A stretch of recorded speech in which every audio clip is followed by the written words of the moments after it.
Hey everyone, I sincerely appreciate your support.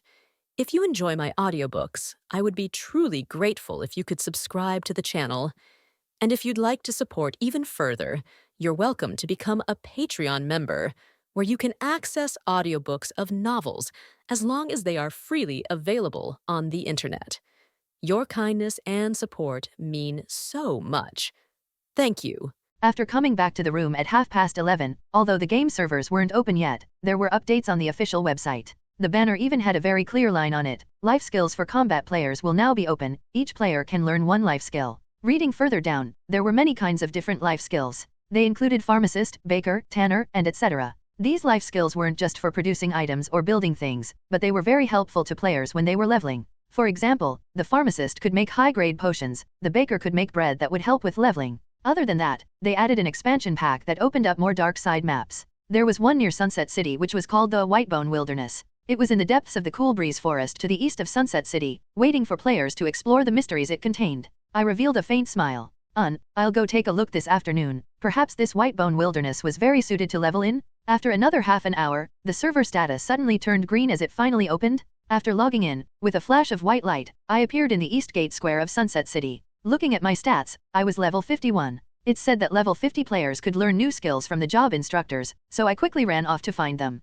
The beautiful and sexy archer instructor was with a bunch of old instructors. The rough barbarian instructor had fiery red hair on his chest and was looking over the archer instructor with the assassin instructor, causing the archer instructor to reveal a shy expression. "Hi, I say Alice, there's a new tavern that opened on Great Country Street. How about we go get a few cups tonight?" The berserker instructor patted his chest as he said this. The archer instructor said in a shy voice, "Let's not, I have to go train with the master archer, you can just go by yourselves." The assassin instructor said while laughing, "Work hard, there's an archer coming over." When I arrived in front of the archer instructor, her smile disappeared as she looked at me with a serious look. I opened the chat box and there was the option to learn a skill. There were two skills that were in green that I could learn. Shadow Trap, archers in the wild could set a trap that has a 50% chance of releasing shadows to attack the enemy. Attack Halo, increases the attack of allies within 50 yards by a certain amount. Effects can't be stacked. I was filled with joy. These were two very practical skills. Although each skill cost 500 gold coins to learn, I happily learned them all. The active Shadow Trap and the passive Attack Halo were added to my skills list.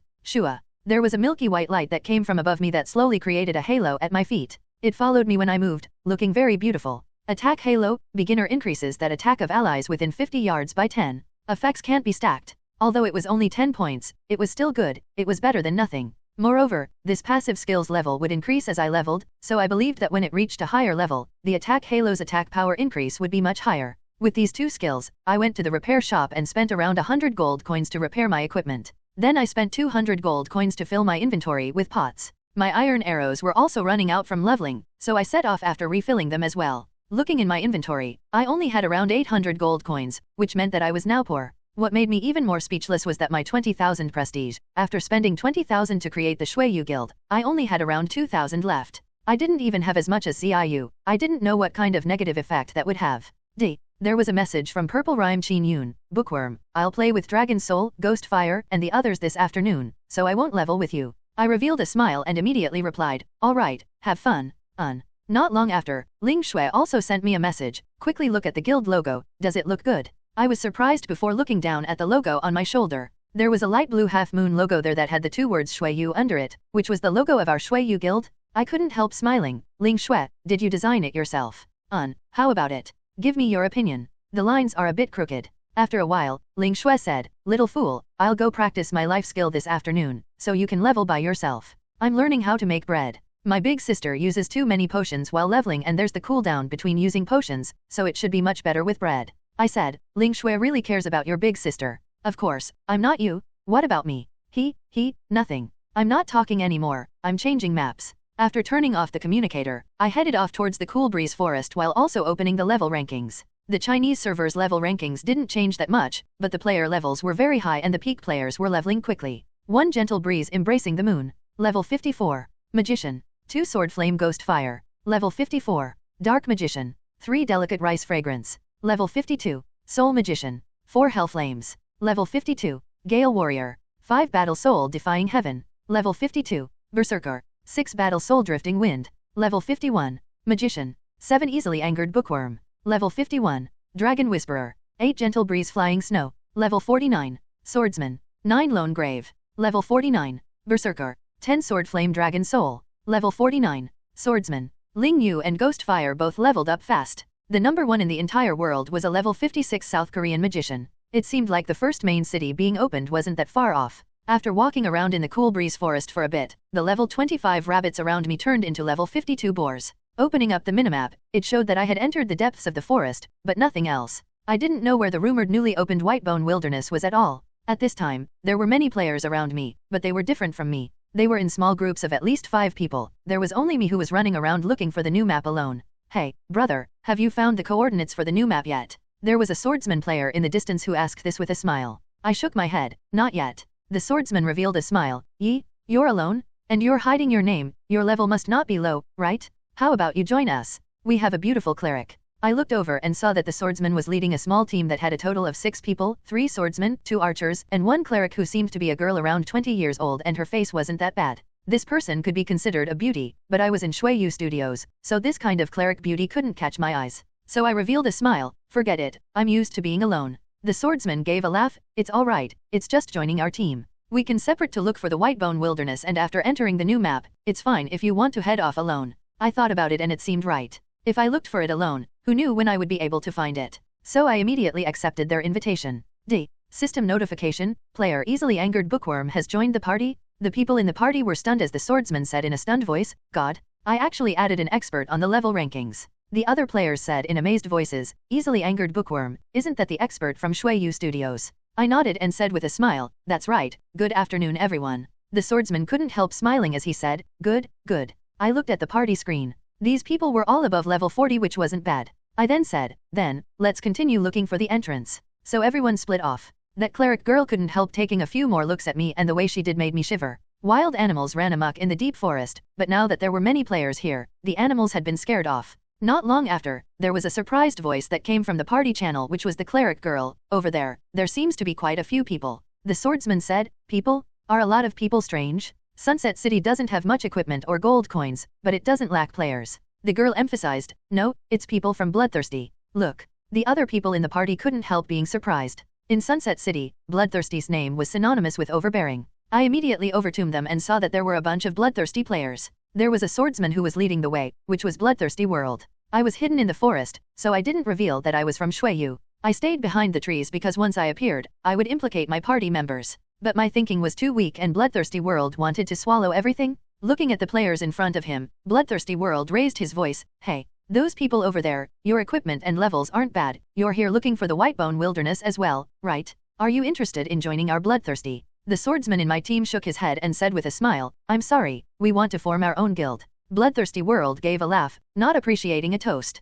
Cool Breeze Forest has been booked by our Bloodthirsty today. Hey, you can return to the city for free. The swordsman said in a surprised voice, what do you mean? Bloodthirsty World raised the large sword in his hand and said with a smile, you still don't understand? Unless you are my family, there's no need to care. Brothers, let's send this team off. The bloodthirsty players all charged forward. The assassins went into stealth mode. With a flash of red light, the cleric girl in the team let out a shocked cry as she was sent back to the city. The swordsman's face filled with rage as he roared, Bloodthirsty World, you really aren't anything good. You even kill girls. Bloodthirsty World's face was cold. Father killed her. You can get revenge if you have the skills. Shut up for me if you don't have the skills. Stop being chatty with me. The swordsman was filled with rage and charged forward with his swords, but he was intercepted halfway by 4 bloodthirsty assassins. The daggers flashed and it was the feint skill. The feint skill would make the enemy's attack miss. Pang. The swordsman's swords hit the ground and stone fragments flew up, but he had lost his positioning because of the feint skill and showed his back to the enemy. My heart sunk. It's over? As expected, the 4 assassins used their powerful backstab skills at the same time.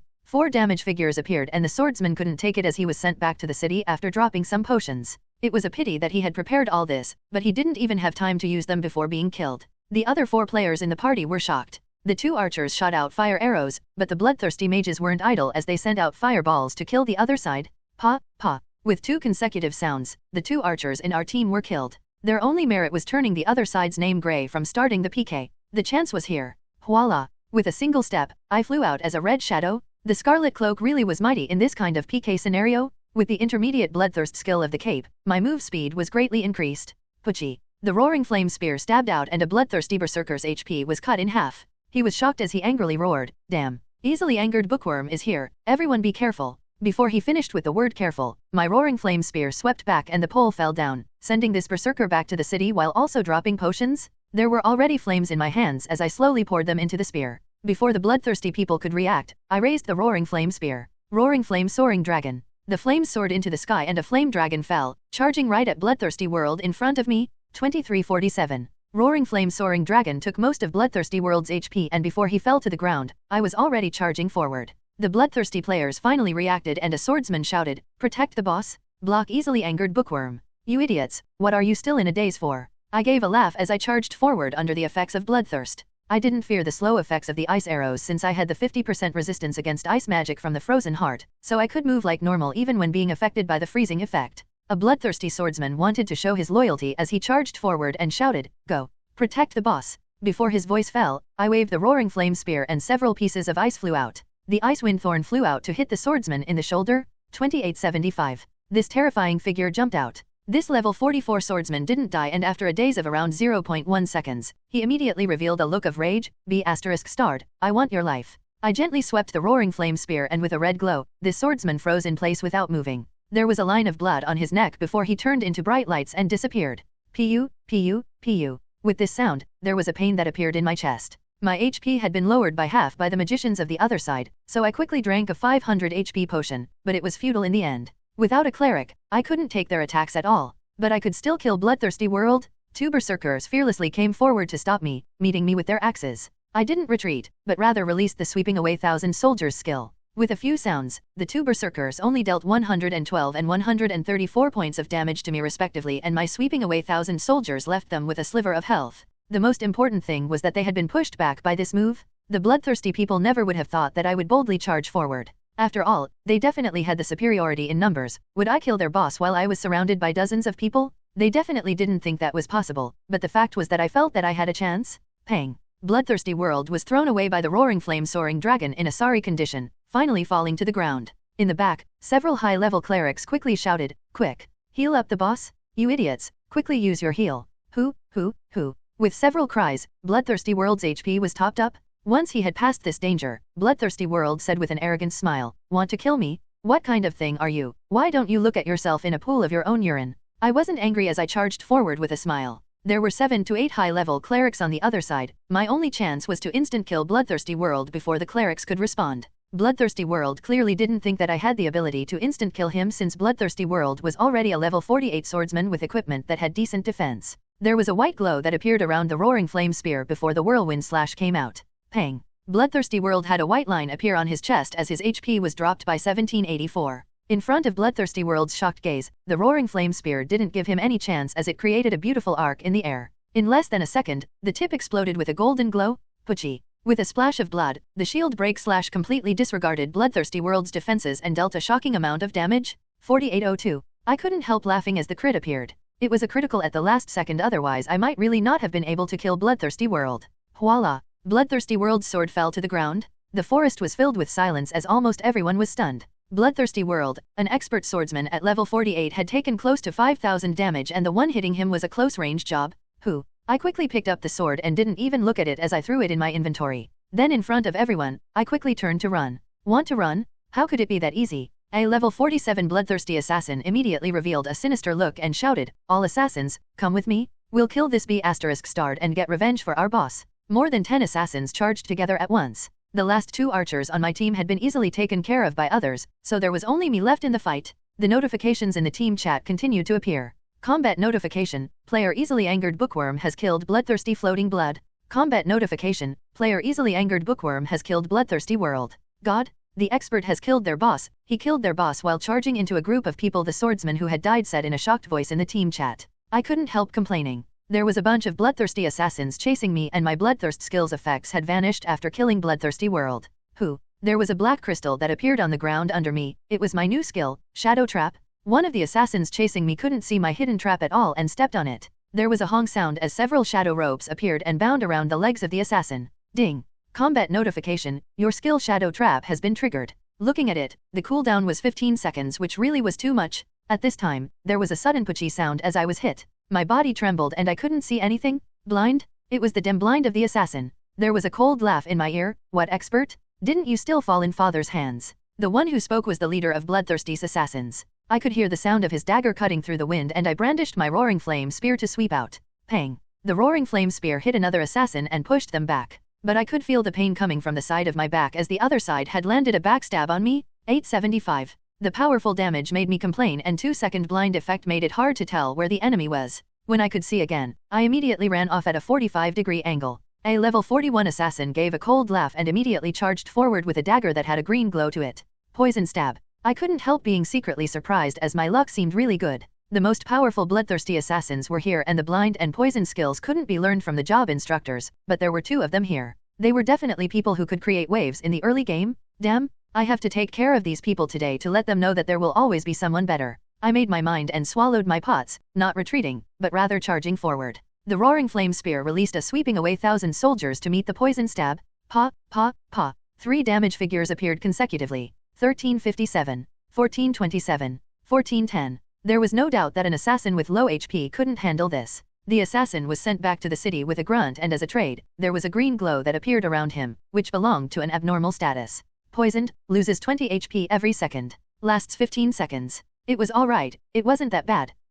Throwing out a second shadow trap, I then quickly turned to leave. The assassin leader was surprised, but he still skillfully dodged it. Rather it was the dumb assassin behind him that stepped on it and was trapped by the shadow binds. Hey, you want to use these small tricks to deceive me? The assassin team leader couldn't help revealing a proud smile as he said this. I also revealed a smile as I swept out with the roaring flame spear. The assassin team leader revealed a proud look of victory. His figure swayed and he appeared to the right behind me. It was actually the feint skill. But my roaring flame spear was pulled back after going halfway. I wasn't planning on attacking at all. Ding. System notification, player Bloodthirsty Dark Killer's feint skill has been resisted. There was a big mist that appeared above my head which shocked the assassin team leader. At the same time, I swept out with the roaring flame spear, sending out the shield break slash. Pang. The assassin team leader also moved quickly and raised his dagger while he was still off balance to block my attack. 1842. The shield break slash left him with a sliver of health, but in close range, I pulled out the bronze dagger in my inventory and changed weapons in 0.1 seconds. With a quick breeze, the dagger had cut across the neck of the assassin team leader, immediately stunning him there. He then fell to the ground and dropped a bunch of potions as he was sent back to the city. The other assassins were stunned and didn't even think about it as they attacked with basic attacks. I gave a chuckle and quickly changed back to the roaring flame spear. In front of me, you noob assassins are still far from comparing? Hua. With a whirlwind slash, their attacks were stopped and the assassins were pushed back. Even the assassin that had bore the brunt of the attack was instantly killed. With another basic another assassin was instantly taken care of. At the same time, there were fireballs that flew over. The other players from Bloodthirsty had finally caught up and were sending out long-range attacks without care. I was a bit surprised and quickly retreated. After moving a few steps, I found that my HP was already below 500. This really was a heart-racing battle. A level 47 magician raised his staff and roared. Boss said that whoever can kill easily angered bookworm will receive 10,000 gold coins. That is a promise. Feeling inspired by the money, the bloodthirsty players charged forward while roaring. I could only retreat while fighting, using a potion to slowly recover HP. To completely heal this 3,800 points of HP, it would take more than 5 minutes.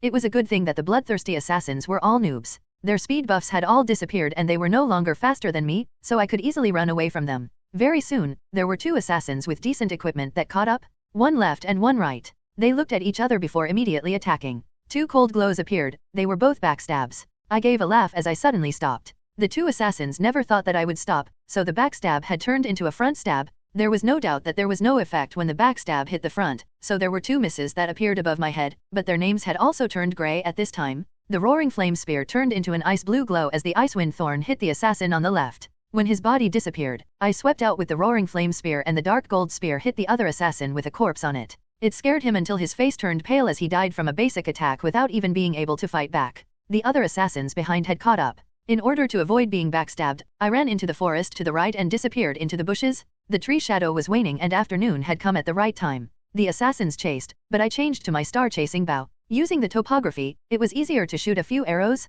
There were cold glows that appeared from behind leaves as the armor-piercing arrows flew out. Pang! A fierce-looking assassin was hit in the chest and he died with a grunt. Another assassin gritted his teeth and charged forward wielding his dagger, but he was hit with an ice arrow halfway and then a fire arrow took his life. I immediately fell back. The other bloodthirsty assassins all had white names and I couldn't easily kill them, or I would have a red name. At this time, there were rustling sounds that came from behind and I was scared when I turned around. A bunch of bloodthirsty archers had unknowingly circled around and had surrounded me with the assassin in front. After careful consideration, I decided that since I no longer had the terrain advantage, I quickly changed to the roaring flame spear and charged forward, clashing with the assassins. But this time I didn't make a move until 2 assassins left marks on my chest. I raised the roaring flame spear, but the 2 of them reacted quickly as they ran for their lives. I immediately also escaped, but there was a pain that came from my body as a magician's ice arrow hit me to reduce my move speed. Damn, it's over. My heart skipped a beat. The cooldown for the bloodthirst skill wasn't over yet, and with my move speed reduced, even the enemy mage could catch me.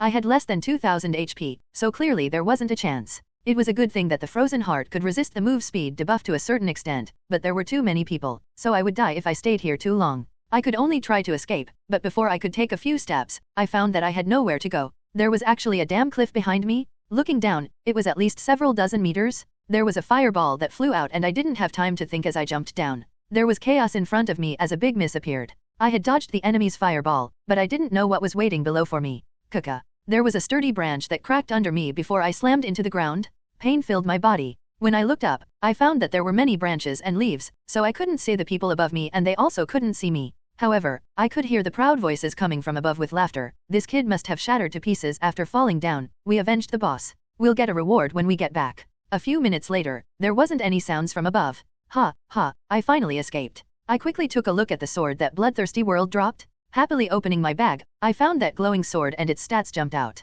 Wind slashing sword, silver equipment. Attack, 210 to 315. Strength, plus 18. Vitality, plus 15. Additional, increase the user's attack by 5%. Required level, 45. It was considered not bad. It could be considered a high-class piece of equipment. This wind-slashing sword's attack was a bit higher than Ling Shue's golden light flow sword, but the additional stat was too low. It only increased attack power by 5% while Ling Shue's light flow sword increased it by 25%. Thinking about it, I would give it to Bingcha after getting back. She was missing a high attack power weapon. After slowly filling up my HP, I realized that the area around me wasn't as bad as I thought. There was an open field in the forest ahead of me. There weren't any mobs or NPCs around and I went forward for a long time brandishing the spear. There were cliffs on both sides, so I couldn't climb down. When I was planning on going back to the city, the forest in front of me started to wither. The green leaves faded and the valley gradually turned the color of ashes. Outside the valley was an ancient and giant door that had a dense cold aura that filled the air, making people feel apprehensive. When I stepped on the corroded ground, I found that the map had turned to Dark Gate. I was filled with joy. This was it? In the patch notes, the Whitebone Wilderness was in the Dark Gates. But what surprised me was that there was a small human camp outside of the Dark Gates. The human soldiers stood around the camp holding their halberds, as if they were guarding the Dark Gate. I didn't care that much as I headed to the Dark Gate, but when I came close, I was pushed back by a powerful force. It seemed like I really had to head over to the human soldier NPCs. So when I came close, one of the human soldiers immediately asked in a surprised voice, "I never thought that a Sunset City adventurer would find this place. Young man, what is your name?" I was shocked, asking for my name? I'm Lu Dehua. Oh, okay. The NPC was fooled by me, but he still said, "You must be searching for the secret of the Dark Gate to come here, or is it for the treasure in the Whitebone Wilderness?" I had nothing to say. It should be both. To be honest, just give a quest if you want. I really didn't want to waste words with an NPC like this. As if he could see the anger in my eyes, the leader of the NPC soldiers said, "No matter what, you have to go through a trial to go through the Dark Gates." I was a bit surprised. Trial. The other side nodded. Yes. Kill 100 hungry tigers to the west and you can obtain the proof of the trial from us, which will also give you the right to enter the Dark Gates. Ding. System notification, you have accepted the quest trial. Current difficulty, 150. Quest details, head into the valley to the west and kill a total of 100 hungry tigers. The quest difficulty wasn't that high, it seemed quite easy. It should just be to test a player's ability to keep themselves safe. I headed to the west and found some tigers in the forest on a small hill, which were the hungry tigers I had to kill. These tigers were all skinny like they hadn't eaten in 100 years, so their names weren't wrong. I directly used my star eyes and the stats of the tigers jumped out. Hungry tiger, normal monster. Level, 55. Attack, 450 to 550. Defense, 185. HP, 7500. Attack type, Rend. I couldn't help smiling. It was no wonder the difficulty was only 150, the stats of the monsters were only like this. Their 550 attack couldn't break my 740 defense and they only had 185 defense, so how could they match my 1245 damage? So I headed forward and hit a tiger on the butt with the sweeping away 1000 soldiers. 2104, 2317, 2283. The high-level skill almost instantly killed the mob with the 2 consecutive hits and then I released a normal attack, causing this level 55 mob to die right away. On the quest screen, there was a line that appeared. Monsters killed, 1/100. It would be done with another 99. I didn't have any scruples facing these mobs that I could instantly kill. Anyway, they couldn't break my defenses, so I could just throw all my skills at them. It was hard to accept how slow it was. It actually took half an hour to kill 100 tigers before the system gave the notification that I could hand in the quest. I immediately headed back to the camp and talked to the leader about the quest before a ding sound rang out. System notification, you have completed the quest trial. You have received the quest reward entrance document.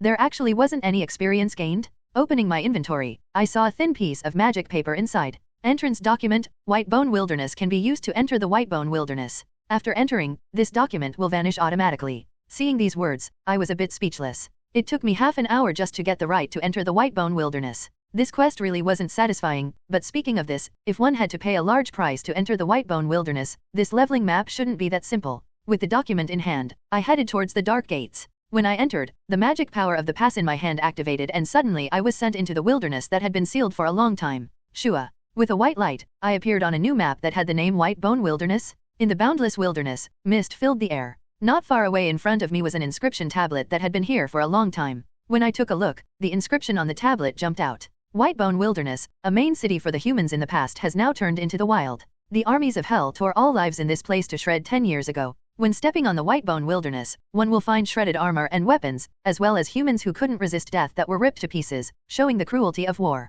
Most of the bones had been buried over the years and many strange plants have grown in these Whitebone Wilderness. Other than this, there are some hungry ghosts wandering around and the dark gate surrounding the wilderness. Looking forward, I found that the Whitebone Wilderness was overgrown with weeds. There was only a high-level skeleton wandering around the land with a sword in hand. With the star eyes, the stats of the high-level skeleton warrior were completely revealed. Wilderness Wanderer, Elite Monster. Level, 70. Attack, 680 to 820. Defense, 400. HP, 25,000. Attack type, Soul Poison. Additional, the wanderers in this wasteland are the souls of the elite soldiers of the Human Alliance, turning these bones into undead puppets. The only thing they remember is how to slaughter. I couldn't help being a bit surprised. This elite monster's attack power was this high? It actually reached 820, which could break my defenses without a doubt. Moreover, this skeleton warrior's defenses were low. Although 400 defense couldn't block my attacks, it could block most of the damage. It was a good thing that this monster only had high attack and not that much HP. This 25,000 HP was not a problem for me. So I changed to the star-chasing bow and shot out an armor-piercing arrow at the skeleton warrior, dealing a high 1,477 points of damage. My attack was less than 1,000 with the star-chasing bow, otherwise with the armor-piercing arrow's ability to ignore defenses, it would have dealt at least 2,500 damage. After the skeleton got hurt, it immediately charged forward wielding its sword. It was hit with my ice arrow about halfway, but this elite monster was fast and appeared in front of me in the blink of an eye, slashing down at me with its sword. 576. This damage wasn't considered high, but it made me a bit surprised. My defense was considered quite high right now. The fearless chestplate increased my defenses by 255. It had to be known that most people at level 40 with heavy armor only had around 100 defense, so my defense was able to make most knights feel inferior. With a flick of the roaring flame spear, the sweeping away 1,000 soldiers and Icewind Thorn combo flew out. 1506, 1672, 2247. The sweeping away 1,000 soldiers hit twice and the Icewind Thorn's single target attack was much stronger. Quickly taking 2 steps back, I avoided the skeleton's sword. It was hard enough to enter the Whitebone Wilderness, so I didn't want to waste all my potions. This time, I had to level up twice just to get back the price of the entrance ticket. When the elite skeleton approached again, I used the Whirlwind Slash and the Shield Break Slash. The roaring flame spear was covered in a golden light as it pierced through the skeleton's chest. 2109, 3428. It had to be said, the Shield Break Slash that I learned from the Dragon Whisperer job instructor really was overwhelming. It could be considered my strongest attack skill and it was only at intermediate level, so it would be even stronger after reaching high level. The skeleton was petrified by my attack at this time. The effects of the petrifying necklace really gave people a pleasant surprise. Seeing the layer of stone appear around the skeleton, I swept out with the roaring flame spear without any hesitation, but this time it only dealt less than 200 damage. I was a bit surprised before suddenly understanding what happened. When petrified, the monster's defenses increased by 3 times, so the current skeleton's defenses reached 1,600 and I couldn't break it with my 1,245 attack power. So I quickly took 2 steps back and raised the roaring flame spear as flames surrounded me. Roaring flame soaring dragon. With a loud sound, the red flame dragon went from the ground and instantly swallowed the elite skeleton. The stone was burnt fire red and my heart burned even just by watching it.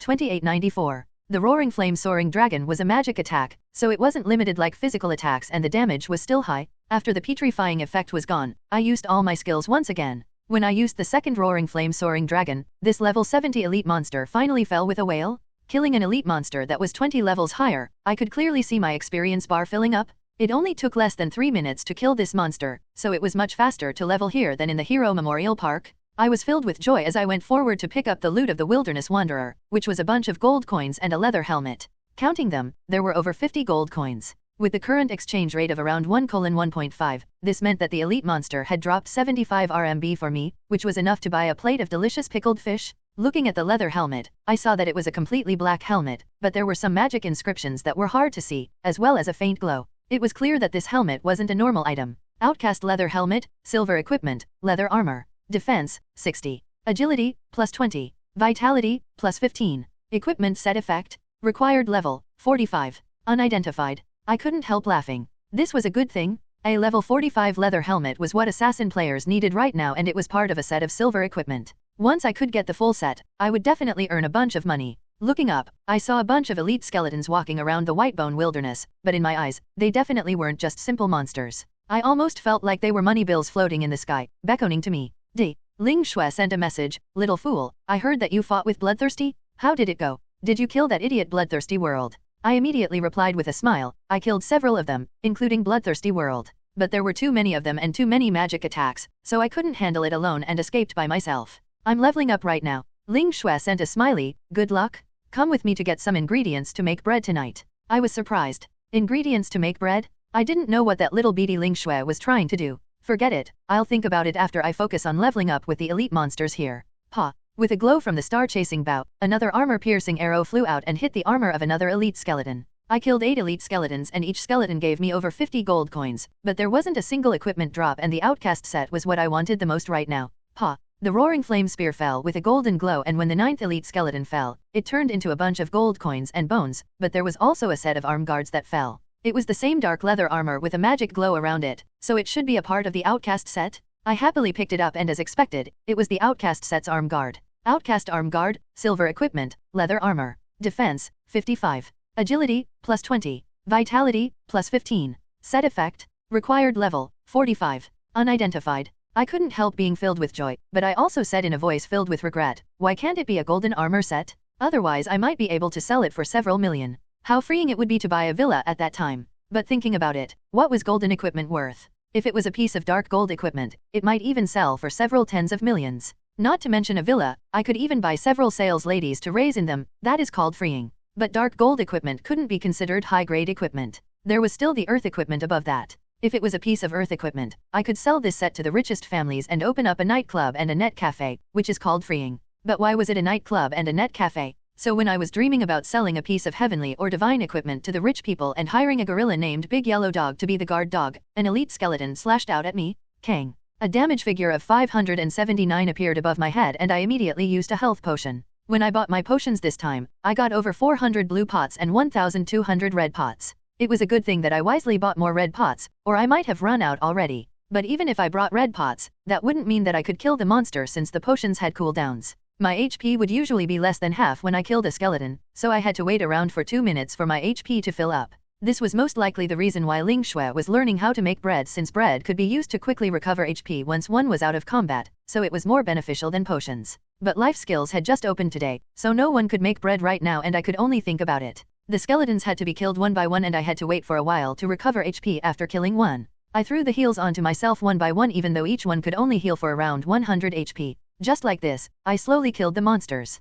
When it was 3 in the afternoon, I reached level 52. I was just a single step away from Ling Yu at level 54. At the same time, I had even collected a set of outcast set, as well as 2 extra helmets. I could keep collecting and then sell them for money? As far as I knew, the unspoken rule in the game was the same as reality. The first time was always precious and the first boss would drop the best equipment. The second time wouldn't be as good, only having half the drop rate. Then once the third time came, it would drop to 25%. Just like this, once it was killed more than 10 times, the boss wouldn't drop equipment that was at the same level even if it res beyond. It was the same with the elite monsters. The first kill gave the best equipment and once the mobs res beyond on a map, TI wouldn't have the same high drop rate. This was the reason why players wildly chased after first kills on bosses and elite monsters. So although the first time was slow, there was no match for this exciting feeling. The amount of elite skeletons on this Whitebone Wilderness wasn't small, it completely filled the area. When it was around 5, Ling Shui called me to log off to eat, but when I was about to log off, I saw a notification that made my eyes pop out.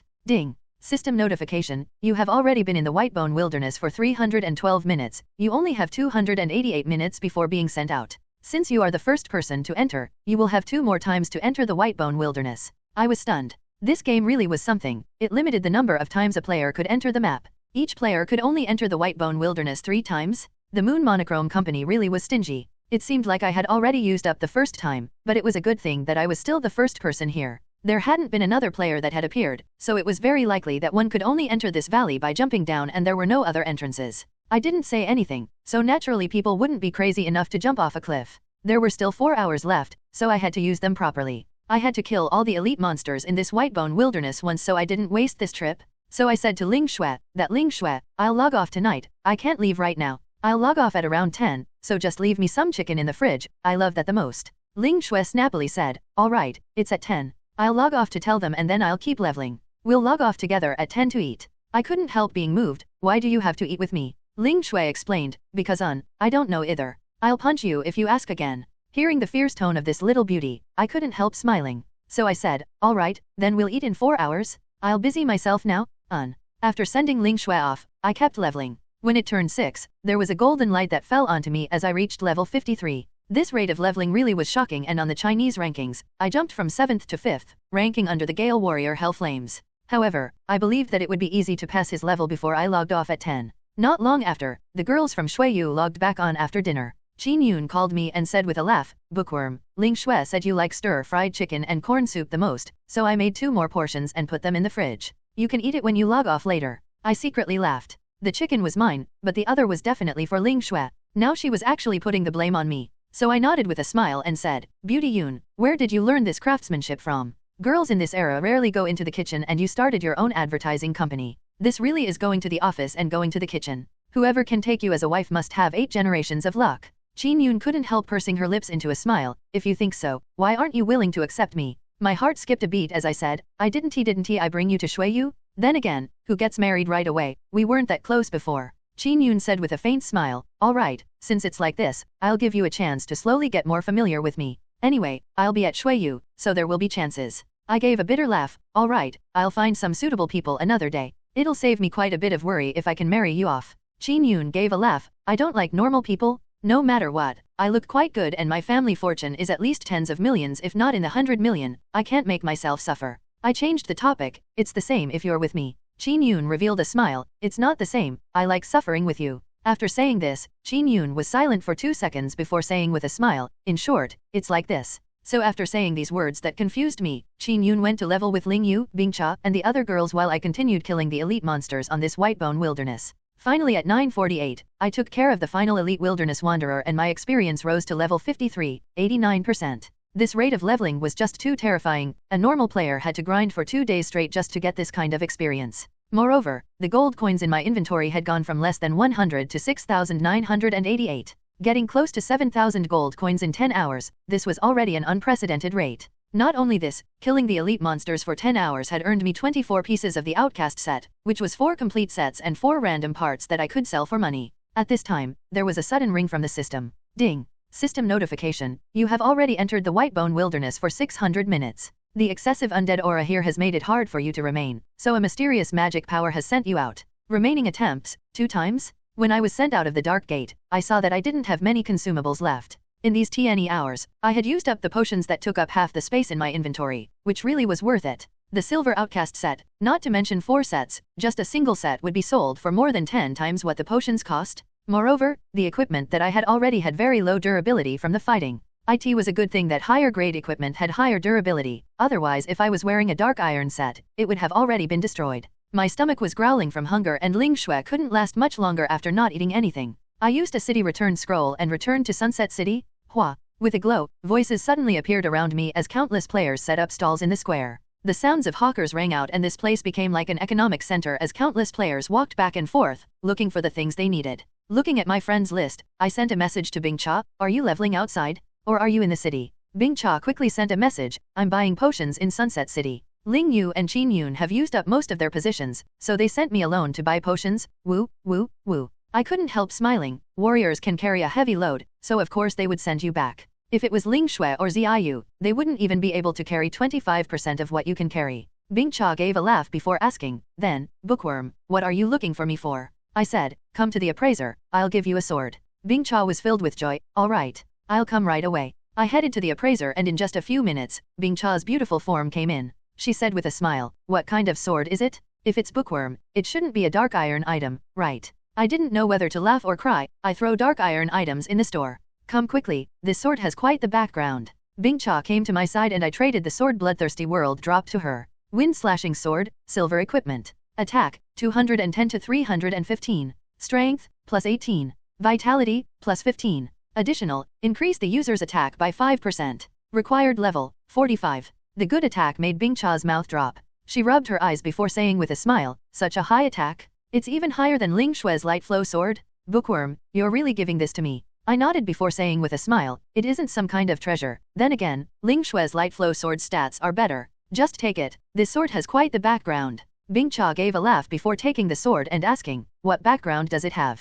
I said, I was fighting Bloodthirsty's people this afternoon and I killed Bloodthirsty World, who dropped this sword. This might be a sword that he spent a high price to buy. Ha, ha, this really is satisfying. Bing Cha couldn't help smiling. This is indeed satisfying. But if I take such a precious item from you, won't you have any requests for me? I snappily said, forget it, there's no requests. Even if there was, it wouldn't be an excessive request. Bing Cha revealed a sweet smile, then I'll thank Bookworm first. This little girl will definitely pay you back one day. Go level. I'm logging off to eat. Alright. After Bing Cha changed to the wind slashing sword, she headed off to transport the potions. I pulled out the outcast set and threw an entire set on the counter in front of the appraiser, asking for an appraisal. The appraiser looked at it and said, appraisal fee, a total of 1,000 gold coins. I couldn't help being surprised. Each piece of silver equipment cost 200 gold coins. This must mean that other than having a high level requirement, the stats must definitely be good. So I quickly took out 1,000 gold coins and then 5 glows appeared on the equipment before their stats jumped out. 5 pieces of equipment all lined up. The stats of this outcast set really stunned me. Outcast leather helmet, silver equipment, leather armor. Defense, 75. Agility, plus 25. Vitality, plus 18. Set effects, increases the user's attack by 15% and increases the success of backstab skills by 50%. Required level, 45. Outcast leather armor, silver equipment, leather armor. Defense, 80. Agility, plus 25. Vitality, plus 20. Required level, 45. Outcast arm guard, silver equipment, leather armor. Defense, 72. Agility, plus 25. Vitality, plus 18. Required level, 45. Outcast leather leg armor, silver equipment, leather armor. Defense, 75. Agility, plus 25. Vitality, plus 18. Required level, 45. Outcast leather boots, silver equipment, leather armor. Defense, 68. Agility, plus 22. Vitality, plus 15. Required level, 45. This full set of leather armor had really good defense, it was almost around 400. For an assassin or an archer, this was definitely a set of level 45 armor that could save their lives. Moreover, the most valuable thing was that this set increased attack power. Whether it was the assassin or the archer job, they all increased agility to increase their crit rate, which caused them to lack in attack power. This created a situation where the assassins and archers were only able to deal with cloth-armored classes. Now that this set of leather armor actually increased attack by 15%, it was like I could give them coal on a snowy day and change their paths. Other than this, the 50% increase to backstab success rate confirmed that this was a broken set for assassins. Backstab was the ultimate killing skill for assassins, it could increase attack power by 100%, but the accuracy was less than 50%. With this 50% increase, having a 75% chance of succeeding with a backstab was very amazing, so I appraised the 3 other sets and lost a large amount of appraisal fees, losing over 4,000 gold coins. It was a good thing that these equipment were certain to sell, so I didn't need to worry. When I reached the square, I called out, ultimate level 45 archer and assassin equipment, selling the full set? There is only a single set, highest bidder wins. When I put out the outcast set, I didn't put a price and let the players see their stats. In less than a few seconds, I was already surrounded by countless assassins and archers. Especially at this moment, this job that moved without being seen moved at a speed that was shocking. Seeing the stats of the outcast set, a bunch of assassins started drooling. Some people even gave up directly. Damn, such a good set, it would cost at least 20,000 gold coins. I don't have that much money, so I can only stare at it. As expected, when people started calling out prices, it went from 1,000 gold coins to 40,000 gold coins. The current exchange rate meant that 40,000 gold coins was equal to 60,000 RMB, this was already a high price. So I decided to sell that set. This set sold for this much, it was already at the level of a person's yearly wage, which really satisfied me. After selling the first set, seeing the assassin players who were sad from not being able to buy the set, I had achieved the goal that I wanted. I shouted out, "There's still 3 more sets? I'll sell them here in half an hour. The classmates that don't have 50,000 gold coins can go and make some instant noodles." After that, I sent a message to Ling Shui and logged off. It was already very late when I logged off. I heard my stomach growling when I took off my helmet, so I quickly went into the kitchen and took out the dishes that Qin Yun had prepared before throwing them in the microwave. When I was filling the bowls with rice, Ling Shui came out of her room. When I looked up, I was shocked. Ling Shui was only wearing a green t-shirt that held her peaks high up. There was a white pair of shorts that revealed the snow-white legs. The attractive and tempting figure of this young girl was revealed, and it was beautiful. Ling Shui came up in front of me and stared at me as she said, "What are you looking at? I'm so hungry." I gave her a bowl of rice and said with a smile, "Ling Shui, your figure's not bad." Ling Shui gave a proud smile and modestly said, "It's all right." Then we gathered around the small coffee table, eating the food while praising Qin Yun's cooking. "Little fool. What is it, little girl? Big sister Qin Yun is so gentle and cooks this well, would you?" Ling Shui stopped there. I said with a smile, "Would I?" Ling Shui bit her red lips and made up her mind, "Would you like her?" I was stunned. "Why are you mentioning this?" "For now, I won't." "What, little girl, do you have an opinion?" Ling Shui's face turned red and she angrily said, "Why are you calling me little girl? Then you're calling me little fool, but I'm a very intelligent person. I'll call you what I want, what do you care?" Ling Shui said in an unreasonable voice. "Then I like calling you little girl." I looked over and my tone softened as I said, "I like seeing your unreasonable appearance." Ling Shui was angrily panting before she said, "Then, whatever you want." After eating for a few minutes, Ling Shui then said, "After you log on, help me get some material to make bread with."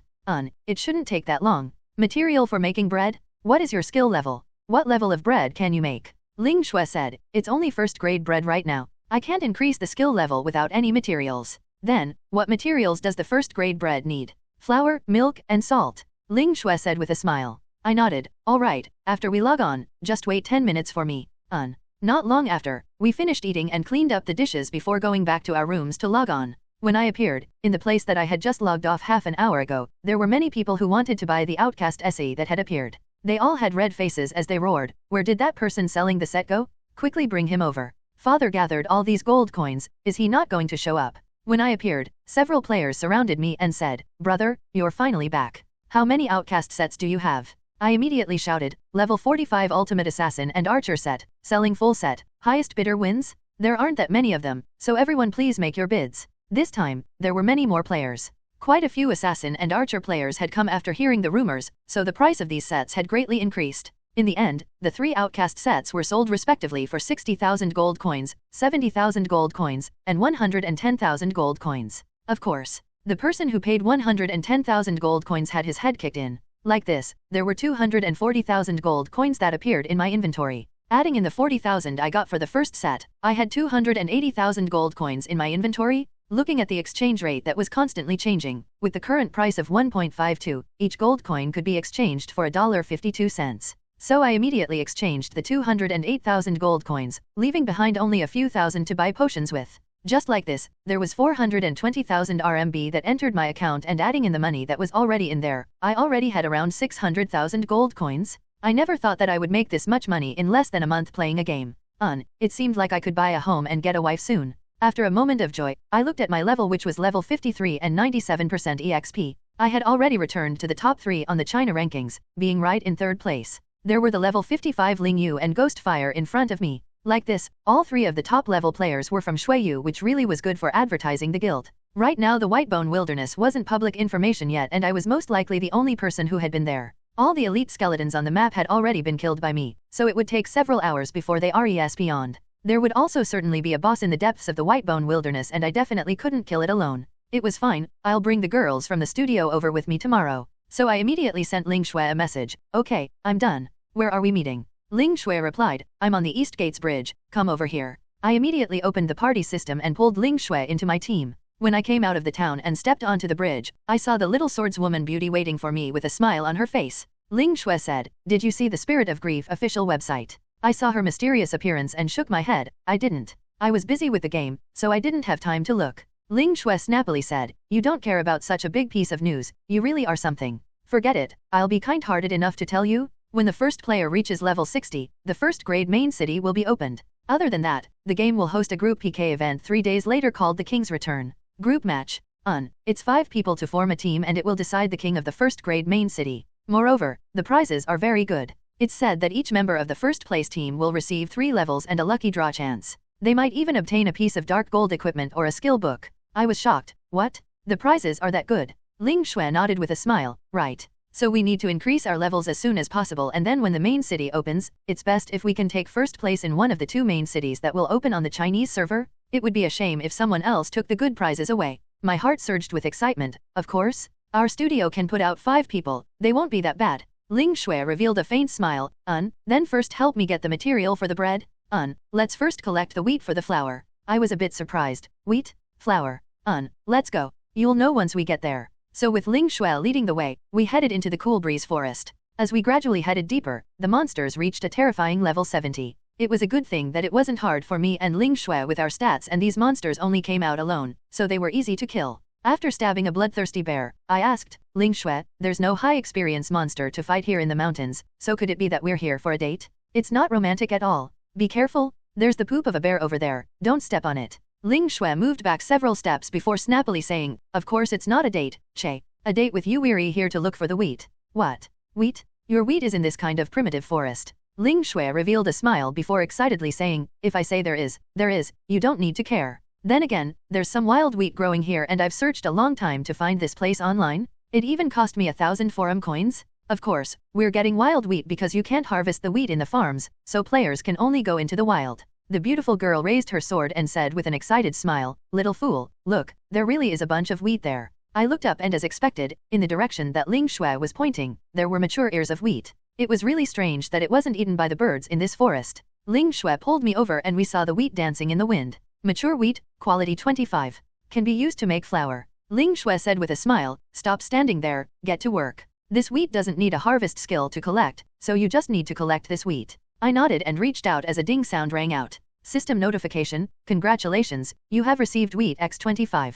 It turned out that the 25 quality meant 25 pieces of wheat. There was a bunch of wheat in front of me, but this design fit the game. A year of wheat gave 25 pieces. If it was less, I really don't know how long it would take me to harvest. So I started working. After around half an hour, we collected all the wheat in this forest and I had over 3,000 pieces of wheat in my inventory. Each 100 piece took up a single slot, so it used over 30 slots. The little beauty Ling Shui was faster, gathering 5,000 pieces of wheat in this short period of time. Let's go back to the city. We can go to the Sunset City workshop to process this wheat. Ling Shui used a city return scroll after this and I followed her. The 2 of us appeared in Sunset City and spent several minutes to go to the workshop in the south, but we found a few NPCs that were grinding the wheat. Ling Shui said with a smile, little fool, change the wheat into flour for me. Quickly. I gave a nod and talked to the boss, choosing to process the wheat. I found that each 10 pieces of wheat was a single bag of flour and it would cost 1 silver coin to process it. I had obtained 300 bags of flour and only spent 30 gold coins to make it. I traded the over 300 flour to Ling Shui. The little beauty looked up and silently calculated it. 547 flour, and with your 314, that's a total of 861 packs of flour. It should be enough. After this, Ling Shui said with an excited look, let's go. We'll collect the next ingredient, salt. I couldn't help being surprised. Salt? Where can you get that? Ling Shui said with a smile, Deadwood Coast. Deadwood Coast, isn't that the territory of the scarlet-eyed sand alligator? Right, but we're not going to the same place as before. There's a territory of fishmen there and I read that these fishmen like to collect salt condensed from seawater like treasure. Let's go. Let's talk about it once we get there. It's already getting late, so I don't want to stay up too late. I gave a nod and followed Ling Shui out of the city. This time we didn't go to the cool breeze forest, but the Deadwood Coast. There were quite a few players leveling at night and we saw quite a few players working hard along the way. Several level 40 players were surrounding a single level 30 sea turtle and there were more than 10 level 30 players being chased around the woods by a level 40 wolf. In short, it was very lively. Ling Shui cut down a wolf with a single slash and those players were dead set on following Ling Shui, so we could only take this group of noobs. Not long after, we arrived by the sunny coast. In the distance, the level 60 elite scarlet-eyed sand alligators were bathing in the sun. We didn't take the initiative to approach them since it was already nighttime, so we didn't have time to level. I didn't care about staying up late, but this girl Ling Shui wasn't willing to stay up late unless it was urgent. After bypassing the territory of the scarlet-eyed sand alligators, we didn't go forward that long before we saw a bunch of fishmen swimming around in the shallow waters. I directly used the star eyes and the stats of the fishmen appeared. Fishman guard, normal monster. Level, 65. Attack, 520 to 650. Defense, 120. HP, 8500. Attack type, Throw. Deals 25% less damage to heavy armor. I shared the stats of these fishmen with Ling Shui and she said with a smile, a good level 65 monster. We should start. Look over there. If we don't take care of the fishmen, we won't be able to obtain the salt buried in the sand. Looking into the distance, I saw that among the fishmen guards, there were several large bumps in the sand. The things inside were definitely the things that we were looking for. So I went forward and quickly hit the scaled head of a fishman guard. Woo, woo, woo. The fishman shook his head in a funny manner as a 2,786 damage figure appeared above its head. With just 120 defense, they were like vegetables in front of me. After another sweeping away 1,000 soldiers, the fishman guard gave a pitiful wail before falling. It was very stingy, only dropping several silver coins which really was too poor. To the side, Ling Shui opened her mouth in surprise. Little fool, you actually instant killed a level 65 monster? Isn't your attack power just too abnormal? Let me see your stats. I revealed a smile and shared my stats with Ling Shui. Easily angered bookworm, dragon whisperer. Level, 53. HP, 3,920. Attack, 1058 to 1263. Defense, 740. Magic defense, 220. Prestige, 2,890. Luck, 0. Ling Shui blinked those beautiful eyes before muttering, it really is abnormal. It's actually 1,263 attack. Woo, woo, woo, it's much higher than mine. I said, little girl, let me see your stats too. Ling Shui nodded before with a flash of light, Ling Shui's stats appeared in front of me. Gentle breeze flying snow, swordswoman. Level, 50. HP, 3,450. Attack, 670 to 765. Defense, 850. Magic defense, 120. Prestige, 8,560. Luck, 0. I couldn't help smiling. Ling Shui's attack really was a bit newbie. She was a swordsman who added everything into strength. But thinking about it, Ling Shui's attack had already reached the peak of the current level. After all, her level 30 gold light flow sword couldn't match my level 55 dark gold roaring flame spear. Moreover, swordmen only had 10-star growth rate for strength, so naturally they couldn't compare to my hidden job with its 12-star growth rate. So I said, Ling Shui, test the monster's attack power. Ling Shui nodded and the beautiful figure flew out like the wind. She immediately pulled in several fishman guards that gathered around her, throwing their low spears at her which only dealt damage in the tens. Po! A spear hit Ling Shui's shoulder and there was a sudden burst of red light. The shield on Ling Shui's shoulder expanded until it became a giant fire-red shield in front of the little beauty, blocking off all the attacks of the fishmen.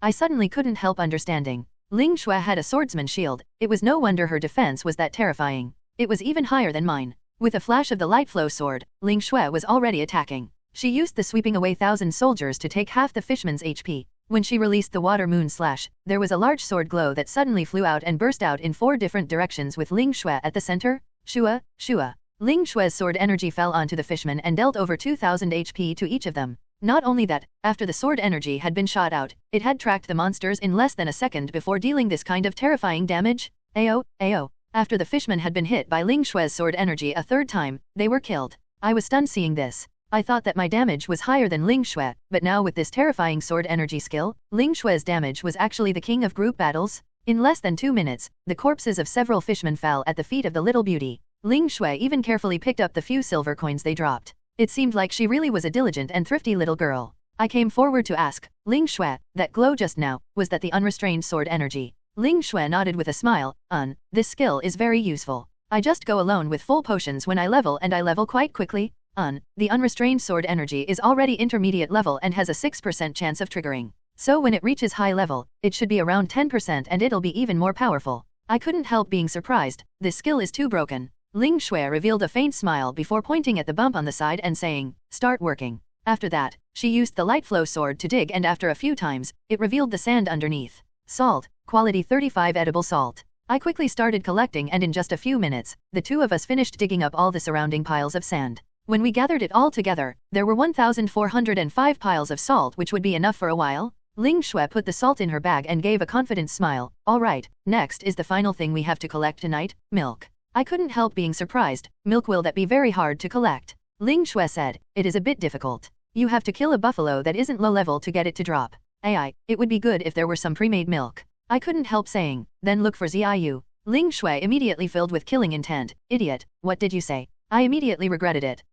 Nothing. Ling Shui, your teeth really are white. Humph. The beauty angrily glared at me as she said, let's go, we'll kill the buffalo. It's in the forest in front. I cautiously followed beside her and carefully said, Ling Shui, why are you so angry? Ling Shui glared at me and said, didn't you say last time that my figure couldn't compare to Ziyu's? Yes, what about it? I looked over at the little beauty's impressive white waves under her armor and my heartbeat couldn't help jumping to 300. Ling Shui didn't want to pursue this and after glaring at me, she said, "This fellow, you keep being polite with me." I immediately vowed, "Where? I'm not that person." Ling Shui found this funny as she said in a teasing voice, "What kind of person are you?" Seeing that she wanted to eat me, I didn't answer and just stared at her. Ling Shui didn't have this idea and said in a speechless voice, "Don't look at me like this, I'll be embarrassed." When the little beauty was embarrassed, there was a giant buffalo that appeared that was the goal of this time. Jungle Buffalo, Elite Monster. Level, 75. Attack, 650 to 880. Defense, 450. HP, 50,000. Attack type, heavy hit, deals 10% more damage.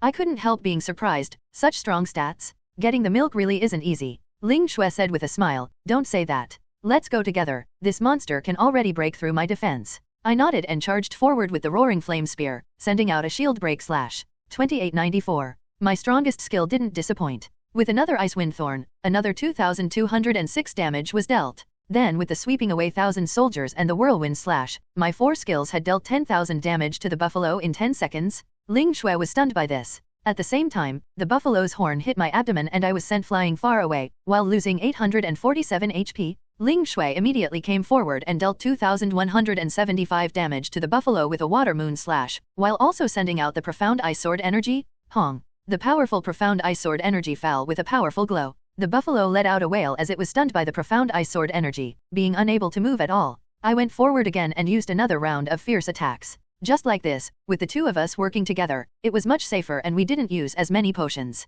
Moo. The buffalo gave a painful wail before falling. I quickly came forward and picked up the gold coins it dropped, as well as an item which was like cheese that splattered on the ground. When I picked it up, it turned into bottles of milk. Ding. System notification, you have gathered fresh milk X135. I couldn't help laughing, it really is a cow, not bad. A single cow dropped 135 milk, we just need to kill around 10 of them. Ling Shui nodded with a happy smile, So we quickly killed another one and took around 3 minutes to take care of it, but this one only gave 37 bottles of milk. I took the milk and said, "It seems like this cow wasn't filled with milk, we have to pick carefully before attacking." Ling Shui looked up at me like she found this to be funny and asked, "Then how can you tell?" I proved it with my actions and fell down to look before pulling in the next mob. Ling Shui's face turned red and she immediately pulled me up by the neck. "Idiot. Don't lie on the ground looking at the monsters." Woo, woo, woo, so embarrassing. I accepted her advice and said, "All right, since you don't like it, I won't look." Then the two of us took care of another cow, but this time there wasn't a single bottle of milk.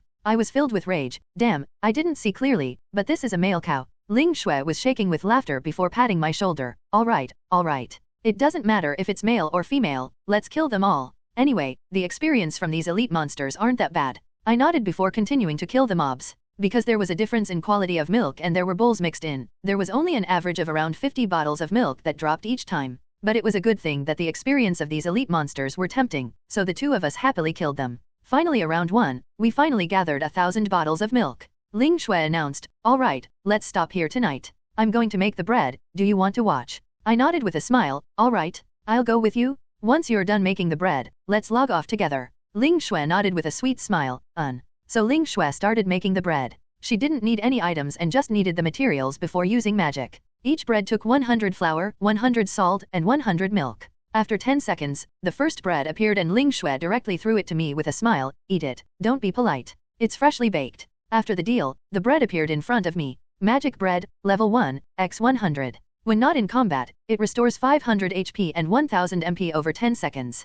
I couldn't help being surprised, this really was something good. Ling Shui spent a while making the bread and quite a few bread appeared in her inventory. Each set of ingredients made 100 pieces of bread and each inventory space could only take 100 pieces. So 800 pieces of wheat made 800 pieces of bread and Ling Shui generously gave me 200 of them. She said while laughing, "This is your fee for getting the ingredients with me tonight. I'll leave some for big sister since her mana consumption as a magician is just too high." I gave a nod, Let's log off and rest early." After logging off, I asked about the balance of my account. Over 600,000, it was quite a lot. So I went looking for Shuiyu Studios account and transferred over 60,000. That way, I fulfilled my duty as a member of Shuiyu Studios and didn't leech off Ling Yu. Opening the Spirit of Grief website, what entered my eyes were the ads for the event this time. There was a golden dragon that looked very lifelike in the ad, as if it could swallow the world, and underneath it were the impressive words "King's Return." The number 1 player on the level ranking was currently level 56, it wasn't far from the first player reaching level 60. This King's Return event was the first time that the players of Spirit of Grief would be competing for dominance.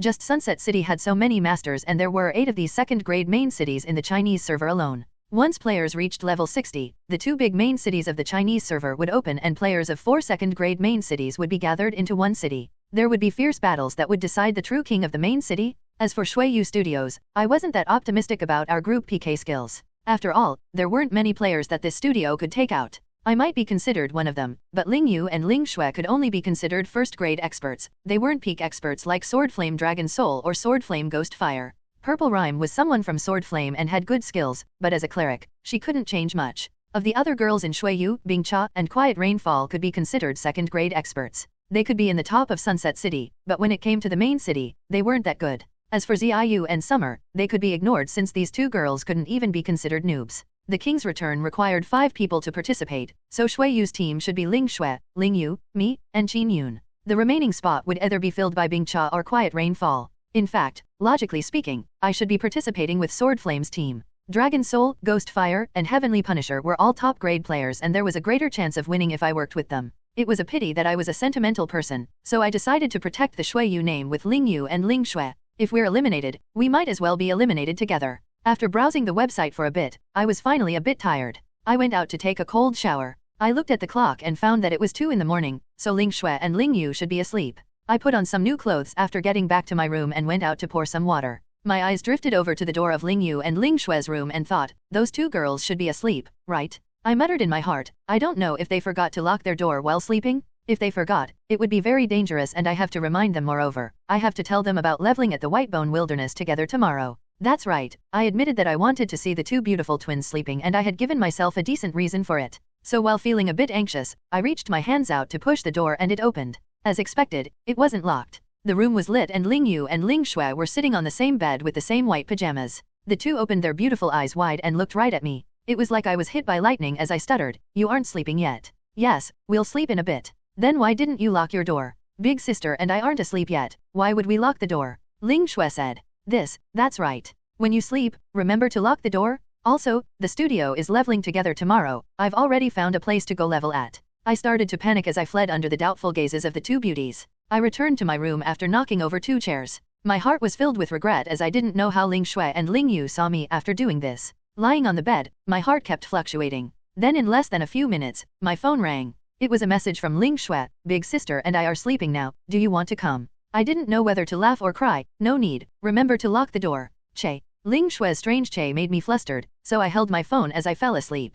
The next morning, when I opened my eyes, Ling Shui was standing by my bed. "Ling Shui, why are you this early?" I was still panicking because of what happened last night. Ling Shui didn't care at all as she said with a natural smile, "You lazy pig, you said that we were going to level early in the morning and you slept all the way to 9. Alright, quickly get up and let's go level. Is the leveling spot you mentioned the Whitebone Wilderness?" I nodded. "How did you know?" Ling Shui said with a proud smile, "Of course I would know. If you didn't find the Whitebone Wilderness, how could you level up several times in one day?" Big sister had the same guess as me, so she got up early with a fresh set of clothes waiting for you to bring us to the Whitebone Wilderness, but we never thought that you would sleep this late. I said with wide eyes, "Do you need to change clothes to go leveling?" "I like it, what do you care?" Ling Sun said with a smile, "Do you want to lie in bed and have this miss change your clothes?" I blurted out, "You didn't come last night, but you come now." Ling Shui immediately said in an angry voice, "Idiot, what are you saying?" You heard that?" "I didn't hear anything." "Humph." Ling Shui grabbed a shirt from the rack beside me to throw over and said, "Quickly get up and get some food, big sister and I are waiting outside." When I put on everything and came out, Ling Yu was there looking at me like she found this funny. I quickly cleaned myself up and ate breakfast with the 2 girls before returning to my room. Bingcha, Qin Yun, and the others who had been leveling were called back and in less than a few minutes, the 8 members of Shuiyu were gathered at the square by the east gate. With this beautiful scene gathered together, the male players of Sunset City all salivated as they said, "Shuiyu Studio. God, Shuiyu Studio is gathered together." Ling Yu said, "Everyone get ready. Bookworm, lead the way." I nodded and led everyone out of the town, heading towards the Whitebone Wilderness. Last time the people from Bloodthirsty chased me into the jungle and then I jumped down the very deep cliff to find the entrance of the Whitebone Wilderness. Normally, no one would go down there, so I left a marker for that place and I could see the red mark when I opened the map. When our group reached the marker, we found that there weren't any players around at all. After confirming again and again, I pointed forward and said, "If you jump down that cliff, you'll find the Whitebone Wilderness in a deep forest." I leveled there all day yesterday, but a person alone without potions can't go that deep. Now that our studio is here together, we can finish off the entire Whitebone Wilderness map. Ling Shui nodded before doubtfully saying, Bookworm, you're certain that you won't die from jumping off this cliff? I said, you shouldn't. It was very safe when I jumped down last time, but if you're not certain, I will jump first. Ling Shui said, of course you're jumping first. I went forward and looked down to see the tall cliffs. It really was not a place that a normal person would dare jump down from. Ling Shui came to my side and said, how about it, you don't dare do it. I revealed a faint smile and lowered my voice, how about we jump down together holding hands. Ling Shui's face turned red and she angrily said, I'm not that dumb. You jump first and then cushion the fall for me. Pang. Ling Shui kicked me off without any courtesy. I heard the wind passing by my ears before falling to the ground, landing quite heavily. Although I had thick armor, it still hurt very much. Then there was the sound of wind above me as Ling Shui jumped down. She fell right on me and used me as a cushion. Then several beautiful figures also fell down. I helped Ling Shui up and looked up, as I said in a happy voice, such a beautiful scene. I really am lucky, God has finally rained down beauties on me. Ling Yu fell and then stood up with her staff. She rubbed her arm and said, woo, woo, woo, it really does hurt.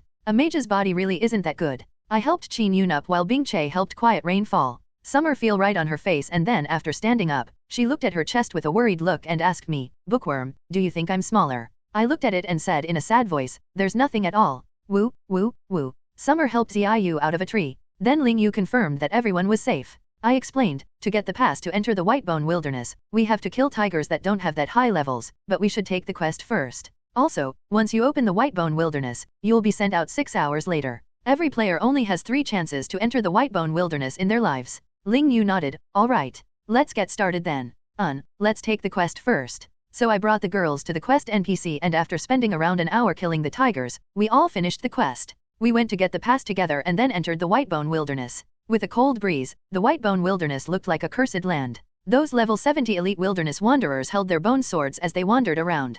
As expected, after a night apart, the ones that I killed previously had RES beyond. Ling Yu looked over and said in a surprised voice, I can't see their levels. Bookworm, don't you have that star eyes skill? Let's see the elite monster's stats. I nodded and immediately shared the stats of the wilderness wanderers in the party chat. Wilderness wanderer, elite monster. Level, 70. Attack, 680 to 820. Defense, 400. HP, 25,000. Attack type, soul poison. Additional, the wanderers in this wasteland are the souls of the elite soldiers of the Human Alliance, turning these bones into undead puppets. The only thing they remember is how to slaughter. Ling Yu was a bit surprised before saying with a smile, such high attack power, but their HP is a bit low. I said, their attacks are high, I can't even defend against it with my defense. They deal around 600 to 700 damage to me each time. Ling Shui should be a bit better, but it won't be that much better. Ling Shui said with a smile, my defense isn't that much higher than yours in the first place. Qin Yun looked at the skeletons wandering around and said, with all these elite monsters, it should take us around 2 hours to kill them all. Everyone, let's hurry up. So I fired an arrow to pull in the monsters before changing to the roaring flame spear to charge forward with Ling Shui and Bing Cha. Ling Yu and Quiet Rainfall dealt damage from afar while Qin Yun healed the team. Ziyu held her dagger in the void, dealing damage from time to time while Summer kept kiting the monsters. Like this, the monster that I could easily handle alone was ganged up by a group and lost all its HP in a few minutes. Undead monsters already had low HP and this elite monster wasn't an exception. Seeing this, everyone became more bold and we started pulling 2 or 3 elite monsters in together. It wasn't that hard, but there were some occasional dangerous situations that made one break out in cold sweat. Among them, Ziyu's skills made one speechless. Once again, Ziyu finished off a skeleton and I couldn't help saying, Ziyu, do you not know how to position yourself? You should leave the monster's attack range after hitting it. An assassin can't stay in close range with a monster with a high attack like this. Ziyu said with an innocent look, but Bookworm, you know that I'm a noob and no one taught me about this before. My expression froze. Bing Cha looked at me with a meaningful look and said with a smile, since it's like this, Bookworm, how about a hidden expert like you teach Ziyu a few moves? I was surprised, me? I'm not an expert. Bing Cha revealed a faint smile, neither agreeing or disagreeing with this, stop feigning ignorance, you are if I say you are. Moreover, weren't you one of the top rogues in the past? My heart sunk. How did Bing Cha know about this? Could it be that you already knew what I did before? Seeing Bing Cha's mysterious look, Ling Shui and Ling Yu were immediately interested in this and asked, what is with Bookworm?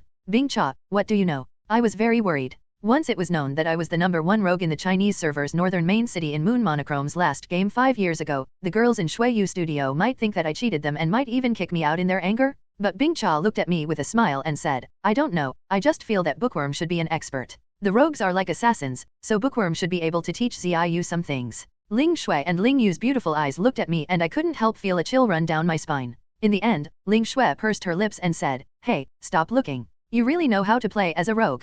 I quickly complained in my heart, but I still said with a nod, yes, I used to play as a rogue in the previous game, but I wasn't as powerful as Bing Cha says I was. I was just messing around. Ling Yu seemed to understand something. She just revealed a smile and didn't say anything. Ling Shui was still interested as she said, little fool, since you also played as a rogue before, then you can give Ziyu some suggestions. We can't let her be the only noob in our Shuiyu, how can we bring her out to fight later on? Then again, rogues have just as good effects as swordsmen, just with different techniques, so I can also learn a bit from Yuan. It won't be long before we attend the King's Return competition, so we should train now. I considered it before saying, alright. Ziyu, come over here. Ziyu came over in high spirits. The giant mounds shaking under the leather armor really shook one's heart. Big brother Bookworm, let me ask you first. It's impossible for assassins to rely on other people to level, so how can I survive in the wilderness by myself? Ziyu looked up at me as she asked this. I thought for a bit before saying, when leveling in the wilderness, it naturally isn't a problem killing mobs. The key is how to PK when meeting enemies.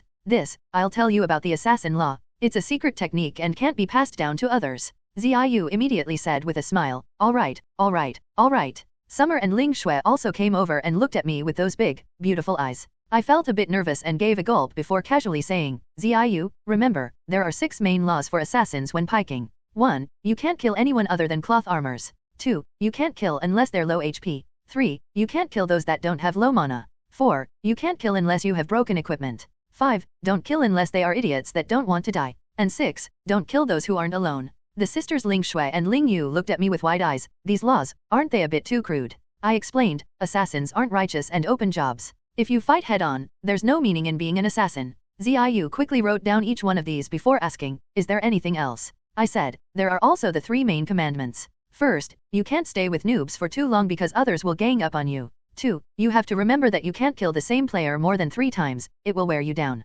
3. If you do kill someone more than 3 times and they start showing signs of giving up like taking off their equipment and dancing, you should give up on killing them. After some nonsense, the girls were all stunned. Ling Shui said with a sigh, you really are something. I said, whether it's a rogue or an assassin, we need some morals for our job. We can't just be ruthless, right? Ling Shui gave a nod that really didn't seem like she understood, but she still asked with a smile, then since you were a rogue expert, do you know hidden close-range combat skills? The close combat girls of the studio all came over. Bing Cha also listened in with an interested look. I felt very happy so I said, close-range combat is very simple. When fighting long-range jobs, you just need to get close. Wouldn't they die if you approached? The main thing is when you're fighting another close-range job. There are 3 tactics for this, seizing an opportunity to attack, getting in a position to attack, or running and attacking at the same time, which is called dragging blade. Ling Shui was a bit surprised, why is it so complicated? I explained, close-range combat jobs have a gap between each attack and that makes each weapon different. The attack speed of a dagger is around 1 per second and the attack speed of swords are 2 per second.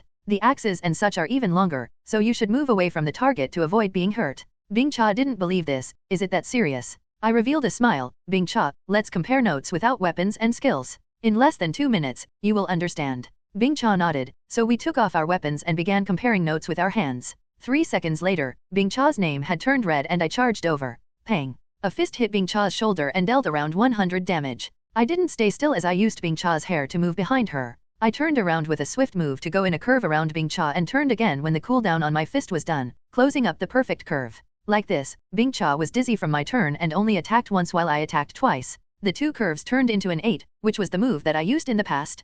Bing Cha was a bit speechless. She bit her lip and started moving, but I didn't give her that many chances. An archer moved quite quickly and in the blink of an eye, I was behind Bing Cha. In an instant, I had formed a perfect S shape. In less than a minute, Bing Cha had lost half her HP and I was only hit twice by her. Woo, woo, woo, woo, not fighting anymore. Not fighting anymore. Bing Cha angrily stood there and said, Bookworm is so shameless, this movement is too elegant. Ling Shui blinked as she said, what movement technique is this, it's so strange. I said with a smile, this is the legendary butterfly step. The greatest experts Lin Fan and Murong Shenshan like to use this move. It's moving around a target in an 8 shape and controlling your cooldowns to attack. When you meet a noob, they will become dizzy after fighting you. Ling Shui immediately said with a smile, then teach me. I said in a speechless voice, didn't you see my movements earlier? There isn't anything to teach. You just have to move back and forth around a target. This technique is very good at dealing with warriors and mages, especially those mages with slow reactions. If the direction is off, their spells won't hit at all. Ling Shui said with a nod,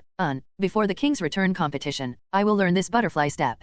I revealed a smile, Ling Shui is this smart, it definitely won't be a problem. Ling Yu asked, Ziyu, did you see it clearly just now? Ziyu said, I didn't, but I recorded it, so I can just watch it a few more times. Actually, I knew that Ziyu's skills were limited, so it was hard for her to become a top player and she could only do what she could do. So everyone continued killing mobs. Ziyu started to learn the technique of kiting around a monster, and although she was put in danger again and again, it was a good thing that Qin Yun could use prepared resurrection on her, so she didn't die. After Ling Yu filled up on Ling Shue's bread, she would swallow a piece of bread after every 3 monsters to quickly recover her HP. It was very quick and it saved her quite a few mana potions. After around an hour, we quickly cleaned up all the elite skeletons in this wilderness and headed deeper. We saw the mist gradually thicken before everyone received a system notification. The dark gate is gradually opening and there is a terrifying demon not far ahead. My heart couldn't help skipping a beat as I looked at Ling Shui. The boss had appeared. As expected, in the dark fog, there was a strange shadow that came out. Moreover, there was a terrifying sound that came with it, just like the sound of a ghost gnawing on corpses and their saliva was dripping down.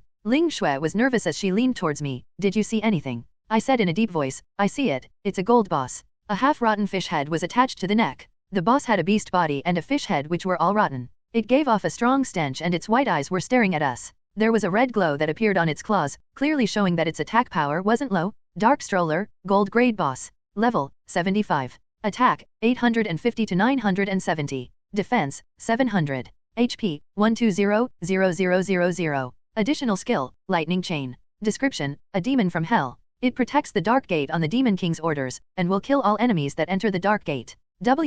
It actually has 970 attack power. Seeing the stats that I sent in the chat, Ziyu's mouth couldn't help dropping. Ling Shui looked at me. It seems like only our defenses will work. I gave a nod. At this time, the Dark Stroller had already come over and it brandished its red glowing claws. I immediately went forward and my roaring flame spear had a blue glow on it as I sent out the Ice Wind Thorn. Most of the boss body was covered in ice as it slowed down, but its sharp claw also slashed across the armor on my chest. 1107. The 4-digit damage figure filled my chest with pain and Qin Yun quickly healed me. But the most shocking thing was that the boss suddenly raised its hands and a blue electric current flew out. Then with a roar, its hands came together to release a lightning skill. Kuka. The electricity flew out and jumped across all the members of our party. I suddenly felt my body fill with a numbing pain. As the first person to be hit, my HP dropped by 2479 points. Is this a joke? It knocked my HP down to less than 500 in a second. I was stunned by this. Qin Yun behind me only had half her HP left. Qing Yun and Ling Yu as the two cloth armor players were the furthest away, but they only had a sliver of HP left after this attack.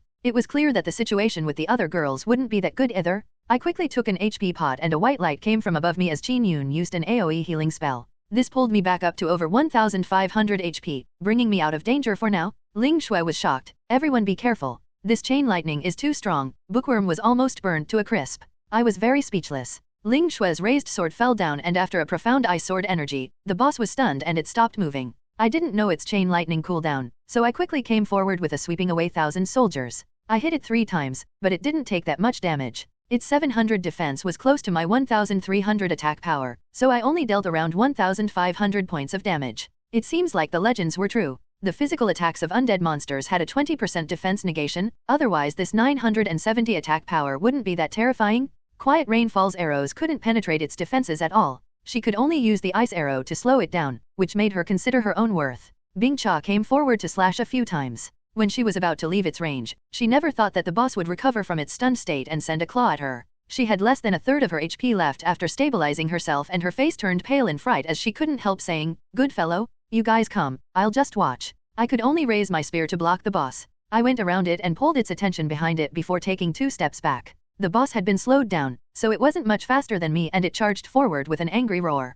Pa, pa. With the attack range of the spear, I used a whirlwind slash and a shield break slash at the same time. With 2 hits, there was a 1764 and 2456 damage figure that appeared above the boss head respectively. At the same time, Ling Yu had sent out a large-scale ice arrow that had hit as much as 2189. She really was worthy of being the number 1 mage with a dark gold staff. This kind of powerful attack was not something that normal people could have. When my third attack landed, the dark stroller raised its hands to release another chain lightning. Ling Shui quickly said, "Little fool, stop him." I was already charging forward as I swept out with the roaring flame spear. However, before the 50% chance of cancelling spells appeared, the other side had already finished casting its chain lightning. Kuka. The first one hit was me again and my HP that had recovered to half instantly emptied. Ling Shui's HP also dropped to a sliver. She looked at me in shock. It was clear that no one had expected a gold boss to have such a terrifying magic attack power. Hearing the wind behind me, I turned around and with a step, I swept out with the roaring flame spear. This time, the heavens saved me. Before the boss could swipe out with its claw, it had been hit by the roaring flame spear, and the lucky thing was that it had been petrified. But the system's notification said that the petrification only lasted 8 seconds. It should be because of the large difference in levels that the effects weren't as good, but this was long enough for Qin Yun to fill up our HP bars. I took several steps back and raised the roaring flame spear. Roaring flame soaring dragon. Hong. When the flame dragon appeared, it instantly swallowed the dark stroller. The intermediate level roaring flame soaring dragon was much stronger, dealing 2,894 damage instantly. However, the main damage dealer was Ling Yu. Her 3 ice arrows a second were just too terrifying, dealing around over 1,000 damage a second to the boss. Qin Yun raised her hand to use a curse spell on the boss. Although the effects were very weak, it was still better than nothing. Ziyu could only watch from afar. I couldn't help feeling emotional, since if this girl had the blind skill, it would be much easier for us. But even so, we still had the ability to kill this boss, who told us to have a high-grade healer. So with Qin Yun's high healing, everyone controlled the damage of the chain lightning as much as possible. When the dark stroller emptied my HP bar with the chain lightning for the 17th time, Ling Yu finished it off with an ice arrow. With an angry roar, the dark stroller's giant body fell down, dropping a bunch of gold coins and 2 pieces of equipment. Ling Shui quickly went over, picking up the gold coins and then placing the 2 pieces of equipment in front of everyone. The first one was an axe. Pine forest axe, dark iron equipment. Attack, 100 to 155. Strength, +5. Required level, 50. Unidentified. Everyone was stunned. A level 75 gold boss had dropped this kind of trash, so they had no choice but to find it hard to believe. Ling Shui quickly threw the axe to me, just like the 3 pieces of outcast set from the elite monsters earlier. Then Ling Shui showed the other pieces of equipment from the boss, which was a pair of leather boots. Spiritual monkey leather boots, bronze equipment. Defense, 45. Agility, +12. Vitality, +5. Required level, 50. Unidentified. Seeing this, I knew that we were completely defeated by RNG this time. There were many teams that complained that they didn't even get a piece of silver equipment from killing gold bosses and said that Moon Monochrome was too stingy. Now it seemed like that this really was possible. I thought that someone bursting with luck like me could get a piece of divine equipment from even a dog, but now that didn't seem like the case. The requirements of this piece of bronze equipment was very high. Although the stats were alright, it was unknown when an assassin would be able to equip this. The highest level assassin was currently only at level 48, so there was even less of a need to mention Ziyu. So the equipment belonged to Ling Yu and would be sold for funds for the studio. I also threw several other pieces of equipment to Ling Yu. Anyway, I wasn't lacking anything, and if I wanted to get rich, I had to make some connections. Just like this, the incredibly broken boss was taken care of and it dropped 2 pieces of trash equipment. It was a good thing that after killing the wilderness wanderers and the boss here, everyone's experience had increased by quite a bit. Ziyu and Summer had leveled up and Ling Yu had reached level 56 while I had reached level 54. It seemed like the first level 60 player was about to appear soon, and the top players of the Chinese server would gather in the 2 main cities. Ling Shui had been responsible for picking up the items the entire time. She blinked before calculating something. Starting from when we came in, after around an hour and a half, I've collected several pieces of equipment and 4,500 gold coins.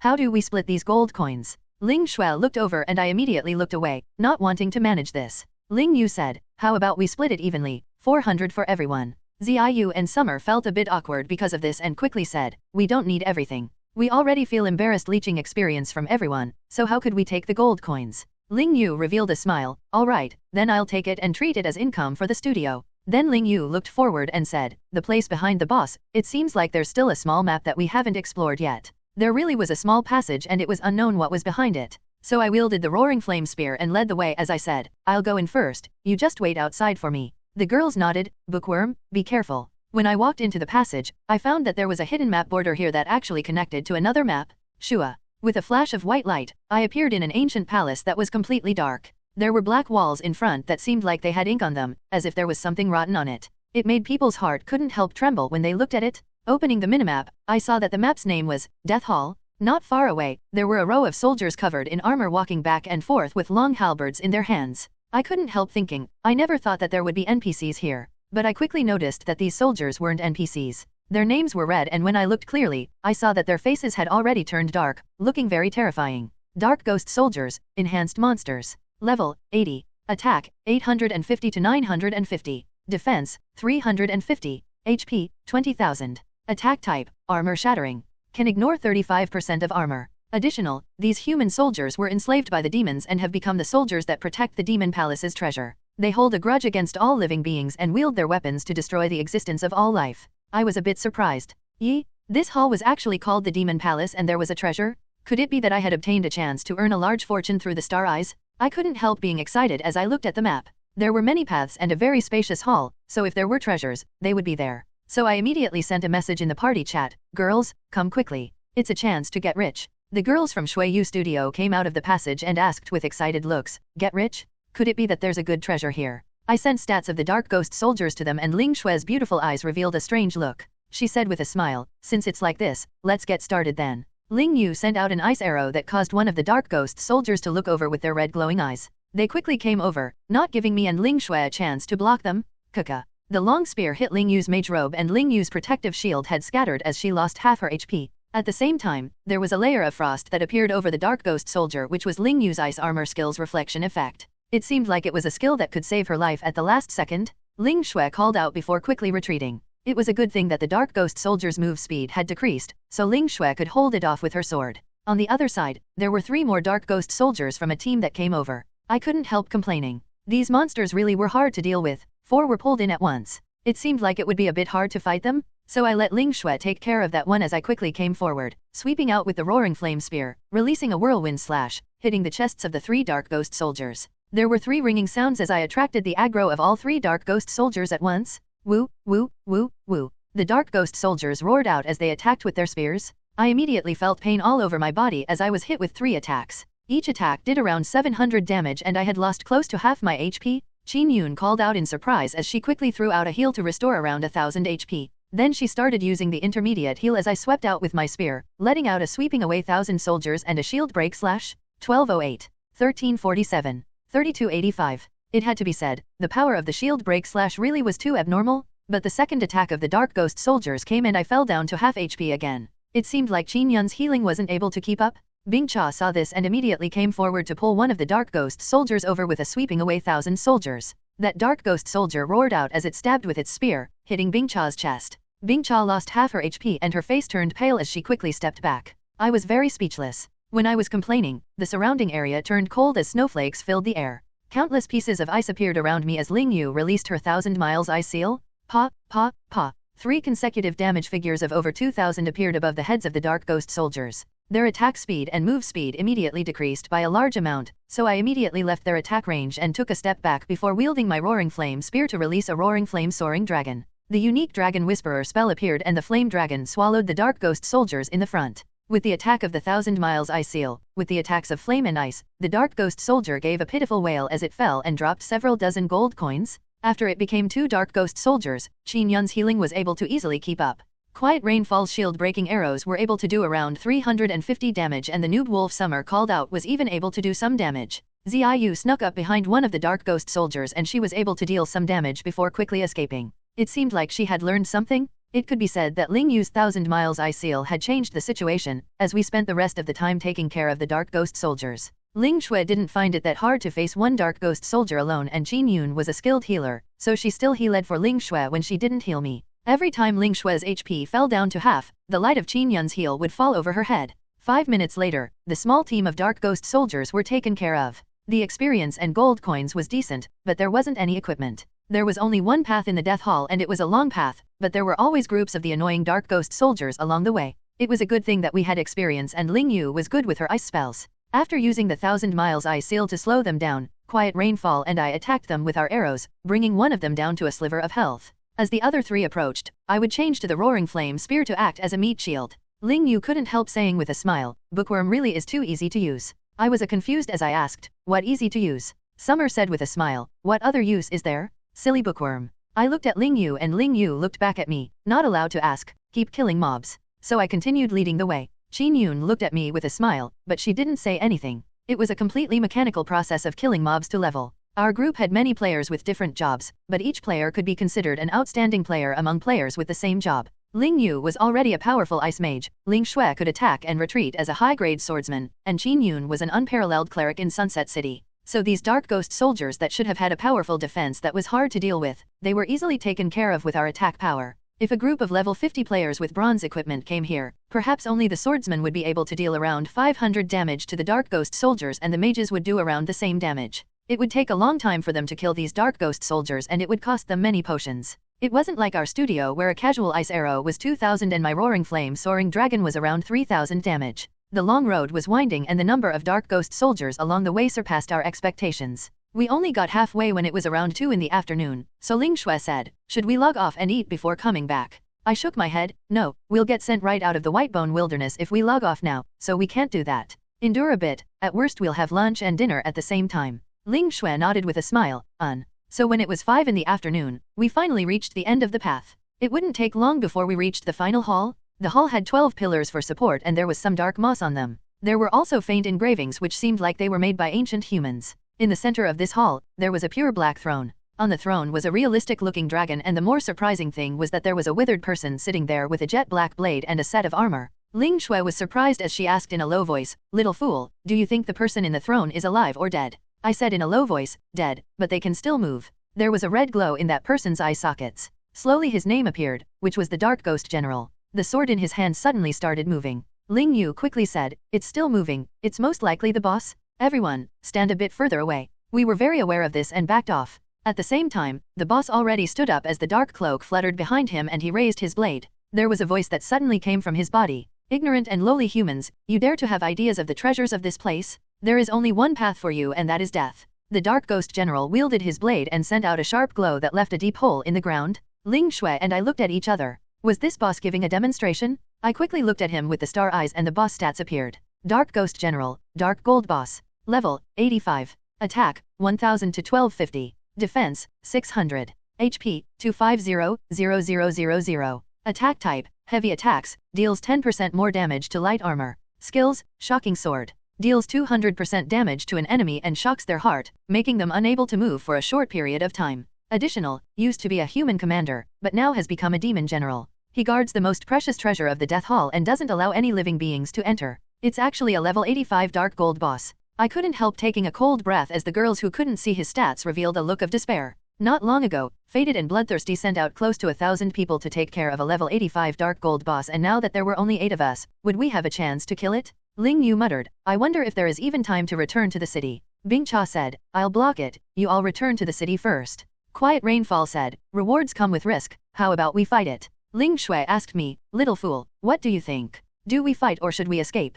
Qin Yun looked at me with an expectant look, so I said, "Undead bosses have a 20% chance of ignoring defense and the boss highest attack damage is 1250. A single slash would deal over 2000 damage to me, so don't you think that this is dying for nothing?" Ling Yu said with a helpless smile, "It's too late. We're already in combat and can't return to the city." As expected, the Dark Ghost General raised his sword and a wild wind was raised. We were already in combat, so we couldn't avoid it. I quickly looked around and said in a deep voice, "If we use the 12 pillars in the hall, we won't be completely helpless against this boss." As soon as my voice fell, the Dark Ghost General charged forward. It slashed at Ling Shui as a purple sparkle appeared on its blade, which was clearly an additional effect to its attack. Pang! Ling Shui trembled as she was forced back several steps. Ding! Combat notification, the Dark Ghost General has used the skill Shocking Sword. It has dealt 4784 damage to player Gentle Breeze Flying Snow and has applied a 3-second stun.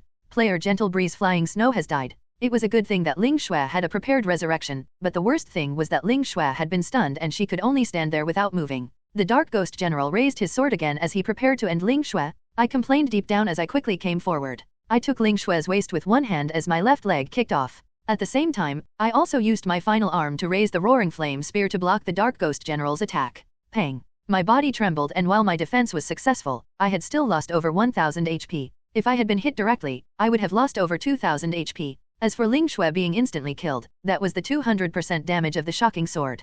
Bing Cha went forward with her sword raised to block the boss, but with a single round, she escaped with a sliver of HP. Although Ling Yu's 1000-mile ice seal slowed down the boss, it was clear that even after the Dark Ghost General was slowed down, it was still faster than us. Qin Yun was shocked and quickly put a prepared resurrection on me before saying in a nervous voice, "What do we do? It seems like we can't even block it." Ling Yu didn't move an inch, but the Dark Ghost General with its lightning speed was already slashing its glowing sword at Ling Yu. With a red glow, Ziyu came out of her stealth state and used the Assassin's Ambush skill. She stabbed the boss back, but it only lost a pitiful 201 HP. The Dark Ghost General suddenly turned around and swept out with its blade. Ziyu didn't have any time to dodge as she was instantly killed. 4230. It really was a pity that Ziyu's prepared resurrection had already faded and she lost a level as she returned to the city. Ling Yu was shocked. After quickly throwing out an ice arrow, she said, "Let's go back to the city." The cooperation of our team had been ruined. There had been a chance, but now there was no chance at all. Ling Yu and Qin Yuan could only move away to escape to return to the city, with Bingcha and quiet rainfall following them.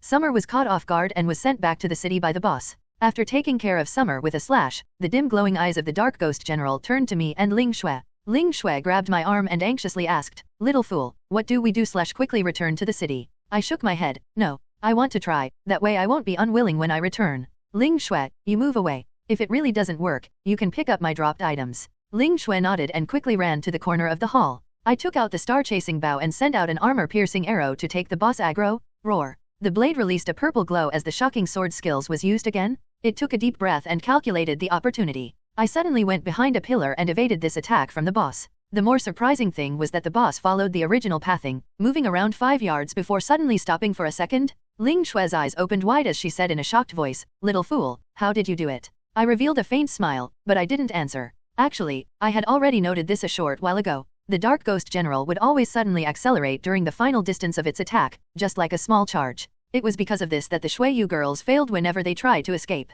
I had taken advantage of this. It couldn't change directions when charging, so with a gap that wasn't small, I could very likely handle this boss. Shua. Sweeping out with one hand, the translucent shadow trap was sent out by me to a corner of the pillar. I retreated using this path, while sending an armor-piercing arrow at the Dark Ghost General. Pang. The white light hit the Dark Ghost General's neck, but it was a pity that the Dark Ghost General's defense was complete and even the neck was protected by the armor. But my 12-star strength growth rate made up for the weak damage of the arrows, so this armor-piercing arrow still dealt close to 2,000 damage. The Dark Ghost General froze for a second before charging out with its sword, giving a deep roar of rage. I immediately went back and went to the right side of the pillar. The Dark Ghost General was pulled in along this path and as it came over, there was a deep sound as the Dark Ghost General hit the shadow trap.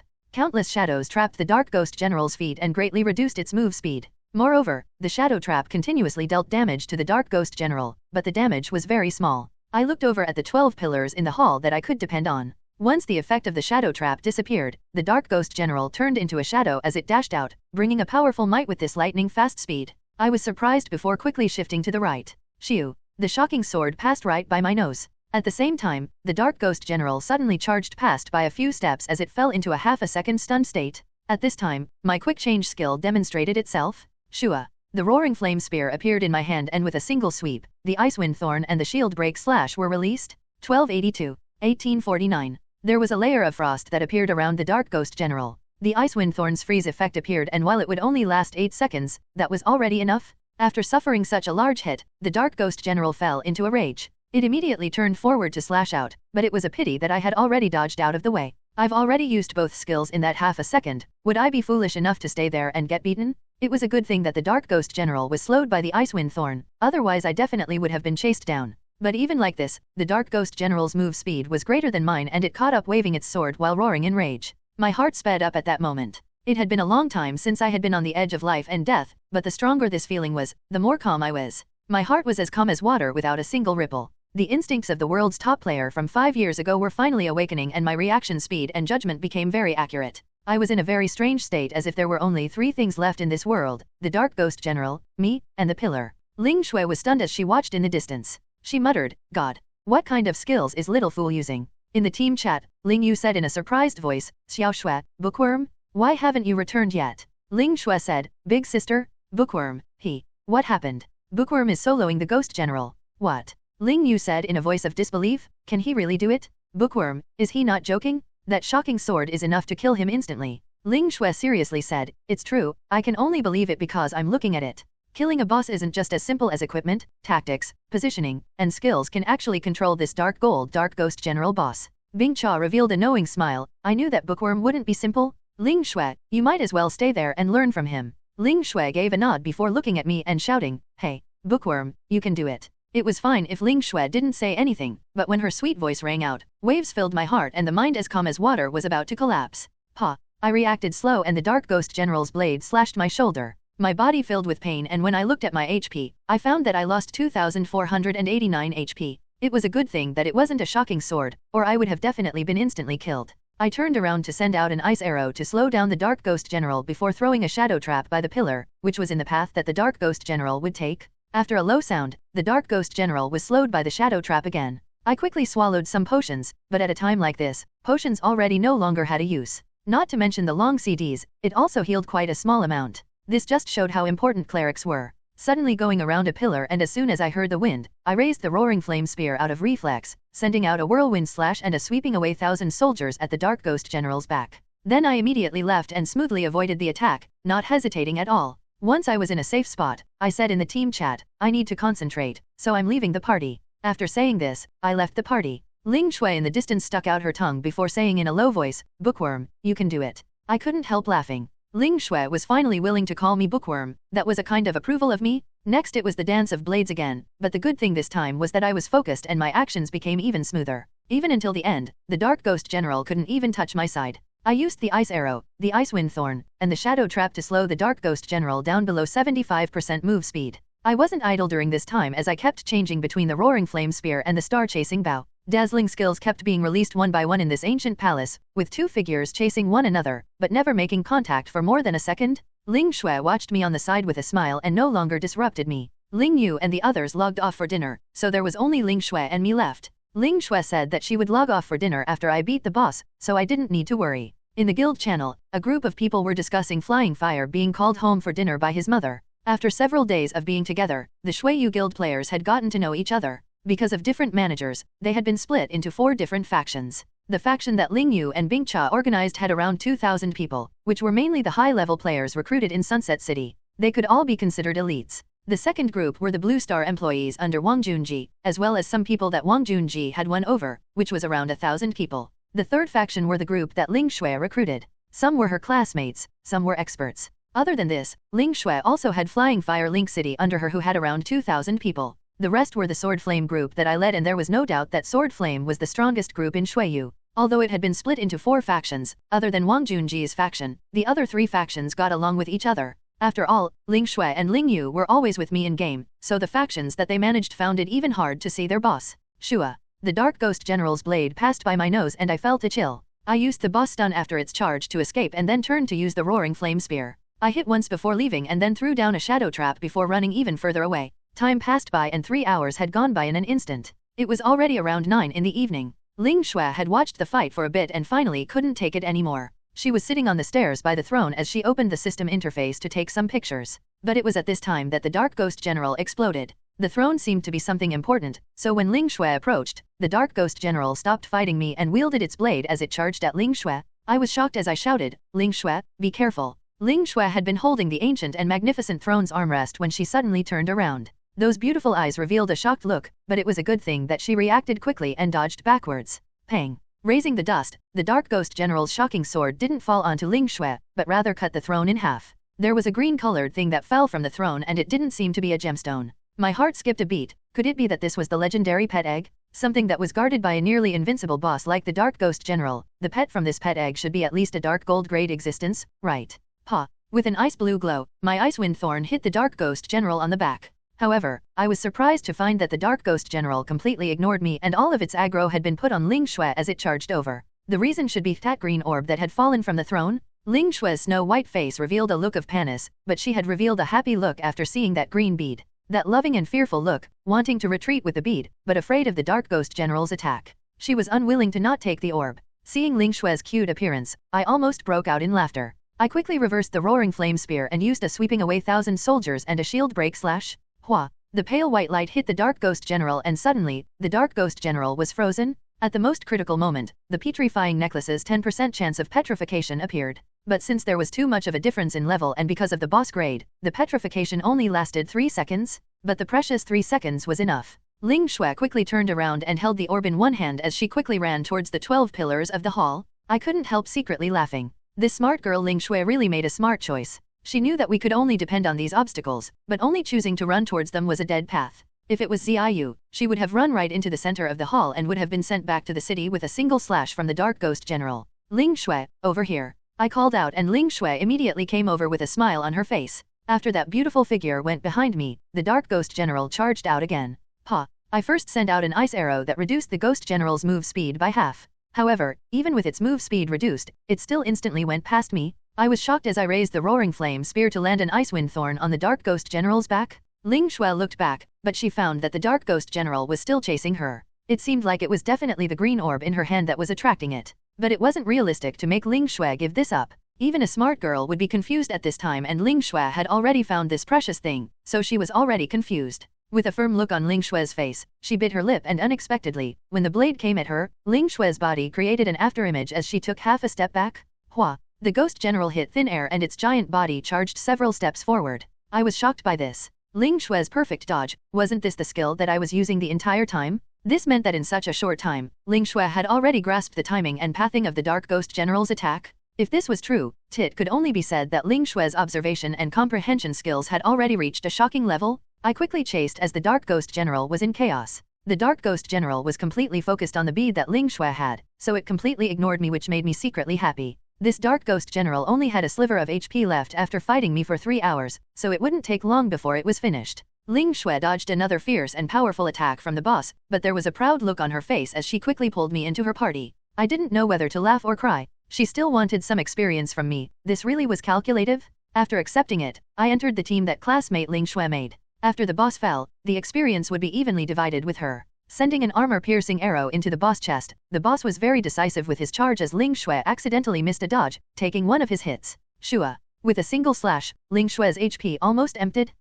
With a surprised cry from the beauty, she gritted her teeth to raise the light flow sword and send out a profound ice sword energy. With a honk sound, the profound ice sword energy covered everything in front of her. The powerful Dark Ghost General naturally couldn't dodge it, so it lost 2,409 HP and there was a stunned effect that appeared above its head. Ling Shui curled her lips into a sweet smile. Little fool, quickly come and protect me. Actually, the boss didn't have much HP left, so I didn't care that much as I charged in to let out a round of attack. Then there was an unrestrained sword energy effect that activated with Ling Shui's attack, causing the sharp sword energy to appear all around, hitting the boss. Ling Shui held the green glowing orb in one hand and the light flow sword in the other as her beautiful form quickly retreated. I charged forward and threw a shadow trap in front of the Dark Spirit Gerald before chasing after Ling Shui. Roar! The level 85 Dark Gold boss, the Dark Ghost General, was angered by this as it charged forward with an angry roar. It was a pity that his intelligence wasn't smart enough to process the shadow trap. After a dull sound, the boss stepped in the trap and countless shadows flew out at it. The Dark Ghost General lost even more of its little remaining bit of HP after being hit by the shadow trap.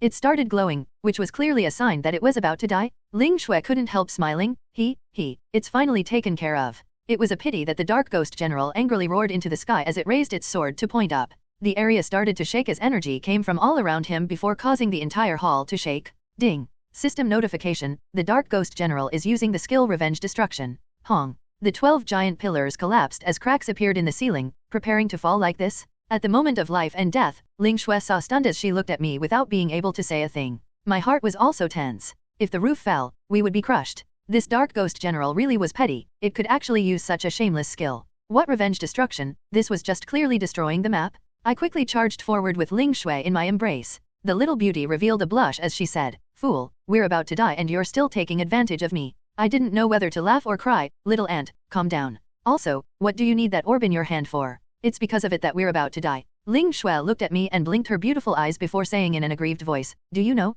Mother gave me a green bead like this and it was my most precious thing. It was a pity that I lost it. Now that I've found a bead like that in the game, how could I let it go?" I was surprised.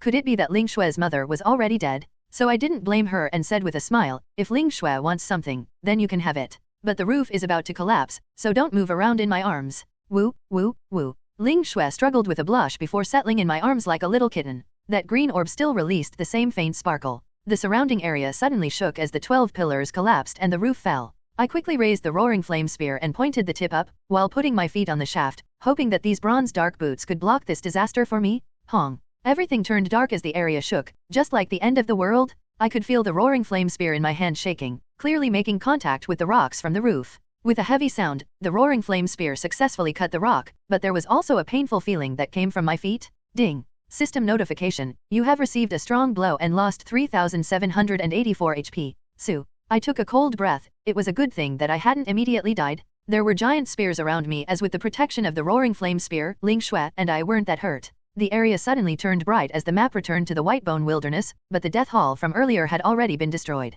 But I wasn't shocked by this. The Dark Ghost General standing in front of us with its blade raised as it roared in a cold voice, "You should give up on taking the Death Hall's treasure. I will imprison your souls forever here." Hua! With a cold glow, the sharp blade hit Ling Shui's shoulder and drew blood. The Dark Ghost General's HP was already extremely low, so I raised my hand as surging energy filled my body. The roaring flame soaring dragon came from beneath the Dark Ghost General, swallowing his body. At the same time, I let go of Ling Shui and came to the Dark Ghost General's side, releasing a shield break / 5804. With this super high damage figure, it dealt the fatal blow and the Dark Ghost General died. This super powerful boss gave a cry before falling dead, dropping several pieces of equipment and a small pile of gold coins. When I turned around, I saw that blood was dripping down Ling Shui's snow-white arm. The blood fell onto the green orb and with a surprising change, the orb suddenly released a dazzling glow. There was a strong wind that appeared that blew away the shattered stone, but it was as if Ling Shui and the orb were inside a barrier as they weren't affected by this at all. The beauty's eyes looked at the orb and she couldn't say anything. The long lashes flickered a few times which made one's heart fluttered.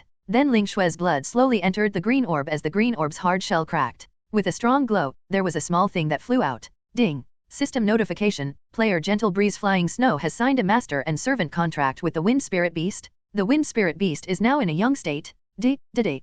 This shimmering green little fellow grew 2 transparent wings and flapped them in the air. It kept called out to Ling Shui with woo-woo sounds, acting like a spoiled brat. Ling Shui revealed a wide smile, "Wa, so cute." I came forward to look at the Wind Spirit Beast as I said, "What is this thing? A pet?" It said that Spirit of Grief would open the pet function after players reached level 80. This thing, why does it look like a CJ7 that grew wings? Ling Shui looked at me with a smile, "How does it look like a dog?" I looked at it and it really didn't have a furry body. It had big round eyes and a pair of wings that came out of nowhere, which really made it look like a monster. So I said, "Ling Shui, let me see this little thing's stats." Ling Shui nodded and shared the Wind Spirit Beast's stats in the team chat. Wing Spirit Beast, Heavenly Rank Spirit Beast. Level, 0. Attack, 0 to 0. Defense, 15. HP, 100. Skills, none. Stage, Youth. I was stunned, this pet's stats, it really is broken. Ling Shui was surprised before saying with a smile, "It doesn't matter. It's cute, so there's no need for skills or attack power, I still like it."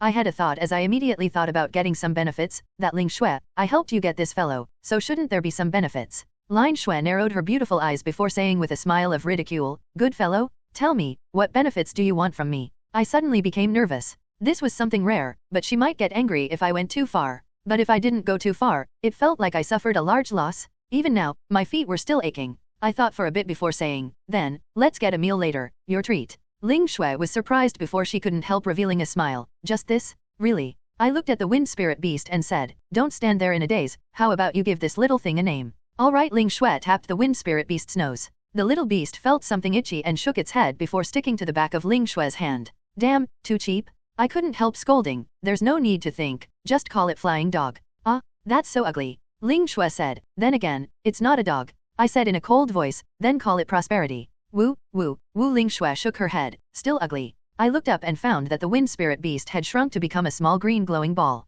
"Then call it Watermelon." I pointed at it, "Look, it looks like it." Ling Shui thought about it before saying with smile, "No, watermelon sounds ugly. I'll call it Shishi." He. As if it was satisfied with this name, the Wind Spirit Beast Shishi immediately shook as it was pleased and flapped its little wings in the air before flying over to Ling Shui's shoulder. I was a bit stunned seeing this. This cute beauty had a cute beast flying by her. This really was something that people love to see. It was a pity that the Wind Spirit Beast had no attack or skills. It was just a pet that people could look at, but it was unknown what it would become in the future. In short, Ling Shui had earned quite a bit this time since no matter what, a heavenly grade spirit beast was a broken existence. Because spirit beasts were existences that surpassed normal pets, let alone one that was at the heavenly grade. This was even 2 levels higher than the dark gold grade. I suddenly remembered that I hadn't picked up the equipment and gold that the Dark Ghost General dropped. After turning around, I found that in the pile of stones, the giant corpse of the Dark Ghost General was disappearing. There was a small mountain of gold coins left behind, along with some equipment. It would be great if there was a piece of level 85 dark gold equipment dropped. So, I put all the gold coins in my inventory, a total of 2,148 pieces. Just the gold coins alone were enough to make us rich.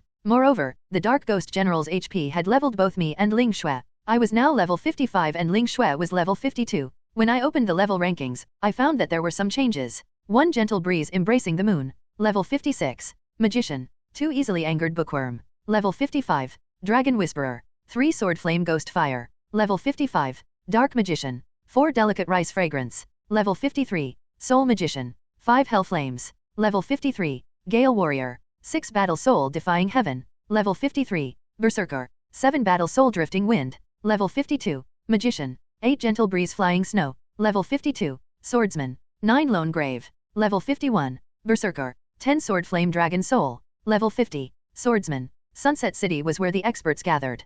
It was 1 out of 8 second-grade main cities in the Chinese server, but Sunset City alone had 6 out of the top 10 in the Chinese server. I had already caught up with my quick leveling, suppressing the second-place Ghost Fire and almost catching up to Ling Yu. It wouldn't take long before I took my place back as first in the Chinese server. There was no other way. The Dragon Whisperer's equipment and skills were too strong, and with 1,000-bladed arrows while leveling, I couldn't stop myself from going fast. Ling Shui came forward and reached out her little hand. Little fool, give me half of the gold coins. I'll give it to Big Sister. I immediately traded over 1,000 gold coins. Ling Shui asked with a smile, hey, did you embezzle any? No. Then why is it exactly 1,000? Could it be that exactly 2,000 gold coins were dropped? Yes, your math is good. Ling Shui looked at the equipment on the ground and said with a smile, let me see the equipment. All right. As you wish. I said with a smile as Ling Shui had already picked up the equipment from the ground. There was a sharp sword glowing with lightning that was in a cone shape. There was lightning that flickered on the sword that clearly showed traces of lightning energy, showing off a powerful might. There was also another golden shield that was covered in lightning that looked very powerful and had an ancient style to it. There was nothing else other than that. The boss had only dropped these 2 pieces of equipment. Ling Shui shared the stats of the sword while smiling. Thunderclap sword, dark gold equipment. Attack, 320 to 395. Strength, plus 21. Vitality, plus 12. Agility, plus 12. Additional, has a chance to affect enemies with paralysis and hit them hard. Slots, 2. Required level, 55. Unappraised. I was surprised, this really was a good sword. The attack wasn't weak even before being appraised, and the additional attack effect, if the rate was over 5%, then it would be very terrifying. Ling Shui was filled with joy as she said, little fool, this sword's attack power is already higher than the light flow sword before it's appraised. I revealed a smile, of course. The light flow sword is a level 30 gold sword and this thunderclap sword is a level 55 dark gold sword. Not only is its attack power strong, even its additional effects are stronger. Ling Shui nodded before awkwardly looking up to me and saying, but, you worked so hard to get this sword and if I take it, it really is a bit wrong. Yo, Ling Shui can actually become embarrassed. Seeing the beautiful face of the little beauty, I couldn't help teasing her. Ling Shui's face turned red and she angrily said, of course I'm not embarrassed. You should just go and sell this sword. I took the thunderclap sword and tentatively asked, if I sold this thunderclap sword, would you make me buy it back? No, Ling Shui said in an insincere voice. Really? Really? Ling Shui's beautiful face became even more tempting and I couldn't keep teasing her, so I said with a serious look, Ling Shui, do you like this thunderclap sword? No. Ling Shui shook her head, but then she looked at the glowing lightning around the thunderclap sword and said, that lightning is so beautiful. I couldn't help smiling as I traded the thunderclap sword to her. Ling Shui, take it. Consider it a late birthday present from me. Don't you celebrate your birthday twice a year? The light flow sword is the first one and this thunderclap sword is the second one. Ling Shui said in a low voice, but I never gave you anything. I couldn't help secretly laughing before thinking, do you need to give me anything? As long as you stay with me, that is the greatest gift from the heavens. Of course, I didn't dare say this because I didn't know what Ling Shui was thinking and couldn't guess at it. So I said, when I think of something to ask you for, let's talk. Ling Shui nodded before saying with a smile, all right, then let's look at this shield.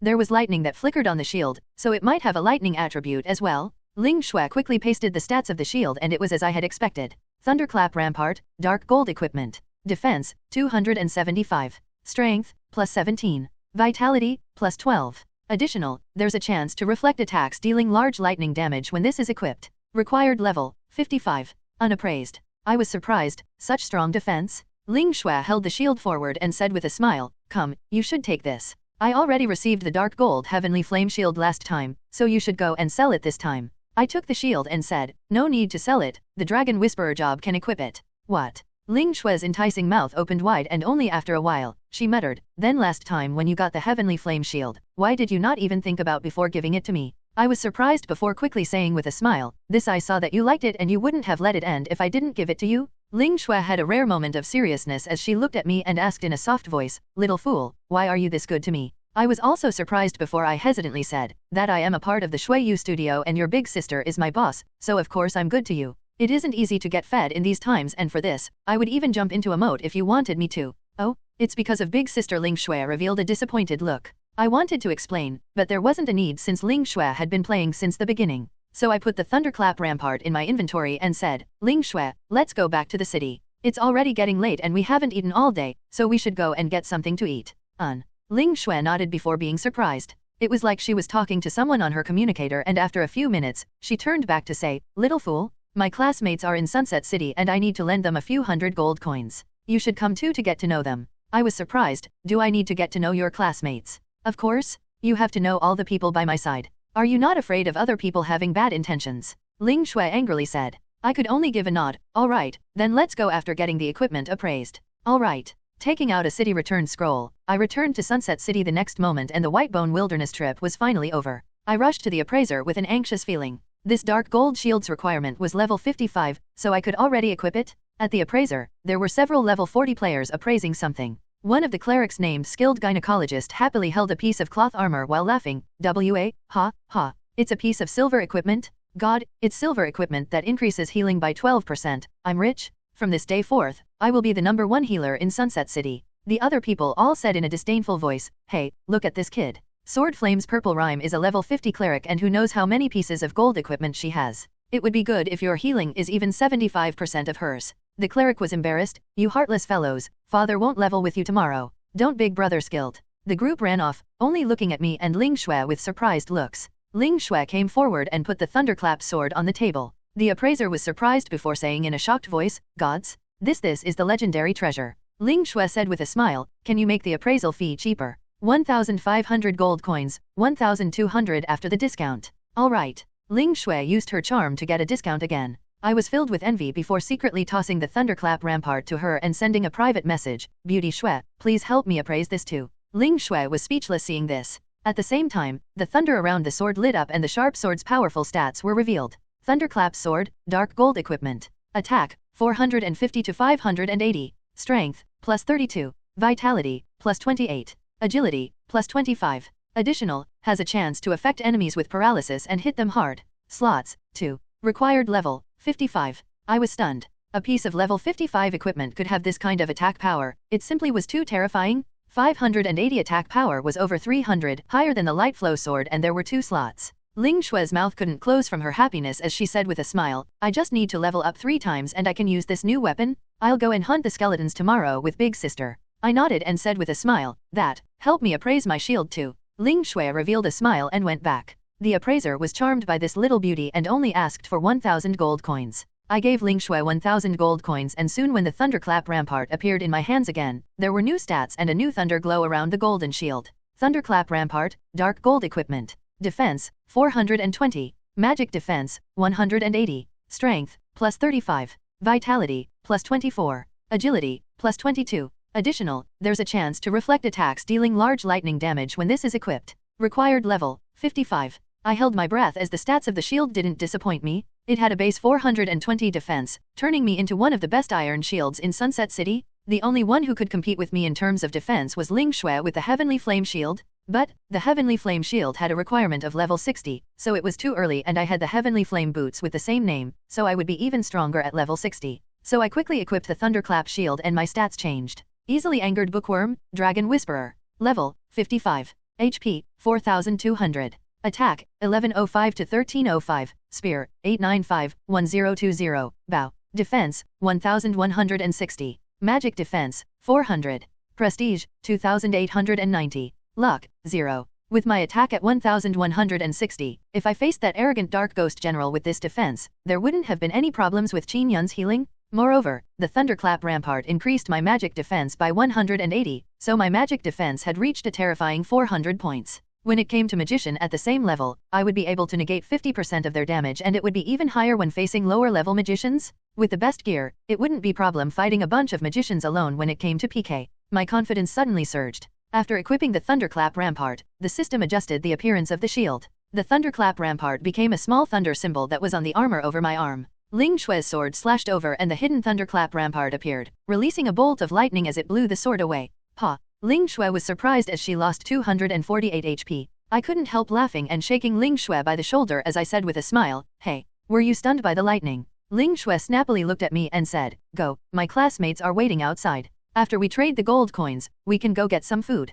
I'm so hungry that I almost can't walk anymore. I revealed a faint smile, it's fine, I can just carry you downstairs. Ling Shui's face turned red, in your dreams. When we came to the Sunset City Square, there were a group of young men and women waiting. There were 3 men and 1 woman. Looking over, 2 of them were berserkers and were tall and strong, so they should be Ling Shui's students. The other person was standing there with a sword and looked very handsome. He was standing in a set of glowing silver armor and had a faint smile as he was stunned looking at Ling Shui. Suddenly my heart skipped a beat. This kid was very threatening to me. I looked at his equipment and it could be considered good. It should be a set of silver equipment. A level 47 swordsman named Spring and Autumn Chaotic Dance? Beside Spring and Autumn Chaotic Dance was a lively young girl, a level 45 cleric named Jiangnan Small Bridge. After seeing Ling Shui, Jiangnan Small Bridge ran over with a smile and said, Xiao Shui, we finally found you in the game? The core members of Shui Yu Studio really are busy. Ling Shui said with a giggle. How so? It was Xiao Qiao who didn't come look for me. Jiangnan Small Bridge looked at me and revealed a surprised look before saying with a smile, Xiao Shui, this should be Shui Yu Studio's easily angered bookworm, right?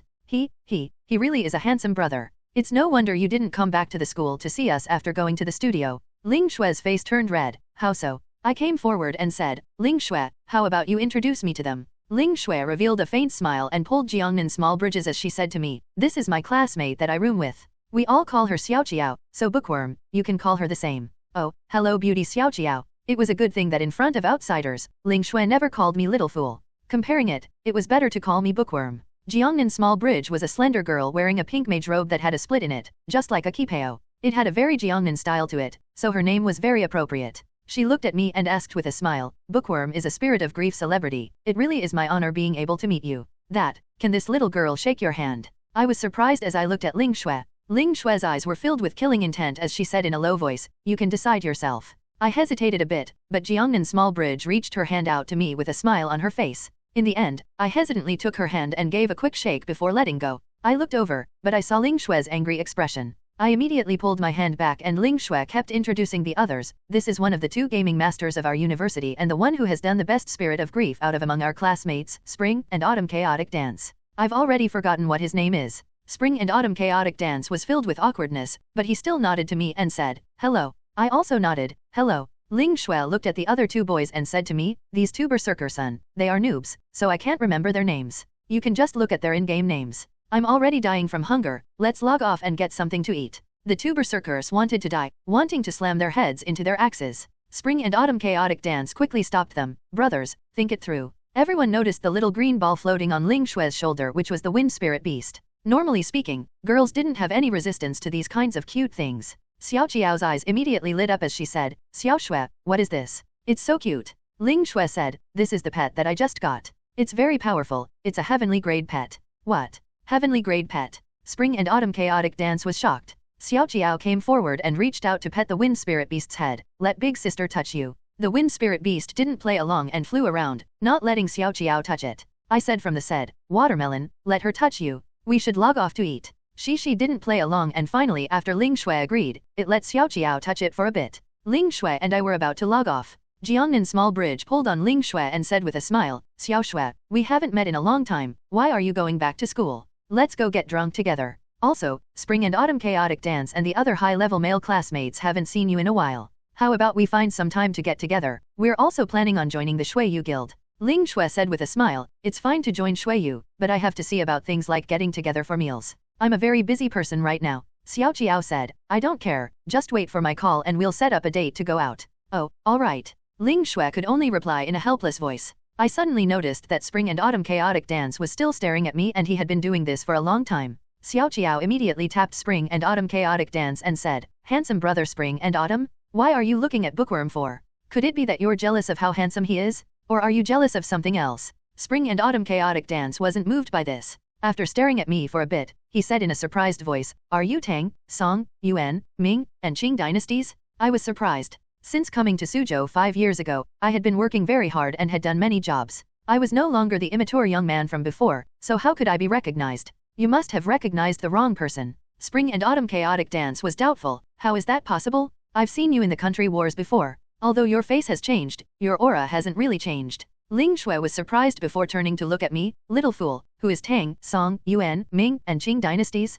I seemed to have heard big sister Bing Cha mention it before. I couldn't hide the truth, so I said with a nod, it was my past online name. Ling Shui was pleasantly surprised. Yeah, so you and classmates Spring and Autumn were online friends. I couldn't help being speechless. Online friends, isn't this word too insulting to me? Why did I feel that the words online friend and hookup were linked? After receiving this confirmation from me, Spring and Autumn Chaotic Dance revealed a passionate look as he said while laughing, it really is you? It really is you? Ha, ha, the brilliance 5 years ago, the leaders all retiring one after another. Lin Fan faded away, there's no news on Yechu, and Sword, and Rose and Lost Paradise haven't appeared in Spirit of Grief. Ha, ha, I never thought that Tang, Song, Yuan, Ming, and Qing dynasties would be here. Great, great. Ling Shui immediately glared at him and said, Spring and Autumn Chaotic Dance? What are you so excited for?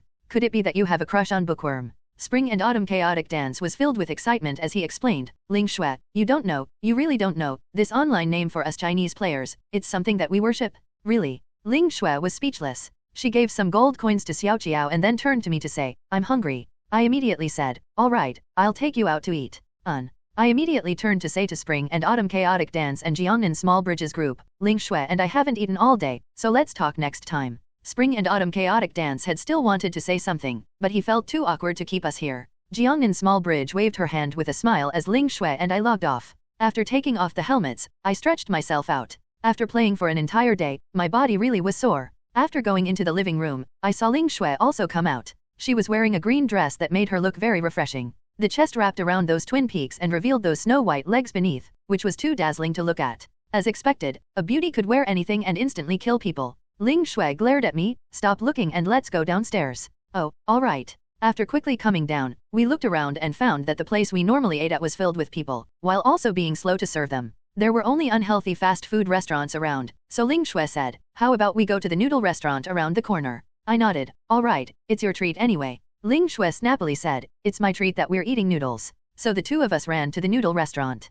The owner was an old man who came over with a menu in his hand. What do the two of you want? Ling Shui said, I'll trouble you for a bowl of fish balls and thick noodles. There are no thick noodles. Is that so? Then one bowl of fish balls and rice noodles. There are no fish balls. Is that so? Then a bowl of cuttlefish balls and thick noodles. There are no thick noodles. I was stunned hearing this. How familiar this dialogue was, but Ling Shui was already lying on the table with a smile as she waved her snow-white hands and said to the boss, 2 bowls of ramen with braised beef, quickly. Don't tell me that you don't have ramen. Yes, yes. The boss played along and ran off. Not long after, 2 steaming bowls of ramen were carried out. I broke a pair of chopsticks for Ling Shui and then started scarfing down my food. In less than a few minutes, the bowl of ramen was finished and the soup was all gone. I almost even swallowed the bowl. Looking at Ling Shui, I found that she had only finished half of her food at a leisurely rate. Ling Shui looked at me, good fellow, you really can eat on, you're hard to support. I revealed an indignant look, it should be me supporting you, why are you supporting me? Ling Shui narrowed her beautiful eyes, Che,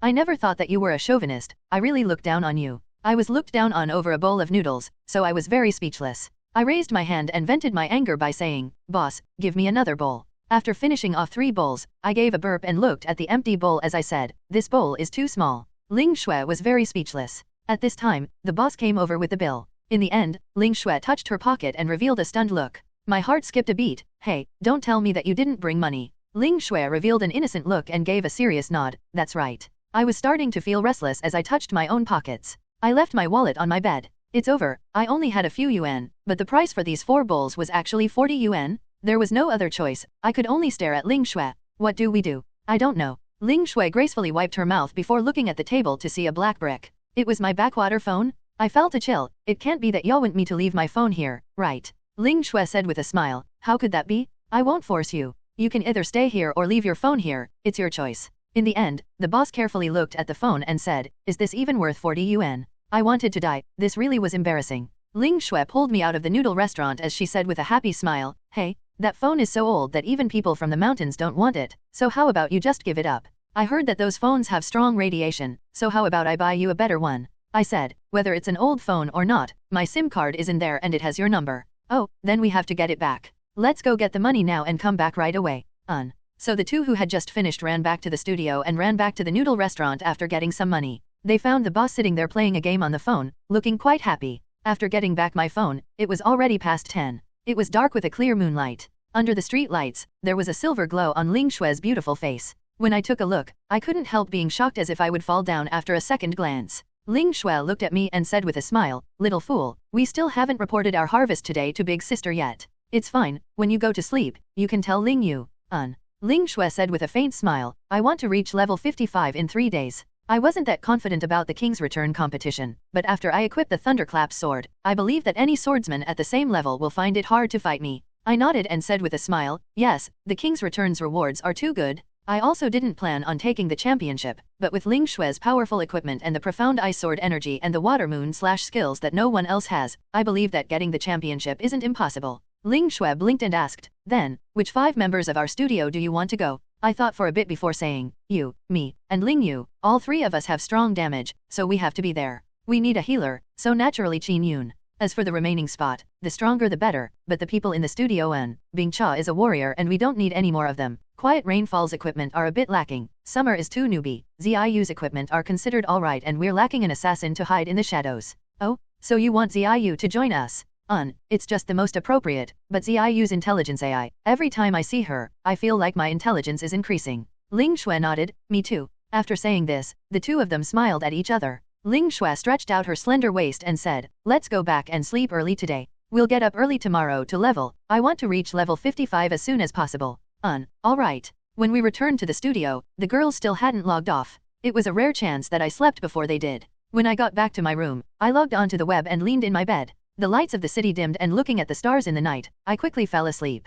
The next morning, dong, dong. With the knocking on the door, I heard ZIU's voice, Big Brother Bookworm, wake up. I stood up and put on my clothes. After washing up, I found Ling Shui and the others coming out of their rooms. Breakfast was very simple, it was bread with some cabbage in them. I was very confused why it was bread with cabbage and not fried dough sticks, but Qin Yun prepared breakfast and it was most likely the lifestyle she was used to. After it was prepared, Qin Yun sat down beside me and asked with a smile, is it tasty? Biting into the cabbage, my face twitched as I forced it down, it's tasty. Qin Yun was very happy as she said with a smile, that's good. I looked up to find the sisters Ling Shui and Ling Yu each with a piece of bread in hand looking at me. I asked, Ling Yu, you logged off that late last night, what level are you now? Ling Yu said, level 57. I should be able to reach level 60 in less than 3 days, but there are people faster than me. I estimate that before 12 today, a foreign maniac will reach level 60. Starting tomorrow, the 2 main cities of the Chinese server should be open. I nodded and said with a smile, that's also good. We've already gone to all of the leveling maps in Sunset City and even the Whitebone Wilderness that no one else has gone to has been finished by us.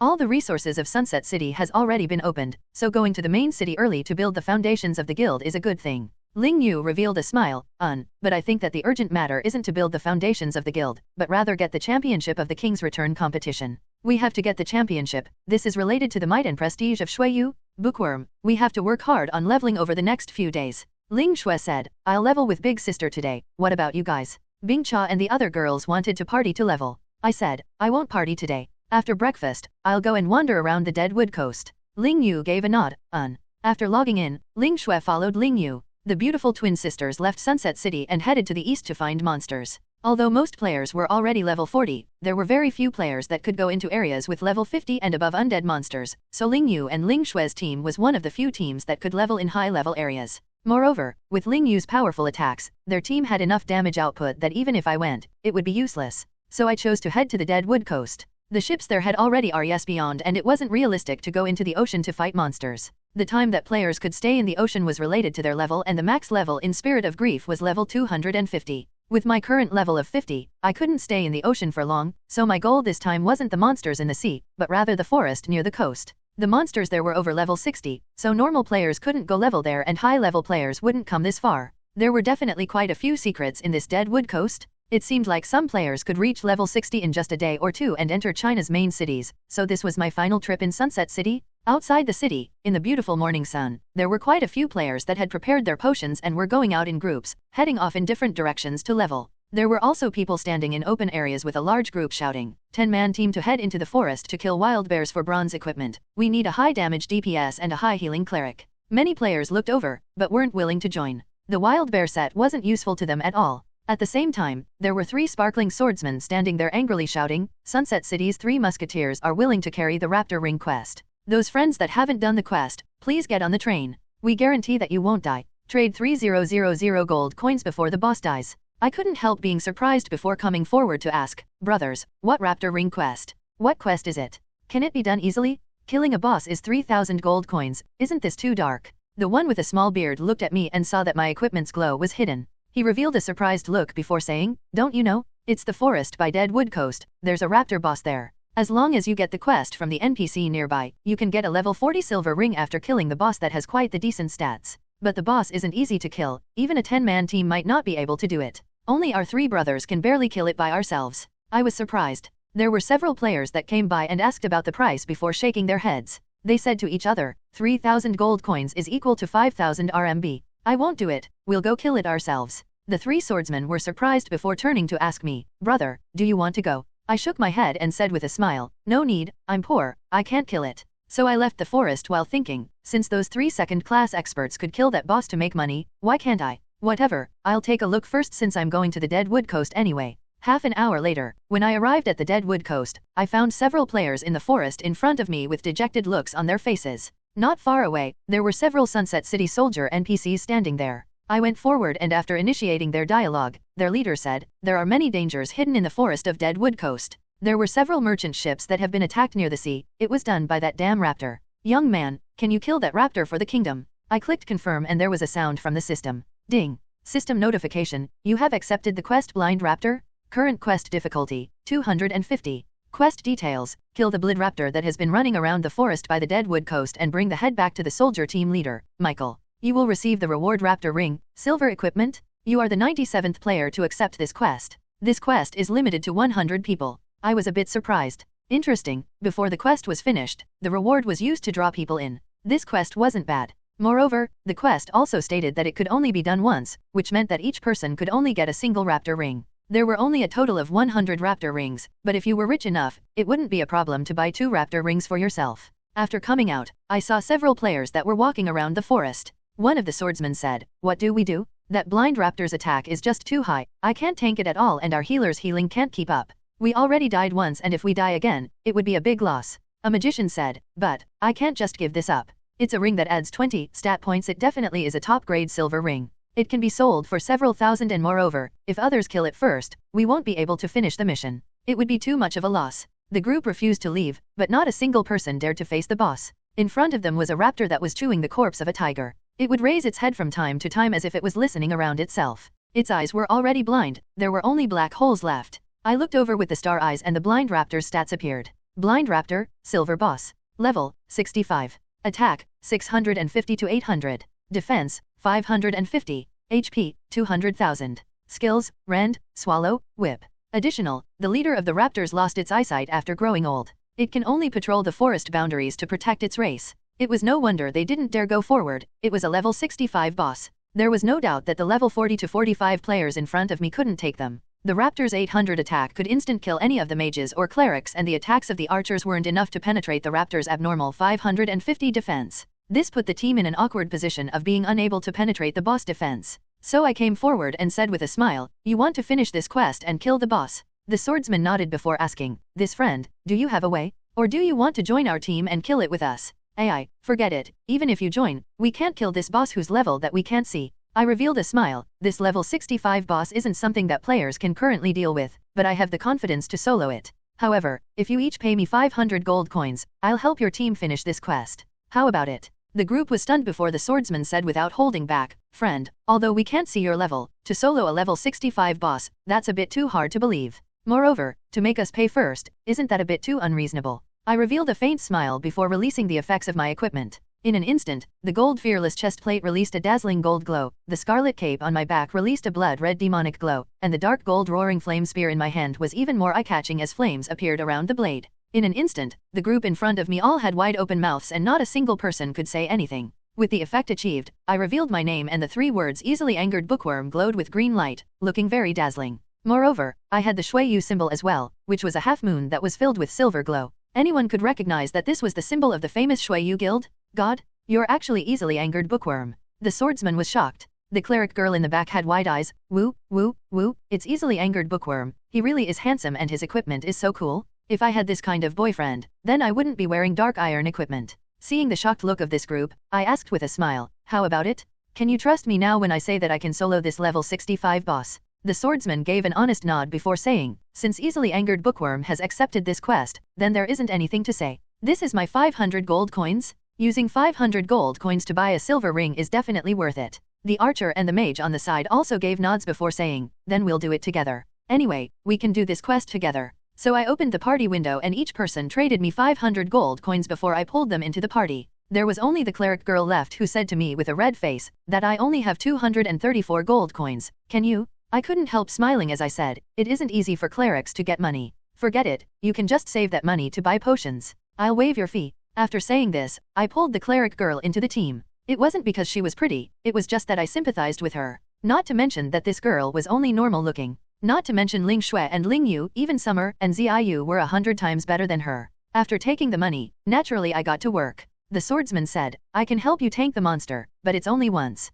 I'll die if I do it twice. I shook my head before saying with a smile, no need, I can do it alone. After saying this, I headed out and greeted the blind raptor with a stab to the neck. Pasha. The roaring flame spear exploded on the raptor and ice flew out, dealing 2,341 damage. The raptor's speed was greatly reduced, but it still flicked its neck and bit at me with its bloody mouth. My left arm came out and with a blue glow, there was a clear shield that appeared on my arm that blocked the attack of the raptor. With my defense, the raptor's 800 attack only dealt 125 damage to me? God? He actually has such high defense. The swordsman was stunned. I secretly laughed at this. With 2 defensive gold items and the dark gold shield, my defense was even higher than a knight. It can't be said that this boss attack wasn't high, it was just that the defense of a dark gold item was too abnormal. To elaborate even more, killing a super powerful boss would give a broken item. Of course, this raptor could only be considered a third-rate boss, so it couldn't break my defense. When the players behind me were stunned, I had already sent out the shield break slash and the whirlwind slash, dealing around 5,000 damage to the raptor. The raptor's HP wasn't that high to begin with, so it didn't take long for its HP to drain. It was already dead in less than 10 minutes. My HP was still at half after drinking a potion. The cleric girl had planned on healing me, but I stopped her. Cleric's healing created the most aggro, so I didn't want to cause trouble for myself. If the girl was instantly killed by the raptor, this would hurt my prestige and even implicate the Shuiyu studio. Once the rumor that Shuiyu Studio's core member caused someone's death during a quest was released, I wouldn't be able to take the criticisms. Finally, I swiped down with a shield break slash and the sharp tip of the roaring flame spear pierced through the raptor's neck, splashing blood all around. This raptor that was twice as tall as a person gave a wail before falling down. Leaves scattered around before it dropped some gold coins and a few pieces of equipment. The players behind started moving forward. After all, we didn't discuss who would get the drops beforehand, but I wasn't someone who would give up benefits. With a wave of my spear, I came forward and put the gold coins and equipment into my inventory. Then I said to them, everyone can come and get a raptor head. They came forward and collected a blood raptor head in their inventory. I took this chance to look at the gold coins and equipment that the boss dropped. There were 450 gold coins and adding in the gold coins from the 11 of them, I had earned 5,950 gold coins in less than half an hour. Hey, I earned another small fortune? As for the equipment, it was 2 pieces of bronze equipment that was considered decent. Based on the unappraised state, they would sell for around 200 gold coins each, which would be converted to 300 RMG. This was the limit of bronze equipment that normal players could accept. After the players finished the quest and received the silver raptor ring, they all revealed happy looks. The players asked, what do we do now? We can't kill the monsters here, so should we go back to the city and return to the cool breeze forest? The other people nodded and returned to the city together. There was only me left at the Dead Wood Coast. I went over to the NPC and after handing in the raptor head, I received 200,000 experience and 200 gold coins, as well as 300 prestige. I used 20,000 prestige to form the Shuiyu Guild, so now I had to slowly gather it again. The main part of this quest was the silver ring. There was no need to appraise it, I could see the stats already. Raptor ring, silver equipment. Strength, plus 20. Vitality, plus 20. Intelligence, plus 20. Agility, plus 20. Additional, increase user's attack speed by 1%. It really was a good piece of silver equipment. The 20 stat points were good and then there was the 1% attack speed. However, although the blood-sucking ring is also a silver item, it has a 4% lifesteal effect. This means that I heal for 40 every 1000 points of damage that I dealt. It was a good thing that helped me level, so I couldn't change it. The other ring slot had the gust ring which increased attack speed by 5%, so I wasn't willing to trade it. After thinking about it, I didn't equip the raptor ring. Forget it, the stats of this ring weren't bad, so I'll give it to Bingcha. A 1% attack speed increase was quite good for a swordsman, so the raptor ring was thrown in my bag. When I looked at my equipment, I had a gold cloak and armor, dark gold weapon and shield, but the awkward thing was that my leg armor, helmet, and wrist armor were all bronze items. It seemed like I needed to swap them. Although my 1160 defense was already hard for level 60 mobs to break through, it wasn't good for piking with players. There were many experts in China and the king's return would be a meeting of tigers and dragons, so there would be plenty of people who could break my 1160 defense. So it was important to make up for my lacking equipment. Having a few more broken pieces of equipment wasn't a bad thing. Turning around, looking at the far-off forest, the blind raptor that I had killed had RES beyond. I immediately understood why the equipment it dropped was so bad. It had already been killed several times and when it was my turn, it was no wonder the equipment dropped was bad. When I used the star eyes to look at its stats, there was no doubt that there should be raptors in the forest behind it. Although they were real dragons, they still had dragon in their names, so the equipment they dropped shouldn't be bad. So I gripped the roaring flame spear and entered this bloody forest filled with beasts. Sha.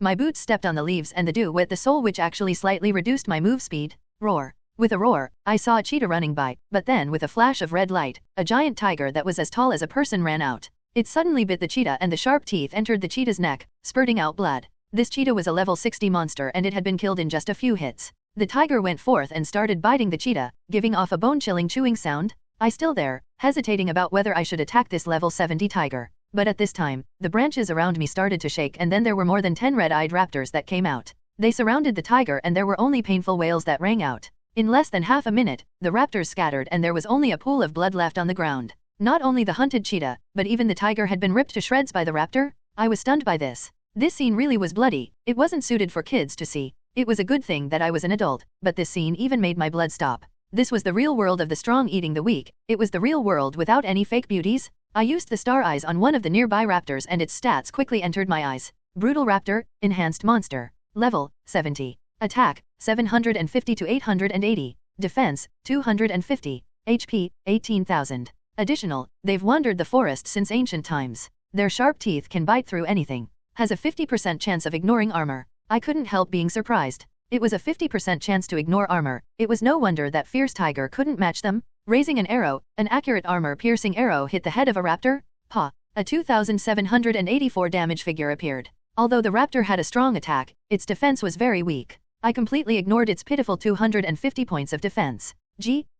After the raptor was hurt, it quickly roared out and it charged over. With a pshaw sound, the raptor's sharp teeth bit into my thunderclap rampart. A wave of thunder was reflected and the raptor suffered around 300 points of damage. I ignored 50% of the enemy's damage, taking the over 110 points of damage down to 572. I sent out a shield break slash and a sweeping away 1,000 soldiers. The series of attacks created a bloom of light at the raptor's neck. 3458, 2102, 2237, 2491. With just a series of skills, the raptor lost over 10,000 HP. When it used its second attack, I used a whirlwind slash and a normal attack to kill it. Ding. System notification, you have killed the giant raptor beast of the forest, you have earned 10 prestige. Ha, it actually gave prestige? I was filled with joy. It should be because the raptor's level was too high. Each raptor gave 10 prestige, then 100 raptors would give 1,000 prestige. It seemed like it would be a good way to earn prestige like this. The raptor's drops were also very generous. Other than 24 gold coins, there was also a raptor skin. Raptor hard leather, quest item. Cannot be traded or dropped. It was a quest item, but what was depressing was that I didn't know where to get this quest. Forget it, I would keep killing. If nothing unexpected happened, the quest NPC should be deeper in. So I opened the minimap and I could tell that this forest was very open. However, I could also tell based on the traces of the map that this wasn't a very big open map. I would first set my goal here. Normally speaking, the quest NPC should be in this place. Going not far ahead, after filling up my HP, I saw raptor eating another tiger. This brutal raptor had red eyes and sharp fangs. Its attack power really wasn't normal. I shot out another armor-piercing arrow and then an ice arrow. The slowed raptor still charged at me and I had already swapped out to the roaring flame spear. I sent out a sweeping away 1,000 soldiers, but before the second attack could go out, there was a layer of stone that appeared around the raptor as it had been petrified. A normal monster could be petrified for over 30 seconds. Although the raptor's defense was increased by 200%, I could still easily break that 750 points of defense. Shua. After a series of attacks on the raptor, this pitiful level 70 enhanced monster died without even losing the petrification effect with my powerful attacks. With a wail, when the raptor fell down, not only did it drop gold coins, it also dropped a green glowing sword. Oh, the enhanced monster dropped a weapon? I happily went forward to pick up the sword and its unidentified stats appeared in my eyes. Swift sword, bronze equipment. Attack, 120 to 195. Strength, +8. Required level, 45. Unappraised. After appraising, the attack should be around 250, so it was considered level 45 trash. Although it wasn't the best item, if I sold it to a noob level 45 swordsman, I should be able to earn a few gold coins. So with the principle of every grain counted, I happily put the swift sword away. Although it wasn't valuable, it should be sold for at least 10 gold coins, which was enough for a bowl of fish balls. This swift raptor didn't drop another skin. It seemed like the quest item really wasn't easy to get. When I went forward again, each raptor didn't last more than 2 minutes. They gave very good experience, and with this speed, it would only take around 10 hours to reach level 56, which was quite fast. After killing several more raptors and obtaining 3 more skins, I arrived at an open field. Sha. With the sound of leaves, the raptors ran as if they were scared of something. After pushing aside the leaves in front of me, I saw that there was actually a small human camp in front of me. Damn, there was actually a human establishment in the wild like this. Could it be that the human soldiers here weren't afraid of death? The sentry post was made of wood and only the center was made of bricks, with sturdy and sharp pine wood stuck all around the sentry post. On the sentry post, there were a bunch of human soldiers with bows in hand, dealing with 2 raptors below. It was a pity that the raptors were like flies that couldn't be hit, so they weren't willing to leave. These NPC soldiers had the armor of the Sunset City Patrol, so they should be the army from Sunset City, so they could be considered on the same side. So I charged over with my spear and quickly took care of the raptors with only a sliver of HP. When I was about to pick up the leather that it dropped, one of the soldiers on the sentry post shouted out, "Wait." I was surprised as I asked, "What is it?" A person who looked to be the leader came down from the sentry post and said, "Brave young man, I admire your courage very much. You could enter this jungle alone, which shows that you are a true warrior, but we hope that you can leave the leather of these raptors to us because we need them very much. It was just a piece of skin, I didn't think much about it. Anyway, I already took the experience and the gold coins." The soldier brought me to the sentry post and said, "Since the armies of hell invaded last time, the human countries have been in danger. To resist the powerful poison of these undead, the Sunset City magicians have been crafting poison-resistant armor and the raptor leather is the best enchanted leather material." I gave a nod and turned back to take a look. I found that in the center of the sentry post, there was a black-robed mage that was grinding medicine and had been studying a piece of raptor leather for a long time. So I came forward to hear the mage say, "Humans cannot withstand the second demon invasion, so we must develop equipment to resist those inhuman creatures. The research here is at the final stage, but we lack the most important ingredient, which is the raptor leather." I was a bit surprised. Is the leather that important? The old magician said with a nod, "Many of our Sunset Kingdom's brave warriors have been sacrificed to the raptors for this leather. There are so many beasts out there that we can't get any more leather. It seems like there was a quest here." Before I could say anything, the old magician said, "Brave young man, do you have the courage to accept this arduous quest?" Ding. System notification, "Do you accept this quest?" When I clicked confirm, there was another prompt. Ding. System notification, "You have accepted the quest Precious Enchanted Leather. Current quest difficulty, 550. Quest details, kill the wild animals in the forest and gather 100 raptor leather and 100 raptor armor for Master Yin Wen. These brutal raptors drop this raptor leather and deeper in the forest, you can find the brutal armored raptors that will drop the raptor armor." I was surprised. This 550 difficulty quest really wasn't simple. The level 70 brutal raptor was already hard enough to deal with and now there was an armored raptor. It shouldn't be easy to deal with. But I've already accepted this quest, so I could only do it. Moreover, not only did these monsters give good experience, there was also prestige. Getting all this from one monster, I could only do it. So after leaving the sentry post, I patrolled the surrounding jungle and my roaring flame spear took the lives of the raptors one by one. When noon came, I had collected 54 raptor leather and I still hadn't even seen the armored raptors yet. I would collect one before thinking about the other. The requirements of this quest was tie hard, so the reward must be very good. At noon, I logged off to eat. Ling Shui happily told me that she was already at level 53 98%, so she could reach level 55 by the end of the day. The price was that Ling Yu's leveling slowed down, but Ling Yu wasn't unhappy at all. These two sisters were close, they didn't care about this bit of loss. Qin Yun, Bing Cha, and Quiet Rainfall went leveling together. Summer went with Flying Fire Group, forming 6 groups with over 500 people, so they went into the Cool Breeze Forest together and the leveling wasn't bad. Ziyu went to get experience from Sword Flame, so Dragon Flame and Ghost Fire took care of Shui Yu's dumb girl because of me. Ling Yu took a sip of the soup before saying with a serious look, "I just checked it, a mage player in Europe has already reached level 58. Based on his crazy leveling speed, he will reach level 60 before tonight. This means that the first 2 main cities in China will open tomorrow and the King's Return will start in 3 days. We don't have much time left." I said with a nod, We have to get familiar with the main city, so we only have today to level." Ling Yu said with a smile, So we have to make the most of this time and get the best results today. Shui Yu will become famous in the main city in the King's Return tournament." Bing Cha and Qin Yun looked at each other with smiles on their faces before nodding together. After logging back on in the afternoon, I rushed to kill the raptors. At 3 in the afternoon, with my continuous struggles, I finally collected the 100 raptor leathers. Next, I had to gather the raptor armor and the raptor armor came from deeper into the forest. Under the burning sun, there would be a few antelopes that ran through the forest and the tigers and cheetahs hiding in the forest would pounce at them. However, the real rulers of the forest were the raptors and the tigers that were under level 70 weren't their match at all. Because the King's Return competition would most likely be held in 3 days and Ling Yu wanted to win, I would be one of those people participating from the Shui Yu studios. So I could only do what I needed to do and even if the girls died, I had to defeat the enemies with my roaring flame spear. I also wanted to take the championship. When I was lost in thought, there was a sudden angry roar that came from in front. There were several cheetahs running in fear before a tree that was twice as tall as a person was destroyed and a giant thing came out. Roar. I looked up and couldn't help being surprised. What appeared was a raptor covered in black armor with saliva dripping from its snow-white teeth. Its red eyes gave up on the cheetahs and turned to look at me. Armored raptor, enhanced monster. Level, 75. Attack, 800 to 920. Defense, 500. HP, 25,000. Additional, wandered the jungle in ancient times. Its sharp teeth can rip apart anything and has a 50% chance to ignore armor. The armored raptor's stats surprised me. Not to mention the 920 attack, its defense as 500 as well. It really was abnormal and much fiercer than the raptor that I killed before. Who? The armored raptor charged forward and bit my shoulder. 874. With a kaka sound, the thunderclap rampart glowed as it increased my attack.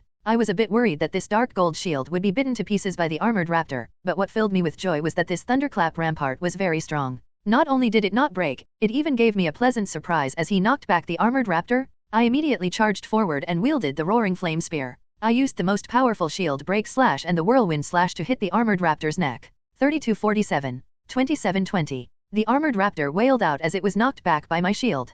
I quickly approached and went right past the raptor's feet, while my roaring flame spear didn't stay idle and slashed out with a normal attack. The armored raptor's giant body was too big to fall. When it turned around, I had already gone to the side and released a sweeping away 1,000 soldiers, creating a beautiful S-curve. It was clear that the maneuvering skills of the armored raptor were bad. Although its attack and defense were good, it definitely couldn't deal with a swordsman that had added a bit into his agility. My current butterfly steps were like an absolute counter to the armored raptor. When I brought this armored raptor down, it only had the chance to land 2 blows on me.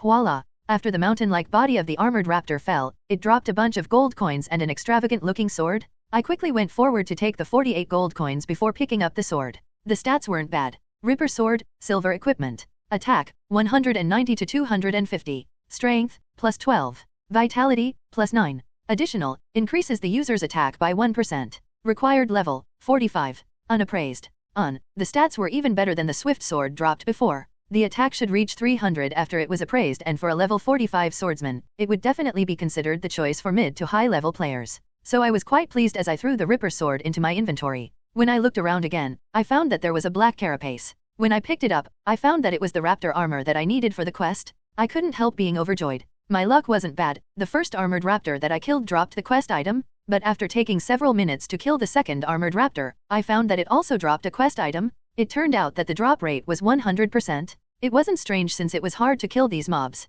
If my agility wasn't high enough, a normal close-range job would find it hard to kill it even if they had broken gear. After all, the armored raptor would deal around 1,000 damage. It was not smart to block this. So following the monster distribution on the map, I swept through the forest for several hours. I logged off in the middle for dinner and then logged to level until around 8 where I reached level 56. The rest of the armored raptors could be used to complete the quest. They gave quite a bit of gold coins. I already had over 10,000 in my inventory, and in just a single day, my prestige had increased by over 4,000, so now my prestige has gone back to 8,430. I opened up my friend list and Ling Shue's level had surprisingly reached level 55. Those two sisters' training efficiency really was amazing. Pasha. The roaring flame spear pierced through the hide of the armored raptor and killed it. There was another sword that appeared beside the raptor corpse, which was another Ripper sword. This was already the 5th Ripper sword. The armored raptors really were generous, giving me 5 silver swords in just 5 hours. They were much more generous than the elite monsters in the Whitebone Wilderness. After picking up the last raptor armor, I wiped the sweat off my head. Finally, this difficult quest had taken a whole day for me to finish. It was worthy of that 550 difficulty. Holding the roaring flame spear, I went back to the sentry. However, when I reached the edge of the forest, I saw a bunch of Sunset City players coming over and their levels weren't low. The person leading them seemed familiar, and when I looked closely, I found that it was Fated Madman. I couldn't help being surprised. Enemies really crossed on a narrow path. What did Fated Madman come here for? At this time, I suddenly received a message from Swordflame Dragon Soul. Dragon Soul said, "Bookworm, I just received the news that Fated Madman paid a high price to buy a hidden job item from Echo City and is preparing to change into a hidden job called Frost Warrior. He seems to be at the Deadwood Coast to do the quest. I heard Purple Rhyme saying that you're there. Do you see him?" I immediately said, "I see him, but this place is very dangerous." Dragon Soul said, "I'll immediately bring the brothers over. Lin Ao sent you back to level 0, so we have to pay this back? This brat thinks that he can get a hidden job. He really is dreaming." I thought for a bit before replying, "Dragon Soul, there's no need to come here. This place has a very complex terrain and powerful monsters. Just leave it to me.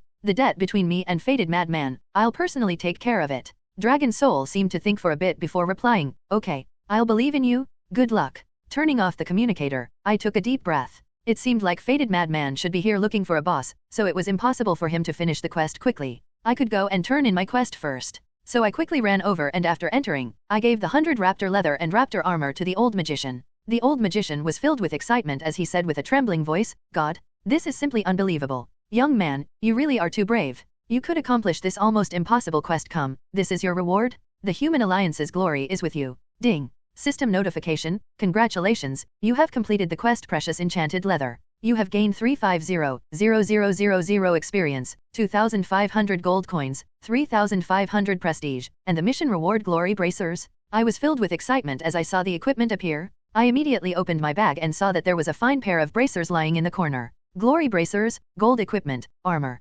Defense, 120. Magic defense, 50. Strength, plus 25. Vitality, plus 20. Additional, increases the user's attack by 40. Required level, 55. Quest rewards didn't need to be appraised. This piece of armor's high defense and magic defense would greatly increase my ability to survive, and there was also 40 attack added on. This was simply the best level 55 warrior equipment possible. I quickly changed out my dark iron bracers for this gold glory bracers, and it greatly increased my stats. My attack reached 1,365, my defense reached 1,230, and my magic attack reached 450. A middle-level magician wouldn't be able to do that much damage to me. Like this, I had 2 pieces of dark gold equipment and 4 gold equipment. The sparkle on my body really was dazzling. After tidying up the potions, I checked the location and quickly left the sentry post. I went through the patches of grass in the deep jungle, watching Fated Madman lead the several hundred fated players, as if they were searching for something in the jungle. With the cover of the forest, I quickly approached and Fated Madman didn't notice me.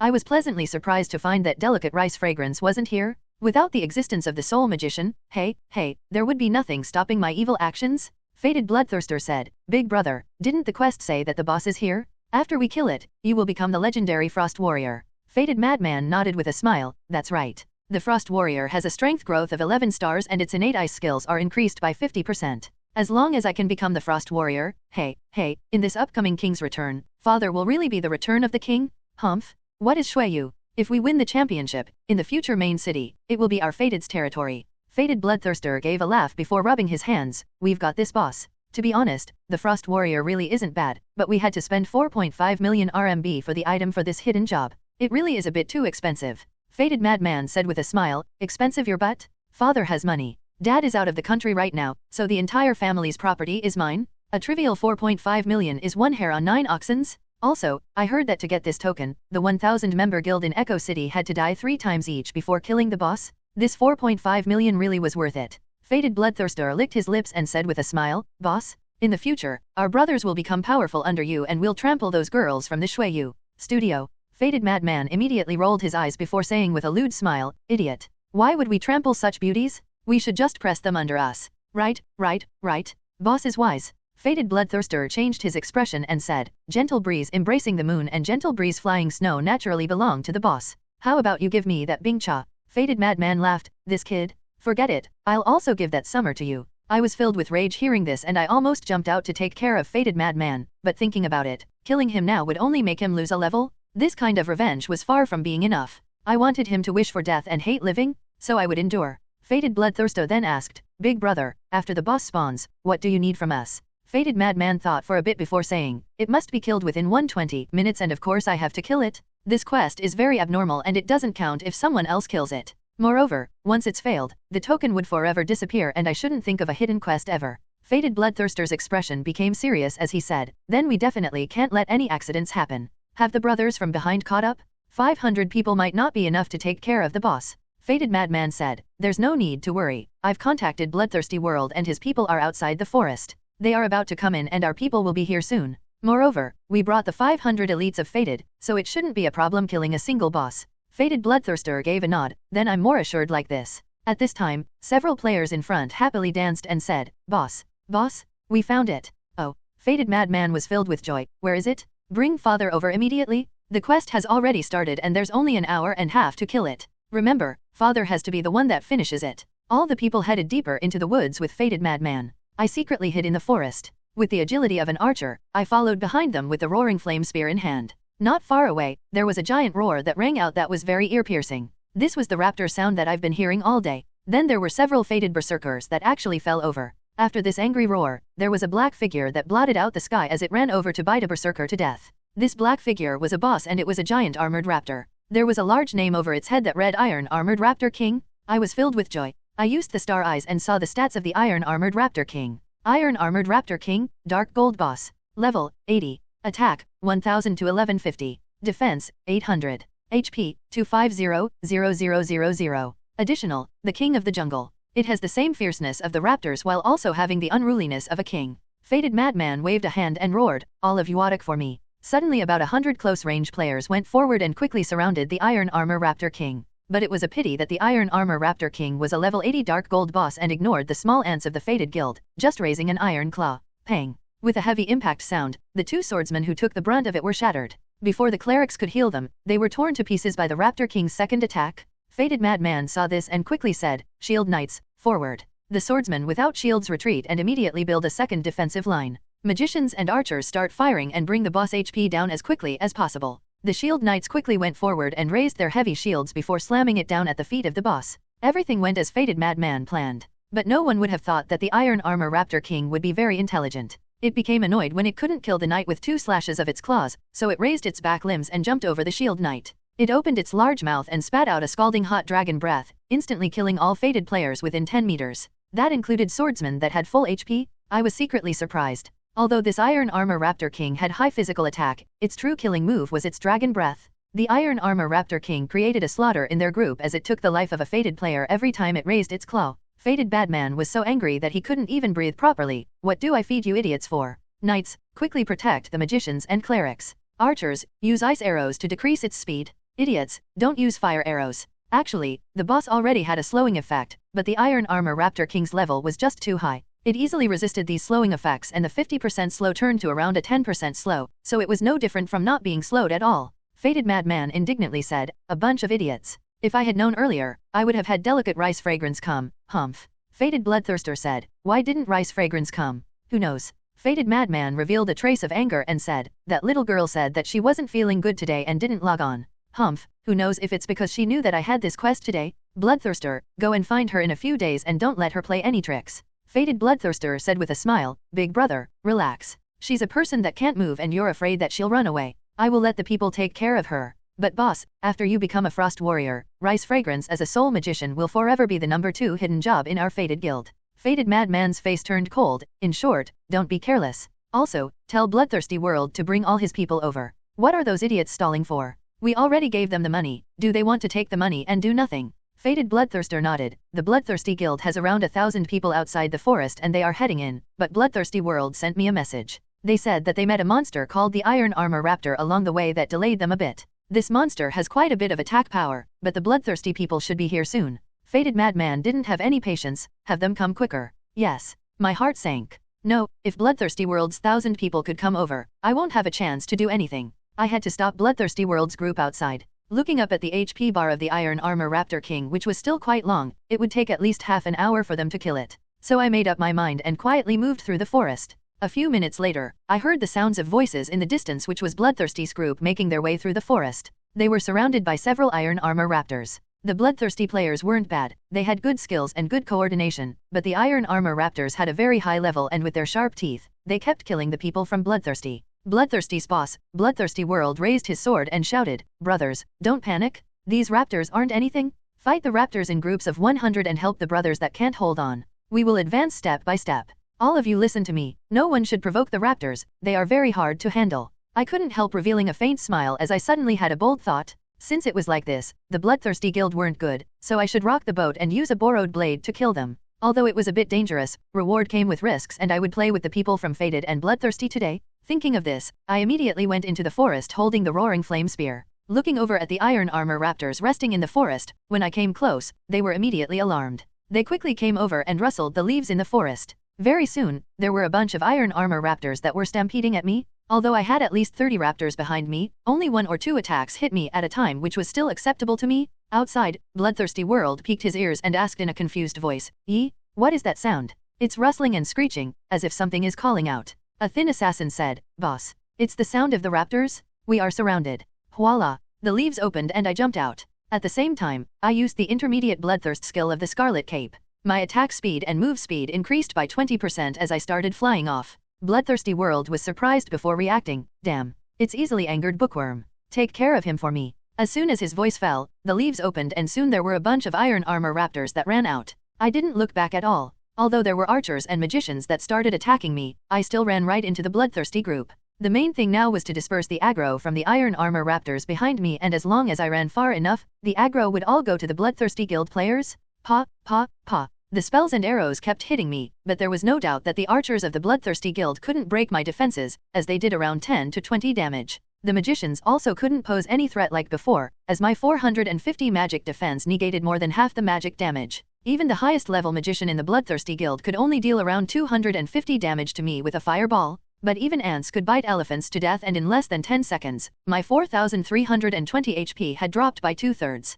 It was a good thing that the bloodthirst skill made me very fast, and I quickly ran through the bloodthirsty guild's group. The commander, who was shocked, gave a very stupid order: magicians, use ice arrows to slow down the raptors. The raptors were stuck in the bloodthirsty camp.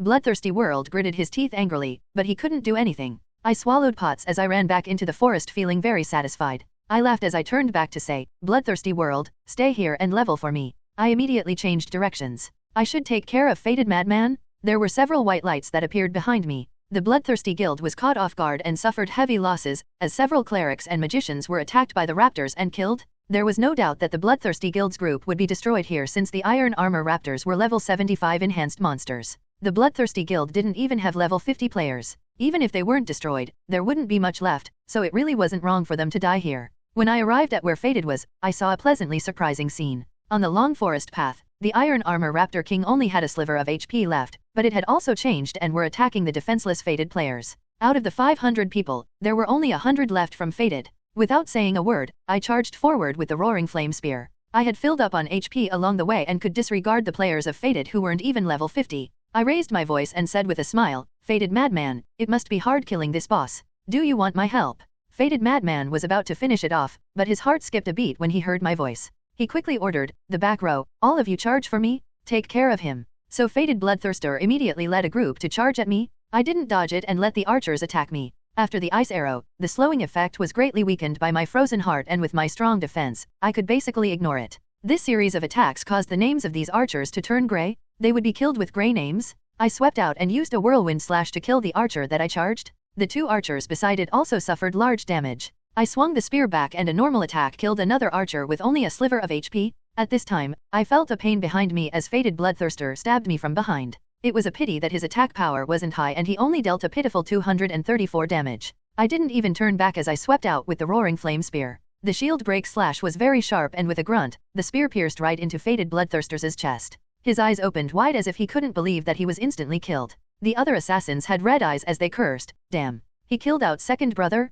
This B** starred, cut him up. I laughed as I didn't hold back. The Roaring Flame Spear swept out and knocked them away, as all the Fated players with red names were killed. In the end, with me and the boss eating away at them from two sides, it didn't take long before only a few out of the 100 Fated players were left. Fated Madman was filled with rage as he chopped at the boss with his sword, but the Iron Armor Raptor King had a very high defense and he only dealt 800 damage. With a sweep of its claws, it almost instantly killed Fated Madman. Fated Madman, who only had a fourth of his HP left, had a pale look on his face. He quickly moved back and a cleric healed him, but this cleric attracted the aggro and the Iron Armor Raptor King crushed this loyal cleric to death. Fated Madman was in despair. Out of the 3 Fated players, one was killed with a sweeping away 1,000 soldiers, one was killed with a normal attack, and the other was bitten to death by the Iron Armor Raptor King. In the end, the funniest thing was that it was only me and Fated Madman left. The Iron Armor Raptor King headed towards Fated Madman step by step. Fated Madman's expression was very funny. He wanted to laugh and he wanted to cry. Do you know how much effort father spent to get this hidden job?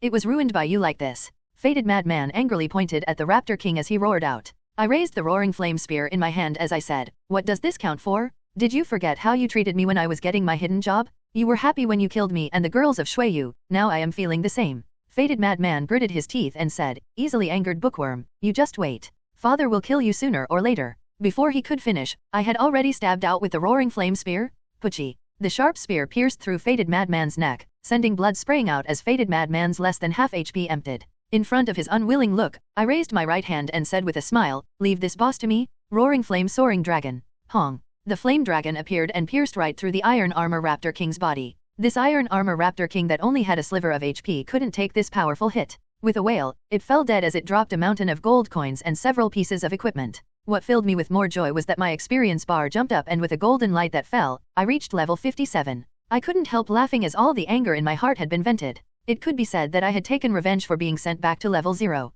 Not mentioning the bloodthirsty guild being destroyed by the iron armor raptors and the fated guild being destroyed here, the hidden job that fated madman dreamed of had been ruined. He must even be feeling like he wanted to die? I went forward to pick up the spoils of the battle. There were many gold coins, over 1,500 of them. Moreover, the 3 items dropped by the boss all looked good. There was a cold glowing axe, a golden glowing pair of leg armor, and a purple skill book. I first looked at the axe. The axe was very cold in my hand, it clearly wasn't a normal item. Frost axe, gold equipment. Attack, 240 to 320. Strength, plus 18. Vitality, plus 10. Additional, there's a chance to shoot out ice arrows to deal 200 points of ice damage and greatly decrease the target's move speed. Required level, 55. Unappraised. The strong stats filled with my wild joy. This axe definitely could be sold for money and it was finally time for me to be rich. I looked at the golden glowing leg armor. This piece of equipment might be something that I could use. Dragon scale leg armor, dark gold equipment, armor. Defense, 120. Strength, plus 20.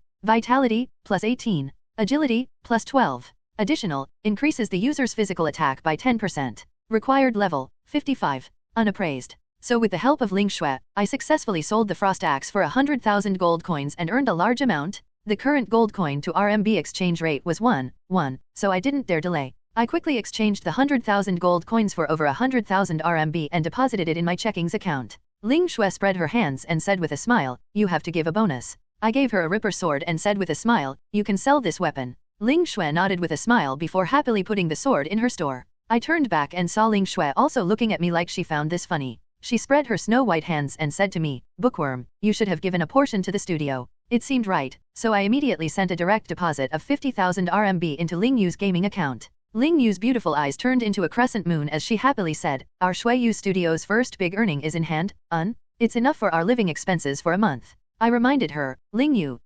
didn't we get a dark gold dagger last time? Have you not sold it yet? That dagger's price definitely isn't low and if we sell it, it should be enough funds to run the studio for a year." Ling Yu was pleasantly surprised. She said with a smile, "Yeah, I almost forgot. I'll bring it over now and I'll sell it here. Bookworm, help me look after my stall." After saying this, Ling Yu headed to the warehouse manager and came back like a tornado after a few minutes. She had a dark gold dagger that was sparkling, which had been dropped with the guild establishment token. Soul Reaper, dark gold equipment, dagger. Attack, 450 to 550. Strength, plus 30. Agility, plus 25. Vitality, plus 18. Additional, increases the user's attack speed by 25%. Slots, 1. Required level, 65. I couldn't help being scared by the strong stats of the dagger. Not to mention the high 550 attack power of the dagger, there was also a 25% increase in attack speed. There was no doubt that this large increase in attack speed was already close to breaking the balance of the game and the assassin that had this dagger would definitely be a hard adversary for magician players. Ling Yu asked with a smile, "How much should we sell this dagger for?" I said, "Just directly sell it for RMB. As for the price, I think that it definitely shouldn't be lower than 500,000 RMB, right?" Ling Yu blinked. Would people spend that much money for a piece of dark gold equipment in a game? I nodded, "There will be. If you had control of the Blue Star Group, wouldn't you buy a similar level mage staff?" Ling Yu couldn't help smiling. "That's right, if father did give me the company, I would definitely buy it. It's the same with Shui." Ling Shui said with a smile, "You can't finish spending all that money, so why not buy it?" I couldn't help smiling as I said, "You two little girls who will ruin your family, good? Ling Yu, set up the stall and I'll help you call for customers." Ling Yu immediately put up the dark gold dagger on sale and the price was 500,000 RMB. So I raised my voice to shout, "Assassins of Sunset City, pay attention. There's currently a level 65 highest quality dagger for sale. Come immediately if you want it. Those that have assassin friends, please help spread the word. It's first come first serve." As expected, Sunset City's square exploded. There was actually someone publicly selling a piece of dark gold equipment. This really was a first. Very soon, there were a bunch of assassins that started shouting out. A skinny assassin asked, "Hey, can this dagger be cheaper? Can you sell it for 500 RMB? A fat assassin said, "Scram, I'll pay 5,000 RMB. All of you leave, I'll pay 50,000. 50,000. An aggressive young master assassin shouted. Ling Yu was speechless and stuck behind me as the crowd came closer and closer. I protected Ling Yu while pointing, "Hey, this assassin friend, you can't cause trouble if you're not buying. Also, that assassin with the obscene look. UB asterisk starred, we're selling equipment, not people. Quickly suck up all that saliva, it's about to drip on the dagger." At this time, there was a magician that called out, "Everyone, move aside, I have some urgent matters." This little mage was considered quite badass. He pushed through with the skinny figure of a magician and said to me, easily angered Bookworm, "I have a friend that will be coming to Sunset City. He's willing to pay 500,000, so just wait a bit." I saw some hope. so I announced, "Everyone, there's already a customer for this dagger, so please come earlier next time." I cursed in my heart, these B***stards, not a single one can pay 500,000 and only know how to look at beauties. They scared Ling Yu into hiding behind me, and the ones that surrounded Ling Shui were even more pitiful. Ling Shui directly took out the thunderclap sword and swung it around, scaring those assassins until they ran off with wet pants. Not long after, a swordsman with a spear came over. This swordsman gave up the traditional two-handed sword to use a spear. That was enough to show how good the spear was. After all, the traditional weapon had 20% increased attack, which was a large amount that normal people couldn't resist. The surrounding players gradually scattered. Ling Yu fixed her mage robe and stood seriously in front of the store. I quickly used my star eyes to see the name of the person who came, and this person with the spear was actually Lone Grave, the boss of Fleeting Years. Just half an hour ago, he founded China's second guild, Fleeting Years. Lone Grave clearly never thought that the one selling the item was us, so he was a bit surprised. But he quickly changed to a smile as he said, "I never thought that it would be the famous Shui Yu Guild. The leaders are actually here doing business? Ha, ha, this really is a fortunate meeting? This lowly one is Lone Grave?" Easily angered bookworm, gentle breeze embracing the moon, gentle breeze flying snow, good evening. Ling Shui blinked before saying with a smile, "It's Uncle Lone Grave." Lone Grave looked a bit awkward before saying with a smile, "I never thought that the one selling this Soul Reaper would be you all. This is also good, we can become friends like this? I'm helping a friend buy this dagger." After saying this, Lone Grave directly opened a trade window with Ling Yu. Ling Yu said in a low voice filled with joy to me, "It's 500,000. I couldn't help smiling, her potential was stronger than her? This successor to the Ling group was this happy over 500,000. It had to be known that Ling Tian's business wasn't worse than Lone Grave's.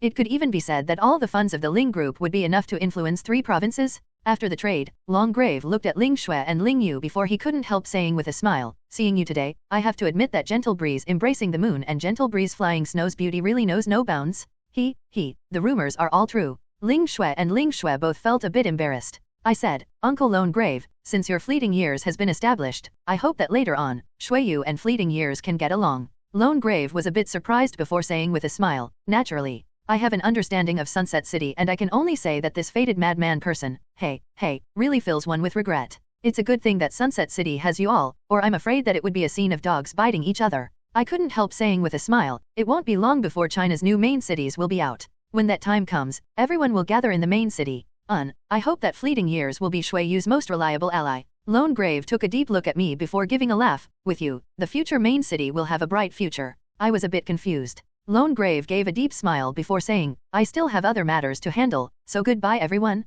I hope that we can meet again soon." After saying this, Lone Grave used a scroll to return to the other city. Ling Yu was still filled with joy as she said with a smile, 500,000, it's enough to support our Shui Yu studio for a year. I opened the player level rankings and was impressed to find that an European mage players had already reached level 59. It seemed like the first level 60 player would be appearing soon. Looking at the Chinese rankings, Ling Yu was still first, I was second, and Ghostfire had fallen to fourth. 1 Gentle Breeze Flying Snow, level 52, Magician, 2 Easily Angered Bookworm, level 57, Dragon Whisperer, 3 Hell Flames, level 56, Gale Warrior, 4 Sword Flame Ghostfire, level 55, Dark Magician, 5 Delicate Rice Fragrance, level 55, Soul Magician, 6 Gentle Breeze Flying Snow, level 55, Swordsman, 7 Battle Soul Defying Heaven, level 55, Berserker, 8 Battle Soul Drifting Wind, level 54, Magician, 9 Lone Grave, level 54, Berserker, 10 Sword Flame Dragon Soul, level 54,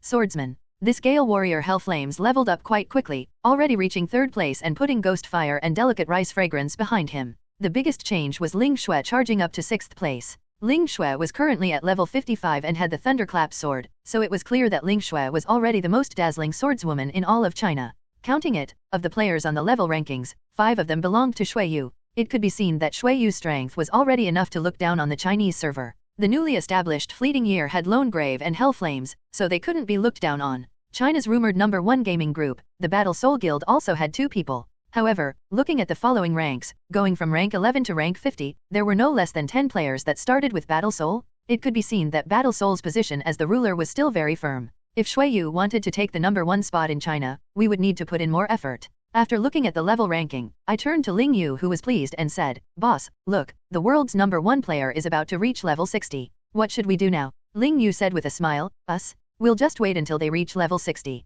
Ling Shui did her business on the side. "This classmate, you've looked at my Ripper sword for 5 minutes now. Will you buy it or not?" The shy little swordsman said, 30,000 gold coins. It's a bit expensive, but if you agree to one of my conditions, I'll buy this sword. Ling Xue's beautiful eyes looked over and she spoke in a sweet voice with a smile. What do you want? I was about to die from my nervousness, so I raised a dagger and said, what condition? Speak.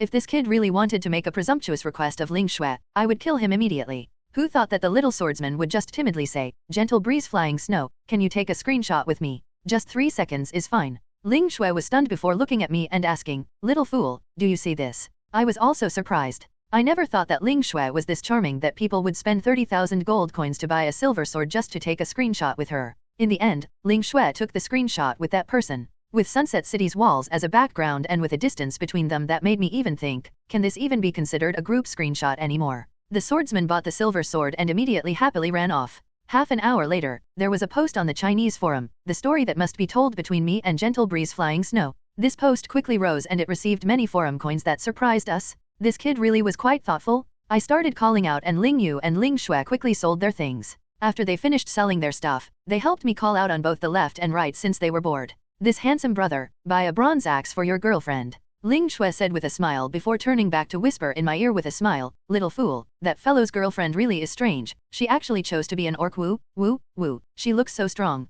I looked over to see that this female orc warrior had green skin and was completely covered in armor. I said with a smile, nonsense, that girl looks like Sister Furong. If she chose to be a human or an elf, she wouldn't be that pretty to begin with. It's better to be reborn and there's even a wild flavor to this Z. Ling Xue looked at me and said with an angry smile, Che, I look down on your level. I argued back, how so? There's no problem with my level at all. Indeed, compared to Ling Xue and Ling Yu, all other girls couldn't compare. Ling Xue and Ling Yu chose to be the elf race, but they weren't that different from their original appearance. It was just that their sharp ears were a bit cute. At this time, there was a system notification that rang out through Sunset City that lasted for close to 10 minutes. Ding. System notification, players, please note that since a player has already reached level 60, the servers of all countries will shut down in 128 minutes for a server patch. This will last for 18 hours and the game will punctually open at 1800 hours tomorrow. After the game reopens, all the first-grade main cities of all countries will be open. The King's Return competition will be open in 3 days, please check the details on the official website. Ding. System notification, the Chinese servers White Cloud City and Gentle Wind City will open tomorrow at 1800 hours. The city that you belong to has been folded into White Cloud City. There was a countdown in the upper right corner. In 2 hours, which was midnight, the servers would shut down. They would open again tomorrow at 6 in the afternoon. So after spending another half hour, the 4 other Ripper swords were sold. The girls of Shuiyu all logged off. Sword Flame Dragon Soul sent me a message, what should we do for the King's Return? Will you form a team with Ling Xue and Ling Yu? I replied, you can make your own team. Good luck. Take care of Purple Rhyme. Alright. I wasn't in a rush to log off. I first repaired my equipment and bought some potions. Then I parked my character at the Sunset City's transport gate, so I could get on as soon as possible tomorrow and strive to be the first to reach White Cloud City. After logging off, the studio living room was quite lively, filled with the sound of laughter from the girls. Ling Xue and Ling Yu were sitting on the sofa talking about something, Bingcha was cutting fruits, Qin Yun and Quiet Rainfall were silently reading a magazine, and the young girls Summer and Ziyu were wearing short skirts, laughing as they talked about equipment. When I came out, Qin Yun immediately moved to the side to create a small space for me. She said with a smile, it's rare that you logged off early today. Come over and sit with me. I gave a nod before sitting down beside Qin Yun, but I found that the space was just too small. In the end, Qin Yun's body leaned against me while Quiet Rainfall refused to back down, so I was squeezed against the beauty. A faint scent filled my nose, which was Qin Yun's perfume. It was very enticing. I turned over to find Ling Xue looking at me. Qin Yun looked at me and immediately said with a smile, Bookworm, you've worked hard today. I'll make a cup of tea for you. After saying this, Qin Yun fixed her skirt and stood up to make some tea. I immediately calmed myself. I let out a breath and said, the servers are only opening tomorrow night, so there's nothing to do during the day. What should we do? Bingcha said with a smile, good fellow, a bunch of beauties are with you and you're saying that you're bored. I couldn't help smiling, how could that be, but it's better to find something to do. Ling Xue said with a smile, then go window shopping with us. My eyes turned dark as I held my wallet, but you have to promise me that you can't buy clothes worth tens of thousands. I can't afford it. Ling Xue took out a card and swung it with a proud smile. Did you forget? I didn't give you the 30,000 gold coins I earned from the silver sword. This time, I have money? Ling Yu asked, then should we go shopping tomorrow? Bingcha, Qin Yun, and the other girls all agreed, but at this time, Ling Xue's phone rang. They all fell silent and perked their ears. Ling Xue's phone didn't let people down as the voice rang out clearly. It was a girl's voice, Xiao Xue, there's the server maintenance tomorrow. Come to school and let's have lunch together, alright. Ling Shui couldn't help being surprised. Ah, Xiaoqiao, does it have to be tomorrow? Xiaoqiao said in an unhappy voice. Of course. It's a rare maintenance for Spirit of Grief, it has to be tomorrow. I invited quite a few players from school, including Spring and Autumn Chaotic Dance and the others. You have to come. Or you're not giving me any face and I won't help you with attendance in the future. Ling Shui was surprised before revealing a smile that a dead person would have. Good Xiaoqiao. Fine, I'll go. If you don't help me with attendance, I'll die many times. Whatever is fine, we'll see each other tomorrow. I'll call you when the time comes.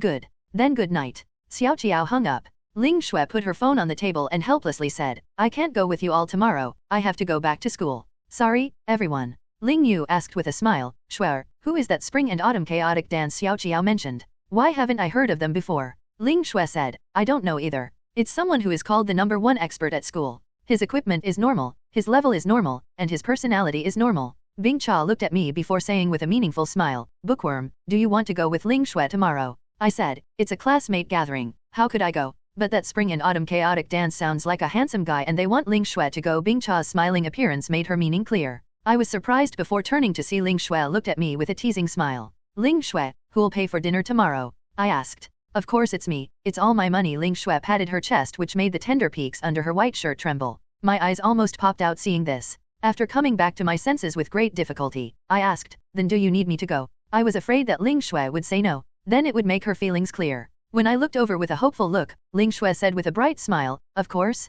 Every powerful person would have a follower or two with them when they go out. Liu Bei had Guan Yu and Zhang Fei, Liu Beng had Zhang Liang and Fan Kuai. I will push this difficult job on you. I let out a sigh of relief, but Ling Shui changed the topic, but it's your treat. I'm too poor recently and I don't even have the money to maintain my car. I couldn't help being shocked. It can't be, right? My money. When Fan Kuai followed Liu Beng, he ate and drank in excess. Why do I have to pay for myself when I follow you? Ling Shui revealed a smile. How about this then? We'll learn from Liu Beng and make an excuse halfway before slipping away. I nodded. All right, all right. Ling Yu felt very helpless as she said, you two fellows really are. Bing Cha had finished cutting the fruit and held it forward with a smile. Come have a taste. Right, Ling Yu, the main city will be opening tomorrow. What will we be doing after entering the main city? Ling Yu thought for a bit before saying, the Chinese server has White Cloud City and Gentle Wind City as their two main cities and each main cities will have players from 4 different second-grade cities. This means that 4 cities like Sunset City will gather in one city and the resources outside White Cloud City will be very rich. After we head there, we'll learn the terrain. For the first few days, we'll look for resources while also looking for a good place to be the Shuiyu Guild's leveling area. Ling Yu looked at me before revealing a smile. It seems like Fleeting Years is also in White Cloud City. I revealed a faint smile, then it'll be lively. Ling Yu said, Bookworm, we have to crush Fleeting Years. I don't want Shuiyu to have to follow Lone Grave in White Cloud City. I nodded, of course. We can't avoid enemies we meet on a narrow path. But as long as Fleeting Years doesn't offend us, there's no need to look at them with hostility. After all, half of all the players in China will be gathering in White Cloud City, so there's at least 30 million players there. Out of all these players, at least 10 million of them are combat players. It isn't easy for Shuiyu to stand out in this crowd, we have to be careful with each step. Ling Yu said with a nod, although in Sunset City, our Shuiyu's influence has surpassed Bloodthirsty and Fated, after we enter the main city, there will be many guild establishment tokens dropping. There definitely won't be a lack of guilds in White Cloud City and among all those guilds, Shuiyu must stand out. I revealed a smile, that isn't necessary. The key thing is that we need to earn guild experience quickly since leveling the guild is the king's path. A level 1 guild can only have 20,000 people, that's too little. Ling Yu nodded before saying with a smile, it's a good thing that we have you and the people from Sword Flame. Otherwise, if I had to handle all of these things, I would be in chaos. I said, it's natural. Ling Yu took a deep look at me and asked, Bookworm, you are the second highest level player in China and a player with a powerful hidden job. With your power, you can head off on your own and create your own company, but you still stay at Shuiyu. Don't you feel wronged by this? I couldn't help being surprised. Qin Yun and Bing Cha looked at me with smiles while Ling Shui sat on the sofa beside me with a piece of watermelon, tilting her head to look at me. Taking a deep breath, I said with a faint smile, can I be aggrieved? I came to Suzhou 5 years ago and I went from trainee to department supervisor before losing my job because someone plotted against me. I was in despair, but I saw Ling Shui drunk by her car when I came downstairs. That was the moment that my destiny changed because I couldn't help going down to bring Ling Shui away from those punks. I think that if I didn't have this helmet from Ling Shui, I wouldn't have entered Spirit of Grief. Ling Yu and Ling Shui were both surprised as they looked at me in a daze. I continued, I won't hide it from you. I have experienced the peak of life, but after falling down, all that was left was loneliness and sadness. I lost my direction and started drifting, not even knowing what I wanted to work hard for. Ling Shui looked at me in a daze before muttering, "Then do you know what you want to work hard for now?" I gave a strong nod and drank my tea. The girls asked at the same time, "Then what are you working for now?" I revealed a smile and blew the tea before saying, "The direction that I'm working hard in is to get what will make me happy." Ling Shui blinked before asking with a hopeful smile, "Then what will make you happy?" I looked at her absolutely beautiful face and after staring for a few seconds, I said with a smile, "You'll know sooner or later." Ling Shui's face turned red and she angrily said, "Humph. Acting all mysterious. Forget it if you don't want to say it. Little fool really is petty." After saying this, the little beauty turned her back to me. She had watermelon in one hand and grape in the other as she enjoyed leaning against my arm. Some people say that happiness is a cat eating fish, dog eating meat, Ultraman beating up monsters. But actually, happiness was just one thing. It was very simple, it was doing things you liked with the person you liked. That was the greatest happiness in life. Not long after, Bing Cha came out of her room with a laptop and said with a smile, "Since everyone is too happy to sleep, then how about we watch some movies? I just downloaded a few." After saying this, Bing Cha connected her laptop to the big screen LCD in the living room. This technical skill really was something else. But when Bing Cha started the movie, everyone was stunned. It was actually a horror movie. Ling Yu said, "It's this late and you're still watching horror movies. Don't you think that we'll be too scared to sleep?" Bing Cha said with a smile, "You will, but there's no need to be afraid with all these people. I'm afraid to watch it alone, but now I have all these people to watch it with me." After saying this, Bing Cha ran over to turn off the lights and closed the curtains, causing the room to fall dark. There was only the light of the screen shining through. Bing Cha had thought of everything as she ran into her room to get several wool blankets for us. So our group happily watched the movies. But not long after, they were all too scared to say a thing. The plot of the horror movie was quite well linked and just the music alone was enough to make one lose control of their bladder. Without knowing when it happened, Ling Shui came to my side and said in a low voice, "Little fool, why are you shrinking your neck back?" "I'm scared." "Oh, me too." As the horror increased, Ling Shui was already tightly leaning against me while her hands grabbed my chest covered in the blanket. The look of wanting to watch and not daring to watch really was irresistible. Ling Yu and Bing Cha held each other, watching the screen with their big beautiful eyes. Qin Yun was beside me with a very nervous look on her face. When I turned around to see if the little girls Ziyu and Summer had peed their pants, I found that they had fallen asleep while holding each other. Ling Shui leaned in my arms with sparkling beautiful large eyes. I couldn't help reaching my hands out to hold her and I was hit with her fragrance, which really was very pleasant. "Woo, woo, woo, whose hand is that?" So terrifying, Ling Shui called out in a small voice. The girls screamed at the same time. This horror movie really was well shot. I looked down to see Ling Shui's cheeks pasted on my neck, there was a faint fragrance coming from her hair, and my hands could feel the two soft mounds of this little beauty. Ling Shui was too focused on the movie and had forgotten about reality, but it made me so happy that I almost died. Although the horror movie made my face turn pale, my happiness surpassed my fear. I even hoped that this movie would never end and how good it would be to stay in this moment. But 90 minutes passed by very quickly and when Bing Cha turned on the lights, Ling Shui realized what happened. She let go of me with a red face and fixed her clothes before saying with a serious look, "It's time to go to sleep." No one paid attention to this as the girls all held their chests. Ling Yu looked at the sleeping Ziyu and Summer and said, "These two should be too tired from leveling during the day. Bookworm. Carry the two of them to their room. Don't wake them up." "Oh, carry them to whose room?" Ling Shui angrily said, "Idiot, could it be to your room?" "Of course it's to their room." I just nodded and reached out to pick up Summer. The little girl's saliva fell on my arm as she said in her sleep, "Such delicious chicken legs, such a handsome guy." I was speechless as I really wanted to throw her downstairs. Then I came back to carry Ziyu to her room who was more obedient. Although she was woken up by me, she smiled and held my neck. She silently laid by Summer and closed her eyes to sleep. I swung my arms that were a bit numb. These two girls couldn't be considered small, especially Ziyu whose figure wasn't fake. When I went to my room to sleep, it was already early in the morning. Lying in bed, I thought of Ling Shui's sweet smile as I fell asleep. The next morning, when I woke up, I saw that there was a little beauty waiting beside me. Who else would it be if not Ling Shui? Ling Shui looked at me and said with a teasing smile, "Did you sleep enough?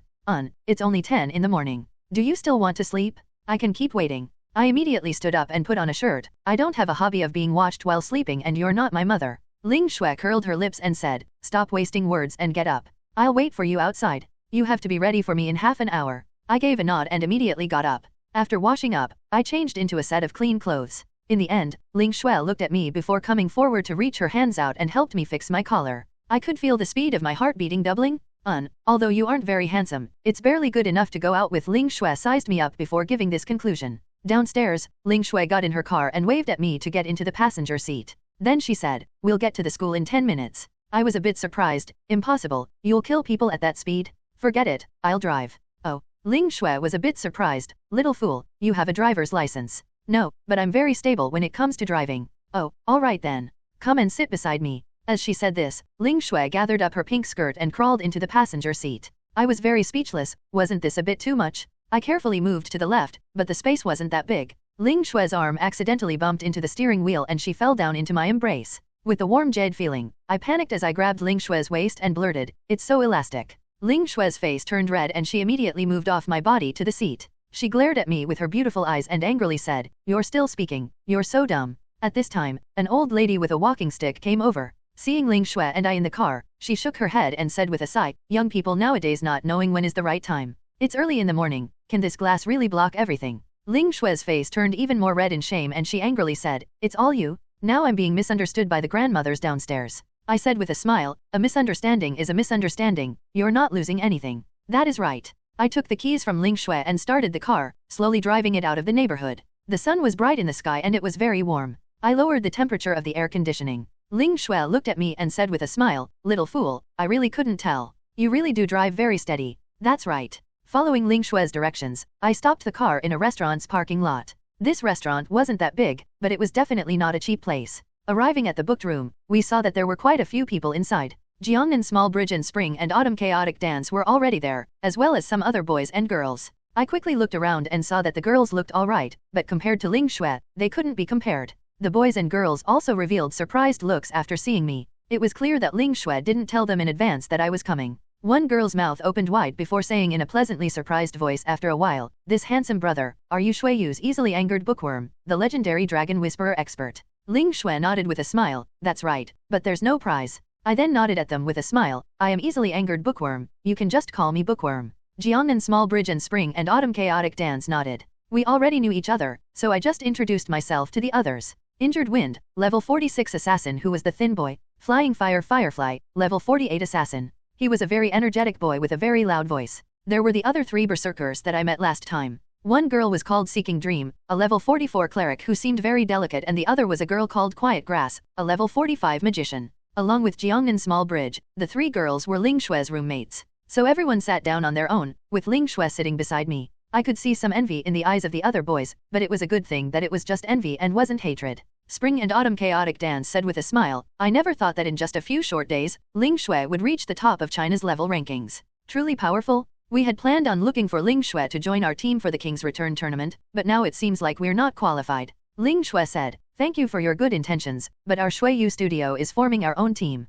Spring and Autumn Chaotic Dance nodded with a smile, forming a team with experts like Easily Angered Bookworm and Gentle Breeze Embracing the Moon is the smart choice. Then our group will have to create a team by ourselves. I said, "There's no need to be polite, how about you also join Shui Yu? Anyway, we're all on the same side and there are many things that we need everyone's help with in the future." Spring and Autumn Chaotic Dance said with a laugh, "That's right. It seems like Bookworm's relationship with Ling Shui is quite good." I was surprised. Ling Shui on the side hit the table with her cup before saying with a smile, "Hey, what relationship I have with Bookworm, you don't need to ask. That is personal information." Xiao Qiao looked at Ling Shui and said with a smile, "Xiao Shui, you don't even look at all the handsome guys at our school, so it was like this." Ling Shui's face turned red. "It was like what?" "Xiao Qiao, don't think random thoughts, it isn't what you think." Xiao Qiao wouldn't believe this as she teased Ling Shui with a smile. The other girls were also interested in this. It was most likely because Ling Shui had never revealed this kind of expression. I felt a bit of pain in my arm as Ling Shui glared at me and said in a small voice, "It's all you don't even help me say anything." I said in a voice filled with schadenfreude, "Is there a need to say anything? Everyone already thinks it's like this." Ling Shui groaned a bit before ordering dishes, ordering a full table to get revenge. Then the boys ordered some wine. When Spring and Autumn Chaotic Dance raised his wine, I shook my head with a smile. "I have to drive later, so I'll replace the wine with tea." Raising the cup, I found that it was filled with yogurt filled by Ling Shui. Spring and Autumn Chaotic Dance looked at the cup and I could only awkwardly say, "It's not tea replacing wine, it's milk replacing wine." The girls immediately broke out in laughter. After the meal, I had some understanding of these young students. They were not bad, all of them being filled with youthful energy and having ambition to become unique in their generation. Spring and Autumn Chaotic Dance drank too much and even raised his cup to vow, "I will make Shui Yu the #1 guild in the world and rule over the Chinese players." Ling Shui covered her smile before saying to me, "Little fool, if you say these words to my big sister, she will definitely be very moved. She might even give you her body." I said with a smile, "All right, I'll say it when I get back." "You dare." Ling Shui brandished her snow-white fist like she was threatening me. Jiangnan Small Bridge and the other girls didn't drink as they supported Spring and Autumn Chaotic Dance and the others out. I went to settle the bill and the table of dishes with the wine was only around 1,000. The place by the school really wasn't that expensive. The sun was still in the sky and the asphalt on the street was about to melt as it was soft to walk on. Ling Shui raised her small hand to block the sun as she said to me, "Little fool, walk faster." I quickly went forward as Ling Shui hid behind me, using me as an umbrella for the sun. When we returned to the studio, Ling Yu and Bing Cha were currently playing chess, being killed very hard. Ling Shui immediately came forward to observe as Qin Yun took my hand and said, "Bookworm, come grocery shopping with me? We'll prepare dinner early and log on after eating to do as much as we can in White Cloud City." I nodded. When we went out, it was 3 in the afternoon, which was the hottest time. We went to the grocery store on the opposite side of the neighborhood. Qin Yun was in a goose feather yellow skirt that made her look like a blooming flower. The neighbors couldn't help looking at her and the auntie selling cucumbers praised, "Little fellow, your girlfriend really is beautiful." I was surprised. When I wanted to explain, Qin Yun quickly reached out to take my arm and said with a smile, "What did you want to say?" "Nothing, you really are beautiful today," I casually said and didn't awkwardly pull back my arm. After all, it would embarrass Qin Yun and I couldn't do this. Qin Yun looked at the prices and asked me, "Bookworm, do you like cucumbers?" I said, "They're not bad. Summer might want to use them, so buy a few." Qin Yun couldn't help saying with a smile, "You're so bad." I gave a laugh. It was much easier to talk to Qin Yun since a mature 24-year-old like Qin Yun knew more than Ling Shui and Ling Yu. There was no need to beat around the bush for many things. After going around, we bought many vegetables and some meat which were all carried by me. Qin Yun looked at me and said with a smile, "Let me carry a bit as well." I shook my head, "It's fine. Let's go back." When we returned to the studio, Qin Yun quickly started cooking. The other girls didn't feel good about sitting and waiting to eat, so they all helped. Ziyu said she wanted to kill the fish, but in the end, the black carp jumped from the bucket of water onto the ground and then back into the water, cheerfully jumping like a diving athlete. Ziyu was dumb enough, she couldn't even take care of a single fish. I came forward and broke the fish's neck before draining its blood. Ziyu's mouth opened wide in surprise, Bookworm's skills really are as deep as a well. Then I sat face to face with Ling Shui peeling the beans. Ling Shui looked at me with a sweet smile and I smiled back, but that caused me to throw the beans into the garbage and the bean shell into the bucket, which made Summer look down on me. Dinner was much earlier than usual and the sun was still up. We gathered around the table to eat and everyone was very lively, so it was very fun. Qin Yun's cooking was impeccable and Bing Cha praised her. "Whoever marries big sister Qin Yun in the future will have used up 8 generations of luck." Qin Yun secretly looked at me and I was very pressured. I can't say that Qin Yun wasn't good, but who told me to meet Ling Shui first? There were some things that couldn't be forced, although I did envy people who took wives and concubines. If I could take all the girls in the studio into a single room, it would be a beautiful scene all around. Because Spirit of Grief servers would restart at 6 at night, everyone was excited, so we ate fast and finished all the dishes in less than half an hour. Then everyone sat there drinking some tea as we waited for China's first-grade main city, White Cloud City to open. Ling Yu asked, "If you are the first to enter the main city, what will you do?" Ling Shui said, "I'll first see what kind of magical items the equipment shop sells." Bing Cha said, "Take all the quests." Qin Yun said, "See if there are any high-grade magic potions. The MP potions in Sunset City are too lacking." I said, "Leave the city and first take out one of the first spawned bosses in one of the leveling zones outside the city." Ling Yu couldn't help revealing a faint smile. Bookworm has a different view than me. "But, quests are important and we should get the quests first." I nodded. I was joking just now because doing quests to get prestige was the way to go. Everyone understood this. In the last 10 minutes, under Ling Yu's orders, everyone returned to their rooms and waited for the servers to open. Putting on the gaming helmet, I looked in front of me and I appeared in the nothingness. There was a countdown for the game's release in front of me, so I could only just wait. Watching the seconds count down, I couldn't help being surprised. Why did time pass by so quickly with Ling Shui like a day was a year? The theory of relativity really was profound. Finally, there was a ring from the system after 10 minutes. Ding. System announcement, there are 10 seconds left before the servers open. Counting the seconds, when it reached 1, I immediately pressed the enter the game button. Shua. It lit up in front of me and I appeared in Sunset City's square. I was a part of the first batch of players, but as white lights appeared, there were more players that logged on. There were even some that were pushed out and could only wait for people to move to log on. I went forward and talked to the transport staff. This old magician raised his wand with a shaky hand and said, "Young man, do you want to go to the legendary Human Alliance main city, White Cloud City?" I pressed confirm and immediately heard a system notification. Ding. System notification, your prestige is over 2,000, you can go to White Cloud City. It costs 100 gold coins to open the transport spot and 1,000 gold coins to transport. Do you accept this transport? I was a bit surprised. The requirement to enter the main city were this strict. Without 2,000 prestige, did they have to go through Sunset City's mountains and walk to White Cloud City? The location of White Cloud City could be seen in the game's basic information. It would take at least 10 hours to get there. It cost 100 gold coins to open the transport, but then it cost 1,000 gold coins to transfer there. Moon Monochrome really were evil merchants that ate people and didn't spit out the bones? After thinking about it, I said forget it and spent the money. Anyway, I could easily make money, so entering the main city first to seize opportunities was the path of the king. So when I clicked confirm, my gold coins were taken and I was pulled away by some magic energy. Then with a flash, I appeared in the new White Cloud City. All around me were large human buildings and there were marble tiles that paved the roads of White Cloud City. There were high-level NPC guards holding large swords that were currently patrolling around. Hua! With a flash of light, there was a warrior wearing fire red armor that appeared by me. Looking at his name, I couldn't help being surprised. Hell Flames? Previous chapter. Next chapter. Hell Flames looked at me. With this not large distance between us, I could clearly see that handsome face that was like it was carved from blades and the firm look in his eyes.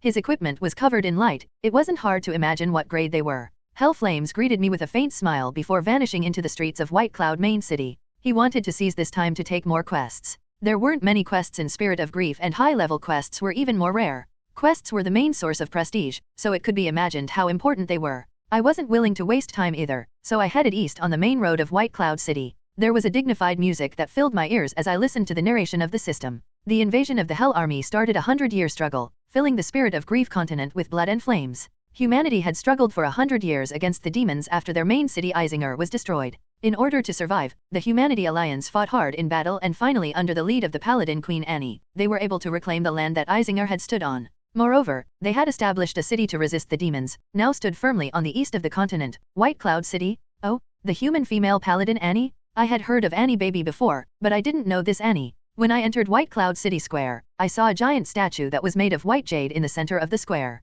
It was in the form of a female knight in a long skirt and under the statue, there was the name Annie carved there. I was a bit surprised. This very beautiful woman was once the leader of the human race? The reason she was once the leader was because there was an inscription under it. In the West UN year 224, the human leader Annie had led an army of 1 million into the demon's nest. She had killed the flame demon Whack, but Annie and 10 sacred knights were forever left in the demon's nest. I let out a breath. This human leader girl was already dead, it really was a pity. I quickly ran out White Cloud City's east gate. According to White Cloud City's introduction, there should be a link to the territory of the Hell Army to the east. Normally speaking, killing undead monsters would give more experience. Behind me were quite a few high-level players that had entered White Cloud City. Everyone wanted to be the first to gain the benefits of this city. Without saying a thing, I headed out the east, only buying a single city return scroll. I would leave the shopping to Qin Yun. When I came out of the city, I looked around. In the distance, there was the gloomy Moonlight Forest, the leveling ground that had already been introduced before the main city opened. The Moonlight Forest was incomparably wide. Not only were there monsters of varied levels, it was also linked to the White Cloud Mountains.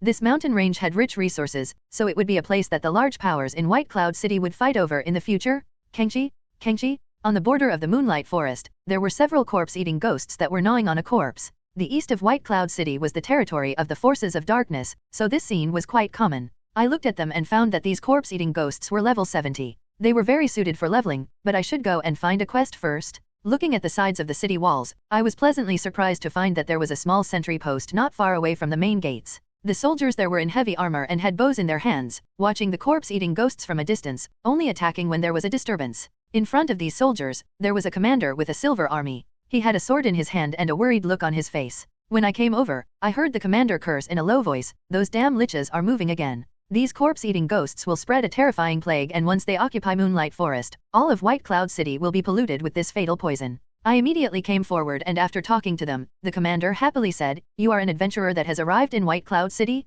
Great! White Cloud City has young adventurers again? All right, young man, can you step on the glorious path of survival and help me with a small errand?" Ding! System notification, "Do you accept Patrol Team Leader Wack's request?" I didn't hesitate to click accept. Ding! System notification, "You have accepted the quest Kill Corpse-Eating Ghosts? Current difficulty, 250. Quest details, on the border of the Moonlight Forest, there are a bunch of corpse-eating ghosts spreading disease. Please go and kill 100 of these corpse-eating ghosts and then report back to Patrol Team Leader Wack." It was a very simple quest, it was just killing 100 corpse-eating ghosts. I tried talking to the NPC again, but I found that I couldn't get any more quests. It seemed like I could only kill these corpse-eating ghosts. Brandishing the roaring flame spear, I headed to the border of Moonlight Forest. In the distance, the corpse-eating ghosts were wandering about. The aggro range of these monsters wasn't far, or they would have already attacked the city. Broken Teeth Corpse-Eating Ghosts, normal monster. Level, 70. Attack, 650 to 820. Defense, 450.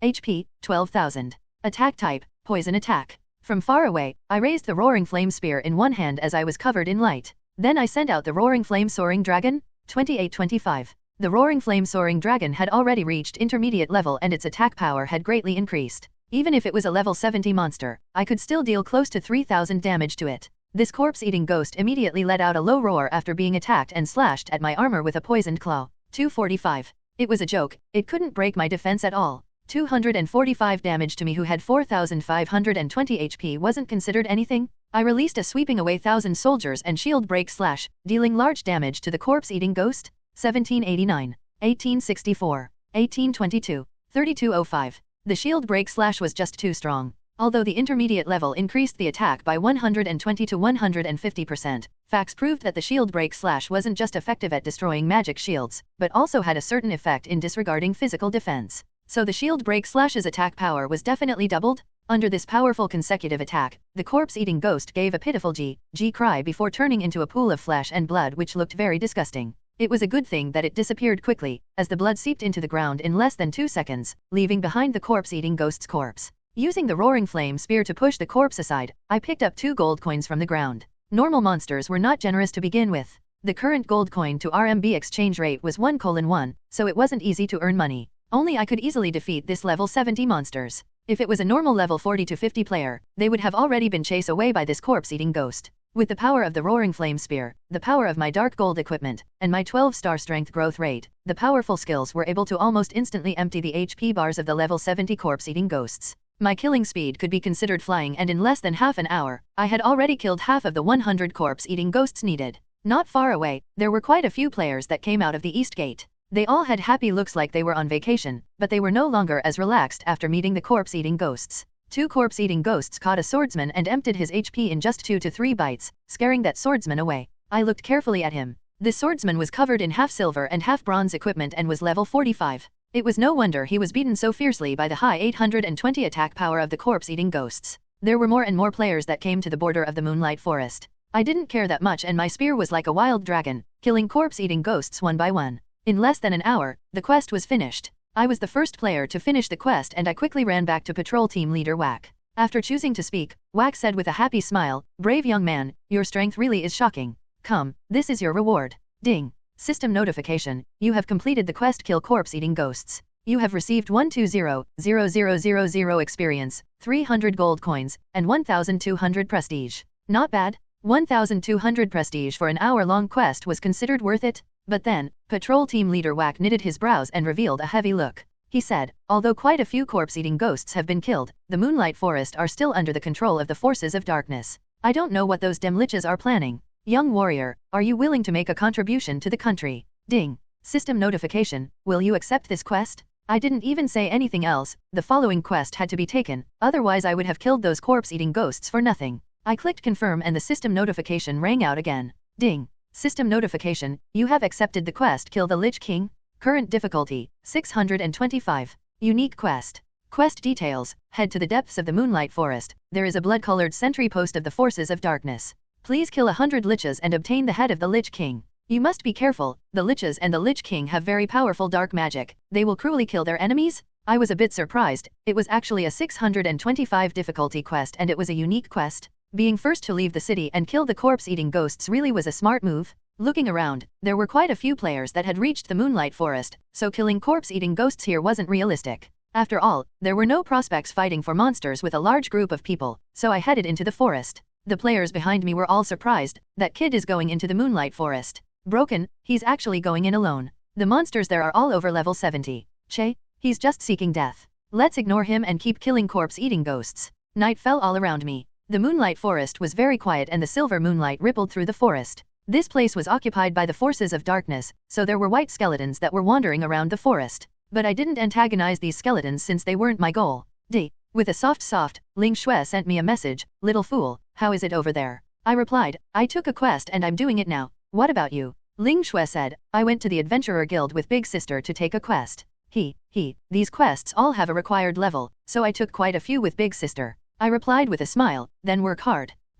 After hanging up on Ling Shui, I remembered Qin Yun. This girl who had pretended to be my girlfriend at the market for half an hour, how was she doing? So I sent a message over, "Qin Yun, how are you right now?" Qin Yun immediately replied, "I'm doing quests with Ghostfire and Dragon Soul." Bookworm, I'm so happy that you sent me a message. Qin Yun sent a smiley emote which made me a bit awkward. It was as if since Qin Yun entered the studio, I had started paying less attention to her. Forget it, I'll make up for it later. After comforting Qin Yun, I turned off all communications. I looked up and under the moonlight, I found a dark sentry post standing in a clearing in the forest. The sentry post was completely blood-colored and there were skeletons wandering around. This sentry post was built from jet black lumber and there were dried human heads hanging from spikes, as if they were showing off their spoils of war. I couldn't help giving a shiver. This damn game designer really went all out. If it was Ling Shui, Ling Yu, or the other girls, they would be screaming in fear. It was a good thing that it was just me who had played many games and was used to this brutal scene. I was used to it and I wasn't afraid. Sha.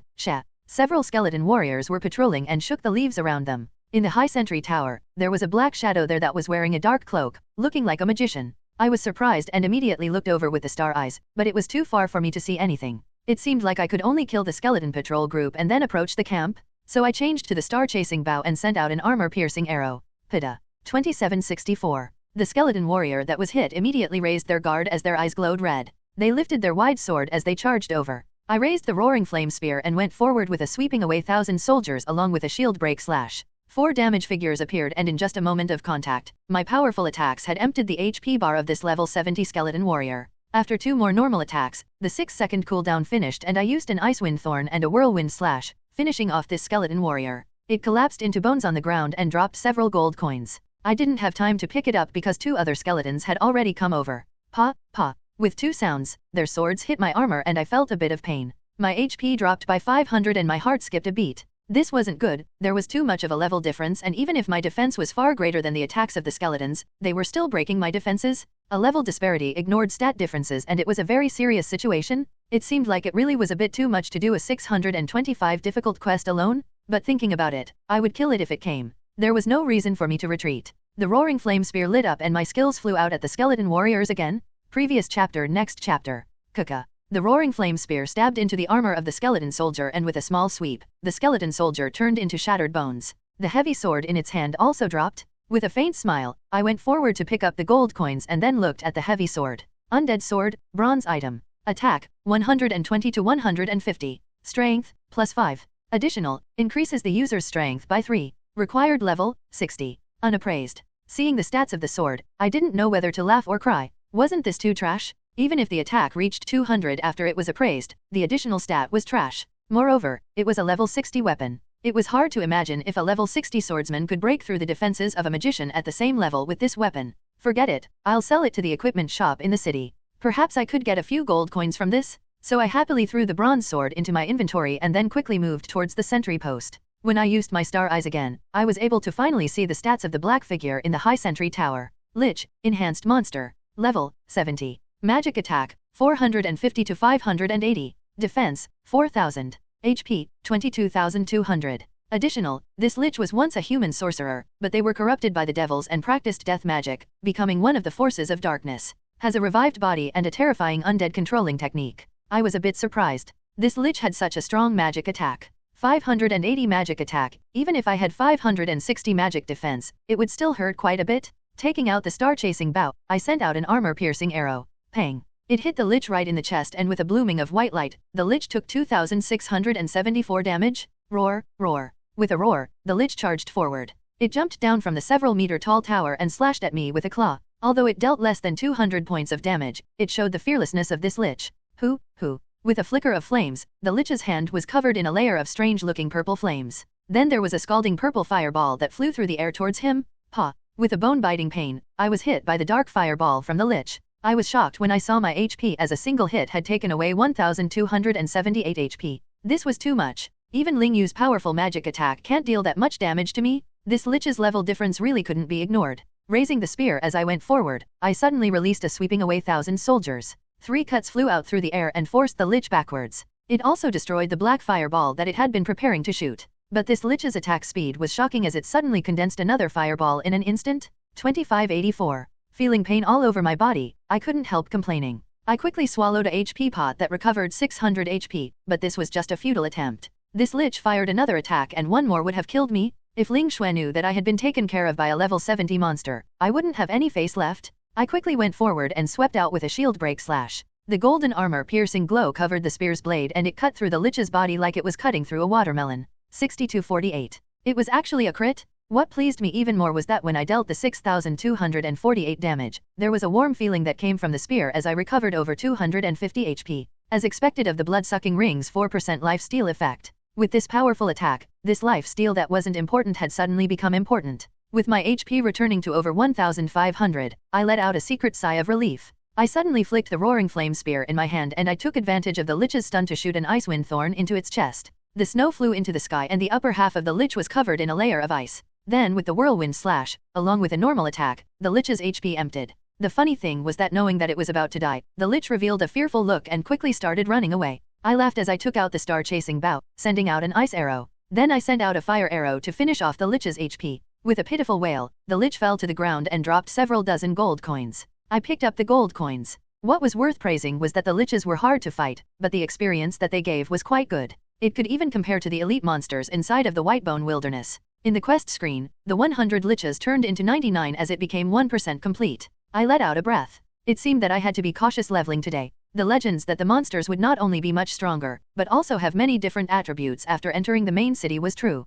That corpse-eating ghost and the liches here, their levels and stats far surpassed the monsters of Sunset City. In this blood-colored sentry post, there were many liches hidden, but I could only take them out one by one. I had to be very careful because once I was shot at by 2 different liches, then the only result would be that I would die and lose a level. Avoiding the skeleton warrior guarding the door, I carefully went in. I also unlatched the black door, so it would be easier to escape. Moving slowly from the corner, I didn't get far before I noticed that there was a lich standing there in the corner. That terrifying face was so pale that it didn't have any expressions that a human should have and its scarlet eyes looked all around it in a lazy manner. This time, I didn't use the star-chasing bow to pull in the monster. Fighting the lich long distance wasn't a smart thing to do, not to mention that I can't use the life steal effect if I attacked with the star-chasing bow. So I had to approach the lich and release the powerful attacks of the roaring flame spear. It was a pity that I didn't have the charge skill of the swordsmen and berserkers after their second job advancement. I could only run over and then use the ice wind thorn from a distance to stab the lich's chest.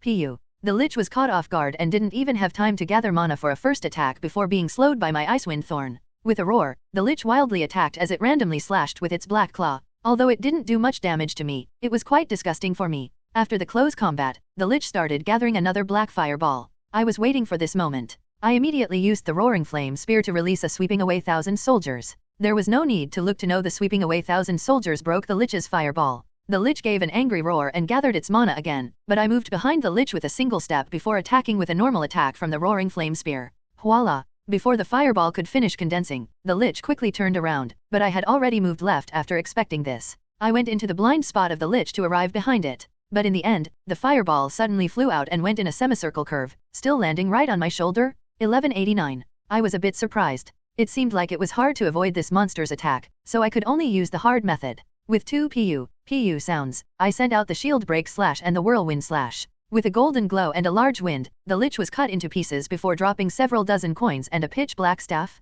Undead scepter, bronze equipment. Magic attack, 100 to 140. Intelligence, +5. Additional, increases the user's intelligence by 2. Required level, 60. Unappraised. I couldn't help being a bit speechless. This undead scepter's stats were just as trash, it would be sold in an item shop. At this time, a group of 3 skeleton soldiers came over on patrol. Of course, I went forward to take care of them. This kind of physical attacking monster posed much less of a threat, so by killing them, just the lifesteal effect would help restore the HP that I had lost. The 3 skeletons dropped to the ground and dropped another undead sword. I threw it into my bag as every grain in the granary was the path to becoming rich, so I entered the sentry post slowly but surely like this. In the distance, there were a row of coffins lying on the empty ground in the sentry post. This was where the corpses of the human army were placed, but it seemed like the sentry was occupied before the corpses could be buried. After 100 years, with the wind and rain, there wasn't a single complete coffin. Most of them had been split by 2 and the dead bones were revealed and some of them were filled with large holes. It was clear that the liches had summoned the dead and they had become the skeletons wandering the area.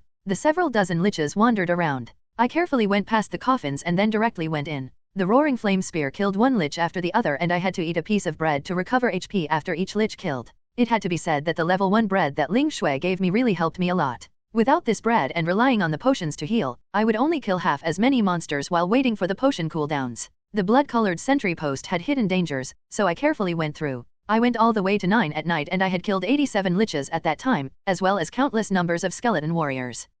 There were 24 undead scepters and 56 trash bronze undead swords, which were all trash for the store. At this time, I looked at my friends list. The girls from Shuiyu were still online leveling fast. Sword Flame's main people were also online and Qin Yun was temporarily lent to heal them. But if Shui Yu moved together, Ling Yu would have definitely taken Qin Yun back without any politeness. After all, this beautiful little cleric was now one of us, so she's closer to us than the people from Sword Flame. Also my very special friend, Delicate Rice Fragrance was also on. She was already level 56, leveling at a very fast speed. Thinking of how satisfying it was to destroy Fated Madman's quest the other day, Fated Madman should have lost his temper. Did he vent this anger on Delicate Rice Fragrance? After all, if Delicate Rice Fragrance had been there, with her soul-sealing techniques, I would have been taken care of. At the same time there were doubts in my heart. Just how was Delicate Rice Fragrance related to Fated Madman?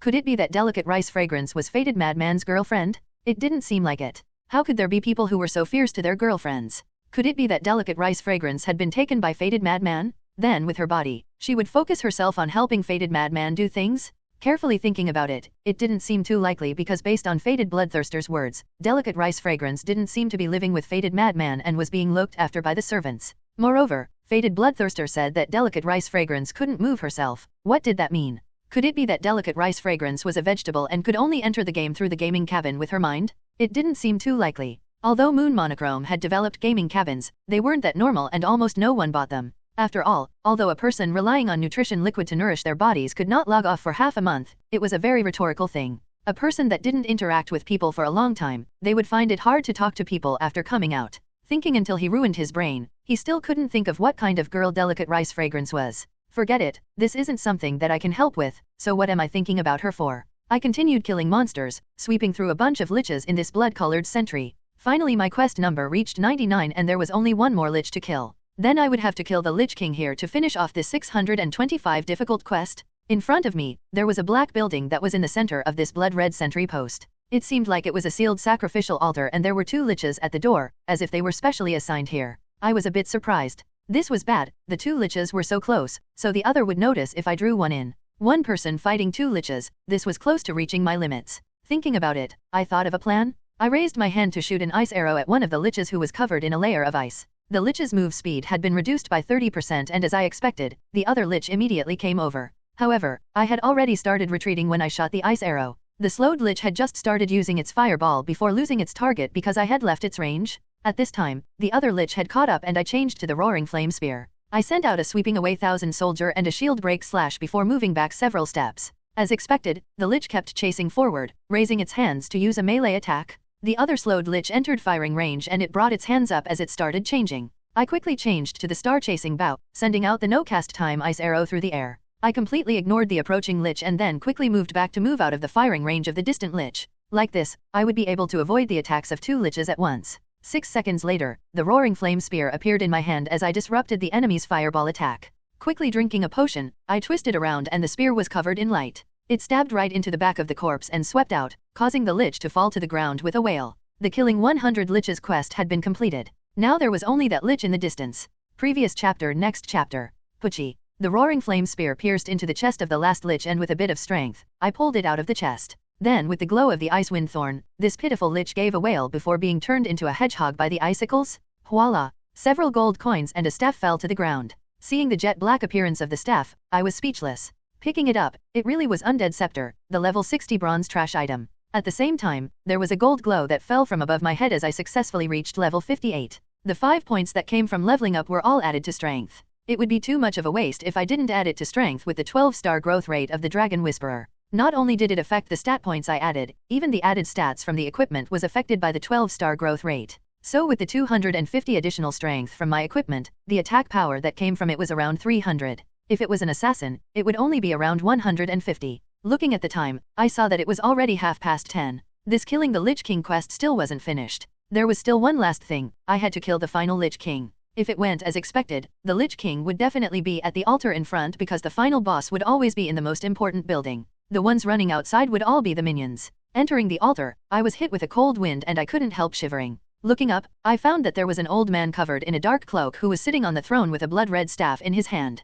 When the cold wind blew out, the cloak shook and I was scared by the old man's face. This was a face that was already completely decayed and most of the flesh was gone. There was blue demonic glow in his eyes that protruded out, as if it would explode at any moment. His lips were also rotted and there was only a bit of skin left on his cheek. His teeth were white and he scared me by opening his mouth. The tongue that came out of the old man's mouth was actually as dark as insects. Kaka. The old man stuck out his withered tongue and a bug went in, creating a crunching sound before he swallowed it. I couldn't help giving a gulp. This really was too much. This scene would scare Ling Shui so bad that she wouldn't sleep alone for a month. The two blood-red words Lich King hung over the old man's head. This was the boss that I needed to kill. Without a word, I used the star eyes. Lich King, Dark Gold Boss. Level, 80. Magic attack, 550 to 750. Defense, 400. HP, 500,000. Additional, the Lich King was a human magician, but after being corrupted by the demons, he reached a high level with death magic, becoming one of the dark forces. Has the terrifying ability to control and reanimate the dead.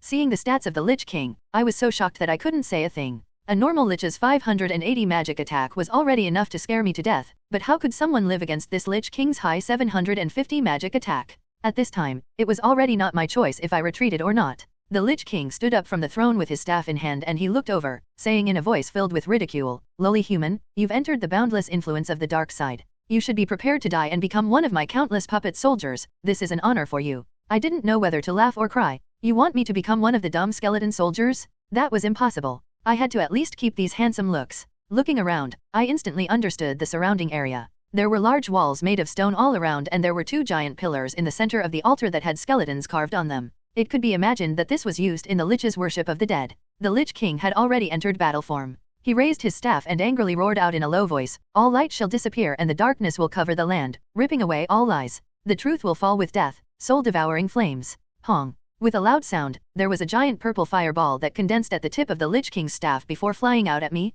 This high-level spell, I couldn't evade it at all. I just felt a rending pain from my chest before my HP greatly decreased, suddenly dropping by half. 2164. God, I only had around 4,520 HP. I would die with the next one. I quickly went forward and raised the roaring flame spear to send out a sweeping away 1,000 soldiers. With 3 paw sounds, the Lich King lost over 5,000 HP. But this was only one wool off 9 cows with his 500,000 HP and what I hoped would happen didn't happen. The petrification effect was ignored. The 10% chance would often appear on mobs, but once I encountered a dark gold boss, that 10% chance would drop to less than 1%. This was also a boss resistance to skills. Heading back, I chugged a pot before attacking with the roaring flame spear again. The whirlwind slash released a glow that hit the waist of the Lich King. Although it only dealt around 2,000 damage, the Lich King's next fireball had already finished gathering. I couldn't help being surprised. It's over. How could a boss skill be that easy to disrupt? There was no way. I could only take it. I ran to the other side of the Lich King, but the Lich King's powerful soul-devouring flames flew in a circle and hit my shoulder as if it was guided by some strange power.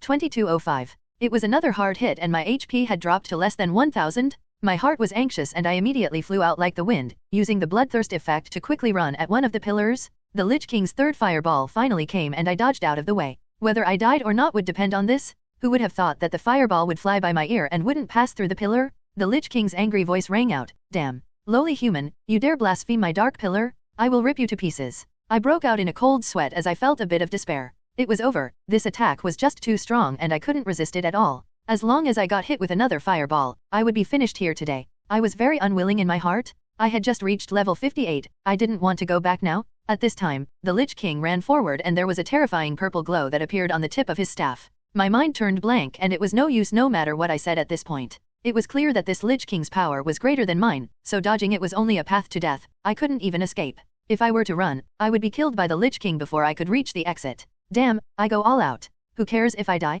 I gritted my teeth and suddenly raised the roaring flame spear, not caring as I sent a shield break slash at the Lich King's chest. This was used to cut through defenses, but now I was stabbing out with it. There was a golden glow that appeared at the tip of the roaring flame spear and it pierced through the Lich King's defense. Kang. After stabbing into the Lich King's body, the roaring flame spear's tip stabbed right into the pillar behind it, becoming deeply embedded inside. Ding. System notification, you have temporarily lost your weapon? I was shocked as I quickly pulled back on the roaring flame spear. I couldn't lose this dark gold weapon. Wouldn't this be losing my wife and my army? What made me more nervous was the Lich King. It was stuck on the pillar and the Lich King's legs were in the air, unable to use any strength. It wielded its staff and hit me in the shoulder. 256. Hey, it turned out that the Lich King's physical attack was this weak. I let go of the roaring flame spear and revealed a faint smile. Then I pulled out one of the swift swords in my bag that I hadn't sold yet. This bronze sword actually had a use right now. I suddenly stabbed at the Lich King's waving hand. Hua. However, what I never thought of was that although the bronze swift sword stabbed through the Lich King's arm, it couldn't stab it into the pillar.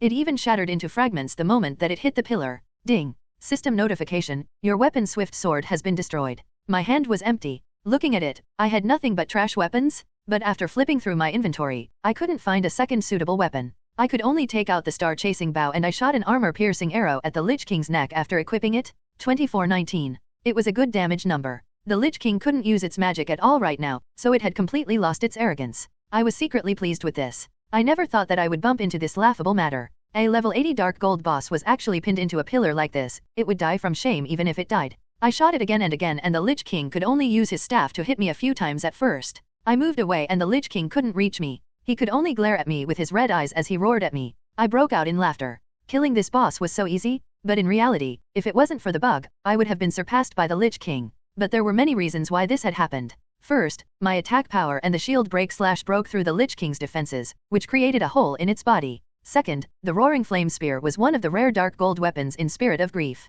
If it wasn't for the sharpness of a dark gold weapon, how could it pierce through this pillar? I'm afraid that the result would have been the same as the swift sword and I would have been broken with the sword. 10 minutes later, with a flash of light from the star-chasing bow, there was a powerful armor-piercing arrow that flew out. There was a loud pang sound. 2872. With this large damage, the Lich King finally gave a wail before it fell down. He turned into fragments as he fell down, with his head dropping to the floor. At the same time, there were gold coins and items that dropped onto the ground. Ding. System notification, you have killed the level 80 dark gold boss Lich King. You have received 120,000 experience and 2,500 prestige. I didn't care about the rewards, I cared about my weapon, the roaring flame spear. I quickly grabbed the roaring flame spear's handle and my right leg came up to the pillar. I started using my strength to pull out, but it only became loose and I couldn't pull it out. I was anxious, so I put both legs up and I was standing in the air, using a very funny position to pull on the roaring flame spear. It took a lot of force to move the mountain, but you would starve if you didn't have a horse. With a large pang sound, parts of the pillar flew out, but I had finally pulled out my weapon.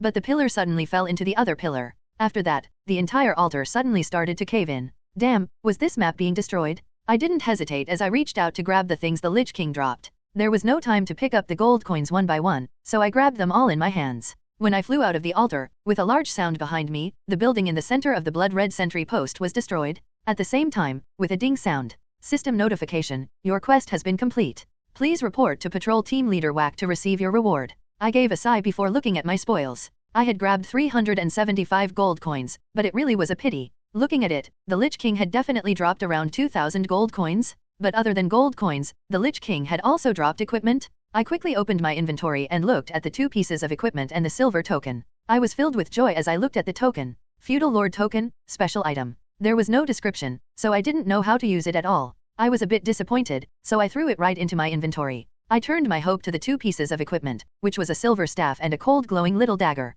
Lich staff, silver equipment. Magic attack, 180 to 240. Intelligence, +5.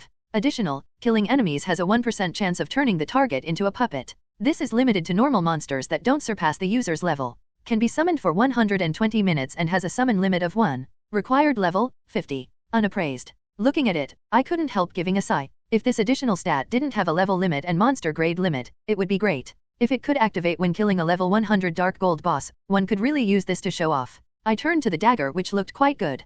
Poison Fang dagger, gold equipment. Attack power, 220 to 320. Agility, +15. Vitality, +10. Additional, has a certain chance of poisoning the target. It will reduce the target's attack speed and move speed by 10% for 3 seconds. Required level, 50. Unappraised. Looking at this Poison Fang dagger, I was filled with happiness. It was very good and if the appraised stats of the dagger were good, my work today wasn't considered in vain. So looking at the time and seeing that it was almost 11, I returned to the city. It was a good thing that I bought a city return scroll at White Cloud City. I used it and with a flash of white light, I appeared in the city. I saw that it was already filled with people. In 5 hours, White Cloud City already had the scene of a main city, as quite a few people were setting up shops in the business street to sell things. I went to appraise my items first. Opening up the minimap, I found the location of the appraiser and headed right over. Previous chapter. Next chapter. The main city's appraiser was much bigger than Sunset City's appraiser. At the counter, there was a row of appraisers waiting, from apprentices to masters. A few of them were currently discussing something. When I went forward, I put the Lich staff on the counter. An intermediate level appraiser looked at it and said, 50 gold coins. As I had expected, this silver staff really wasn't that good. With a flash of white light, the Lich staff revealed its true appearance. It was a staff that had a white skull on it that had a dark glow around it. Wherever this staff went, there was a cold demonic power that came from it. Lich staff, silver equipment. Magic attack, 220 to 310. Intelligence, +15. Additional, killing enemies has a 2% chance of turning the target into a puppet. This is limited to normal monsters that don't surpass the user's level. Can be summoned for 120 minutes and has a summon limit of 1. Required level, 50. The magic attack had increased slightly and could only be considered a medium-grade item among level 50 mage players. It would still sell for at least 100 gold coins. Putting the lich staff into my inventory, I took out the gold poison fang dagger. There was a faint blue glow around this golden dagger that was like it was covered in poison. The handle of the dagger was carved in the shape of a poisonous snake. It also released a cold energy when one held it.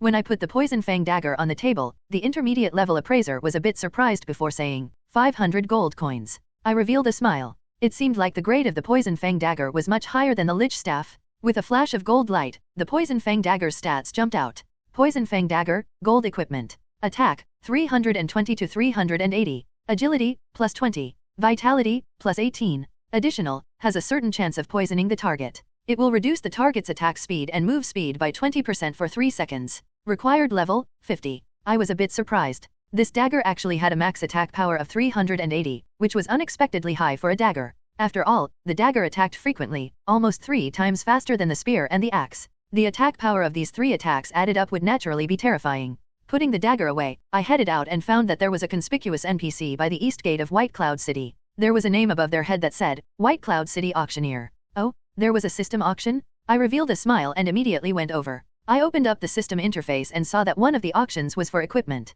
Opening this, I saw the rules. It had to be a gold item or above. The item would be auctioned once a day after being entrusted to the system. The auction would be held at 2 every afternoon and would last an hour or until all the items were sold. The items that were sold would automatically be sent to the warehouse of the winners. Looking at it, there was a condition for the system's help in auctioning things. It was that when a player auctioned something, the system would take 20% of the price as a fee. I couldn't help saying with a surprised voice, damn, 20%? This means that the game developers will be stuffed just with the auction system? Can it get any darker? But it made sense when I thought about it. Moon Monochrome's gaming helmet was state-of-the-art technology, but it was being sold for only 5,000 RMB. They wouldn't be able to recover their cost at all. Not to mention, Spirit of Grief didn't take a card fee this time, so the game developer's business came from the game. It was considered a long-term strategy. The reputation as the #1 gaming company in the world wasn't in vain. At least, this method was much smarter than the other gaming companies in the country. Look at all the pay-to-win games in the country, selling those dazzling clothes in-game and the items needed for each stage of the game.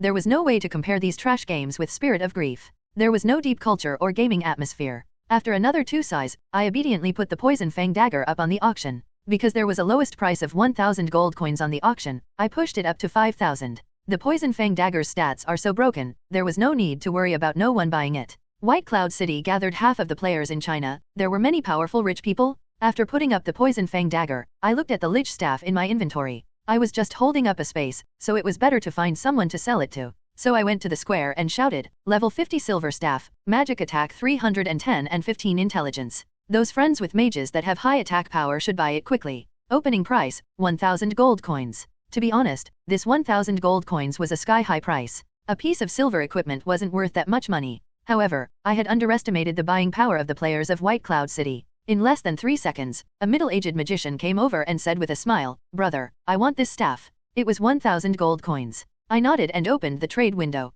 I gave away the silver staff while also receiving 1,000 gold coins. I was very satisfied with this. My harvest tonight wasn't bad and my prestige had increased quite a bit. The 2,500 prestige I received after killing the Lich King brought my prestige up to over 16,000. Moreover, I would get a bunch of prestige and experience after turning in the Killing the Lich King quest, so I headed out the east gate. When I was about to leave the city, I thought of the feudal lord token that had dropped. I didn't know what this token was used for, but a special item dropped by a level 80 dark gold boss wouldn't be bad. I couldn't bring it with me or I would suffer a large loss if it dropped, so I immediately went to the warehouse and stored the feudal lord token away. Then I noticed the over 80 level 60 bronze equipment in my inventory. They were useless to appraise, so I didn't appraise them because their stats would be too trash. They wouldn't be worth appraising since I wouldn't get the appraisal fee back after selling them. I should look for a weapon shop to sell these items? I thought about it before opening the map and heading to White Cloud City's weapon shop. The players kept moving in and out of the weapon shop. There was a large furnace that was right in front of this plain-looking weapon shop,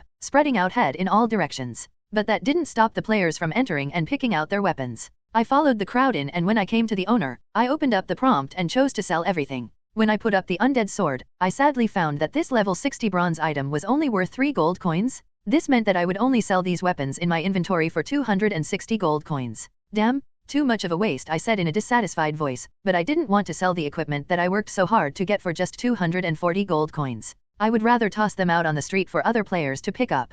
At least I might make the news of Spirit of Grief by doing this. Thinking of this, I went out the door of the weapon shop and took out an undead scepter. When I was thinking about tossing it, there were two noob magicians watching me with wide eyes on the side, waiting for me to toss it. But at this time, I looked over and found that there were several soldiers standing at the military hall on the other side. One of them had the name Logistics Team Leader who was currently looking around. I thought about it. Giving it to the logistics team, were there any advantages? No matter, I'll go over and see. I put the undead scepter back in my inventory and walked over to the NPCs. After choosing to talk to them, the logistics team leader said in a sorrowful voice, "The 4 armies of the kingdom are currently holding exercises, but those damn corpse ghosts and liches keep attacking. We need some good equipment to deal with those damn things, but the White Cloud Mountains have been occupied by the forces of darkness and our miners were turned into skeletons. Without those iron ores, we can't make any sharp weapons, so we need a batch of good weapons." I was filled with a bit of joy. I immediately took out an undead sword and said, "Is this what you need?" The logistics team leader was filled with great surprise before saying in a pleasantly surprised voice, "God,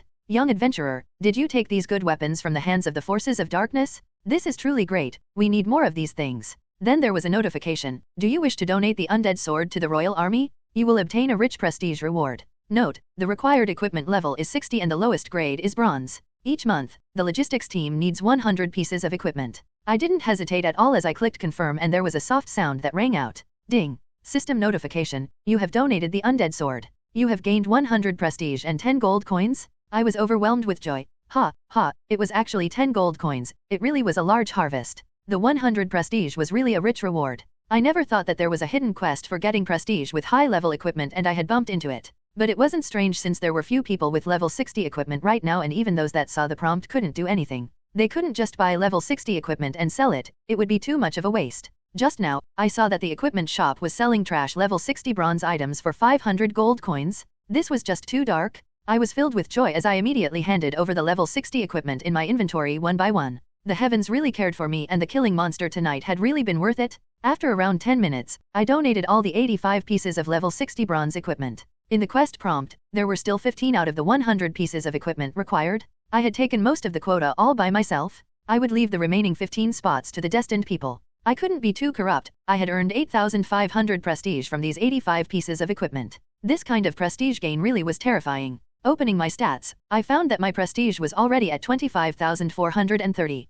My current prestige was once again over 20,000 and I could create another guild, but what would I make another guild for? Shuiyu was already becoming famous and I should stay by the side of the Shuiyu girls? Trading the trash equipment for close to 10,000 prestige, I was feeling very satisfied. So I went out of the city and in the distance, patrol team leader Whack was currently watching the players kill the corpse-eating ghosts. But it was clear that they had only received the corpse-eating ghost quest as the following quest had already been taken by me. Moreover, it was unique quest, so if the Lich King res beyond again, it wouldn't create another new quest and would just be a normal dark gold boss. When I came forward, I took out the Lich King's disgusting head and put it in front of patrol team leader Whack. This NPC wasn't afraid of it and happily took the Lich King's head as he burst into laughter. "Adventurer from White Cloud City, I really am shocked by your power.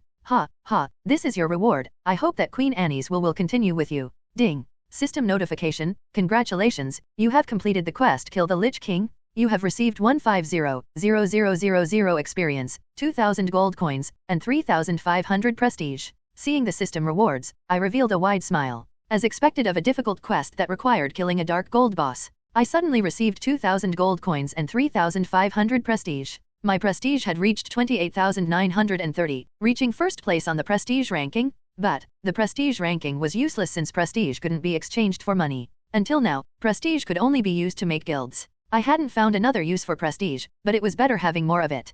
Perhaps the day that the prestige exploded, the system would give me a beautiful female NPC warrior. Looking at my experience bar, I saw that it was already at level 57.98%. I would level after killing a few high-level monsters. At this time, after the quest was complete, patrol team leader Whack knitted his brows again. It was as if there was something bothering him. I secretly gave a laugh, as if I could see through what was bothering patrol team leader Whack. His rent increased, his girlfriend ran away, and he can't even eat a bowl of noodles. But when he talked to me, Whack didn't say this. He said with a serious look and a resentful voice, "Not long ago, the Silver Moon Alliance launched a counterattack on the forces of darkness and both sides were seriously injured. As one of the 4 main cities in the Silver Moon Alliance between the humans and the elves, White Cloud City sent our elite troops out. It was a pity that with the heavy rain and the muddy roads, many horseshoes of our warhorses were lost. A horse without a horseshoe is very weak, so we must get more horseshoes. To the southeast of White Cloud City, there is a workshop by the White Cloud Mountains, but I've heard that this workshop was already surrounded by the undead. Young warrior, please go to Lost Mist Town and help the soldiers there defeat the terrifying undead. Ding. System notification, do you accept the quest? I didn't hesitate to click confirm. Ding. System notification, you have accepted the quest. Save Lost Mist Town. Current mission difficulty, 540. Quest details, head to Lost Mist Town and push back the undead surrounding the town. Kill 1000 undead and defeat the undead general. Bring the undead general's head back to patrol team leader Whack. Previous chapter. Next chapter. My stomach churned. I kept bumping into cute things tonight. First it was the corpse-eating ghost, then it was the skeleton warriors and the lich, and now it was a bunch of undead. I also had to bring the undead general's head back to patrol team leader Whack. This old man, why does it seem like he enjoyed collecting these things? But this quest difficulty was 540, so the reward should be quite good. I didn't receive a quest reward for killing the Lich King quest. So that meant that completing this quest with a 200 extra difficulty should have a 20% chance of giving an equipment quest reward. The higher the difficulty, the better the rewards. Thinking of this quest had to be done. After all, there were many players that couldn't receive quests that were harassing NPCs in White Cloud City.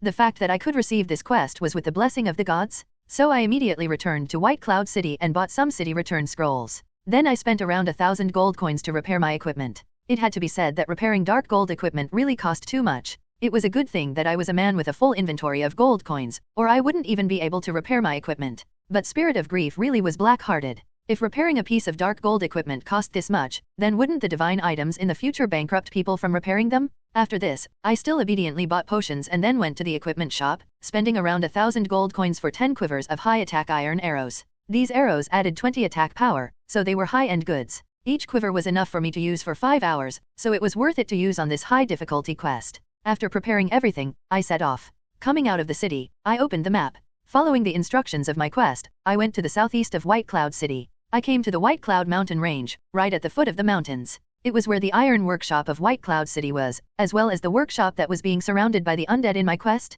I went south first before heading east. I was only halfway there after traveling for an hour, but I was surprised to find that there were some players around level 35 traveling across the White Cloud Mountains. They couldn't be teleported there, so this was a noob group that had walked from Sunset City to White Cloud City. I couldn't help being surprised. These fellows were too powerful, they could actually pass through the mountains without being killed. Their potential was limitless. Entering the Moonlight Forest, there wasn't a single weak monster that appeared. It was the wolves and tigers that appeared occasionally, but with the Roaring Flame Spear, these level 70 normal monsters weren't considered anything and were turned into experience points. Looking at the time, it was already half past midnight. Ling Shue's excited voice rang out, little fool big sister, and I got a gold mage robe, which is just perfect for big sister to use. Our harvest today isn't bad. I said with a laugh, that's good. It seems like Ling Shue is very satisfied with your current attack power. Ling Shue's voice couldn't hide her happiness. Yes, I am very powerful now. The profound ice sword energy released by the Thunderclap sword is just too strong. Even Big Sister's 1,000 miles ice seal can't compare. Oh, Ling Yu isn't jealous. Che, Big Sister wouldn't be jealous of me. Me and Big Sister's relationship is a million times better than you can imagine. Ling Shue happily asked with a laugh, little fool, I'm about to log off and go to sleep. What about you? When will you log off? I thought about it a bit before saying, I probably won't sleep tonight. I'm planning on staying up all night since I won't be able to sleep well if I don't finish this quest. Ling Shue, go to sleep first. You have to remember to cover up. Ling Shue couldn't help saying with an angry laugh, why are you telling me to cover up? I'm already this old, do I need someone to take care of this for me? I said with a smile, stop that. When you slept in my room last night, you kicked the blanket to the ground, don't think I didn't see it. With how cold you set the AC in your and Ling Yu's room, you might catch a cold if you don't cover up. Ling Shue was surprised before saying with a sweet laugh, I got it, you should sleep early too and don't tire yourself out. I believe that with the overall power of our team, we will definitely become famous in the King's Return competition.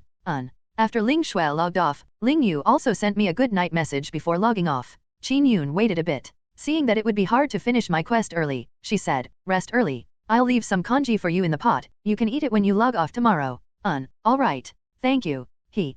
Why are you so polite with me? Qin Yun said with a gentle laugh before giving a yawn, I'll log off then. Bookworm, you can play by yourself. After Qin Yun logged off, I couldn't help giving a secret sigh. To be honest, this girl Qin Yun was simply perfect. She was beautiful, had a nice body, was very homely, and was a very bright girl. She really was the only candidate when it came to a wife. Bing Cha and Quiet Rain also told me that they were logging off. Bing Cha said, Bookworm, work hard. You have to do your best to become unstoppable. Quiet Rainfall said with a laugh, "Bookworm, don't get panda eyes tomorrow." As for Ziyu and Summer, they wanted to stay up all night with me, but I suspected that they wanted to leech my experience. I wouldn't do this kind of losing business. Others could get girls if they carried them like this, but I couldn't. I couldn't make a move on the girls in the studio. This kind of behavior wasn't good and couldn't be done like this. I had to be professional. After lecturing Ziyu and Summer to go to sleep, I finally found some peace. In the distance, I could see the mist rising from the bottom of the White Cloud Mountains, as well as traces of humans. Heading over, with a huala sound, the roaring flame spear cut down the branches in the path. It revealed a town that wasn't big on the way, and on the minimap, it showed that it was Lost Mist Town. It was a bit blurred and it was before dawn, so there was also mist in this game. It really was Lost Mist Town. When I came closer, I heard a low woo, woo, woo sound. This was the sound of undead, and it was clear that Lost Mist Town was surrounded. Going forward with the roaring flame spear in hand, I looked around with the star eyes. I could see that there was a group of undead not far away. These undead looked like they had just come out of the earth, with strips of rags on them, blood coagulated on their skin, rotten skin that even showed white bones. It was as if with just a bit of rain, all of the rotten flesh and clothes would be washed away and they would become skeleton soldiers. When I came closer, I used the star eyes to get the stats of one of the undead. Hungry Undead, Enhanced Monster, Level, 75. Attack, 750 to 880. Defense, 400. HP, 14,000. Additional, the Lich King killed many human soldiers and extracted their souls to turn them into undead. These undead have an incredible sharp sense of smell for blood, and they only exist to kill those living beings that have blood flowing in them. I couldn't help being surprised. It was a level 75 enhanced monster, which meant that they had already surpassed the level of the liches. Why did it only have a difficulty of 540? Could it be that I was lied to? Feeling a bit confused, I immediately knocked by bow and sent out an armor-piercing arrow. 2347. When the white light hit, there was an explosion on the back of the zombie that was hit with the arrow. This powerful force had split the flesh of the undead apart, and with the force of this one attack, there was a deep bloody hole in the back of the undead. Roar, roar. The undead was agitated, but it also quickly found the trace of a human in the distance. With an angry roar, the undead charged over and slashed their sharp claw at my chest armor. Kang. The sound of the flesh hitting the golden armor actually let out the sound of metal clashing. It left behind a faint scratch on my armor and my HP dropped by 324. I couldn't help being secretly surprised. This undead's 880 attack could deal this much damage to me, as expected of an enhanced monster, but this was also because the level disparity was too high. If I was also at level 75, then with my 1370 defense, this undead wouldn't even be able to deal 100 damage to me. Taking out the roaring flame spear, I sent out several slashes. With the sweeping away 1,000 soldiers, the undead was pushed back. When I used the Icewind Thorn, with a bada sound, the shoulder of the undead was pierced through. When I pulled back, the entire arm was cut off. Woo, woo. The undead cried before charging at me with fierce eyes again. I used a whirlwind slash, and with a gust of wind, the other arm of the undead was also chopped off. Damn, wasn't this game designed too cruel? Did it have to be this strange in the pursuit of realism? Shua. With the golden light of the shield break slash, the head of the undead was sent flying. The body trembled a few times before finally falling down. However, it didn't stay on the ground obediently as it started crawling towards its head. The undead wasn't dead yet, there was still a sliver of HP. It seemed like it wanted to put on its head and keep fighting. I couldn't help being speechless. This really was a senseless soldier? Taking a step forward, I kicked the undead's head away. It created a perfect arc before falling into the grass on the side. I couldn't help thinking that I was too cruel. The undead finally died and dropped a few gold coins. If Ling Yu and Ling Shui were to level here, they would give up on these gold coins.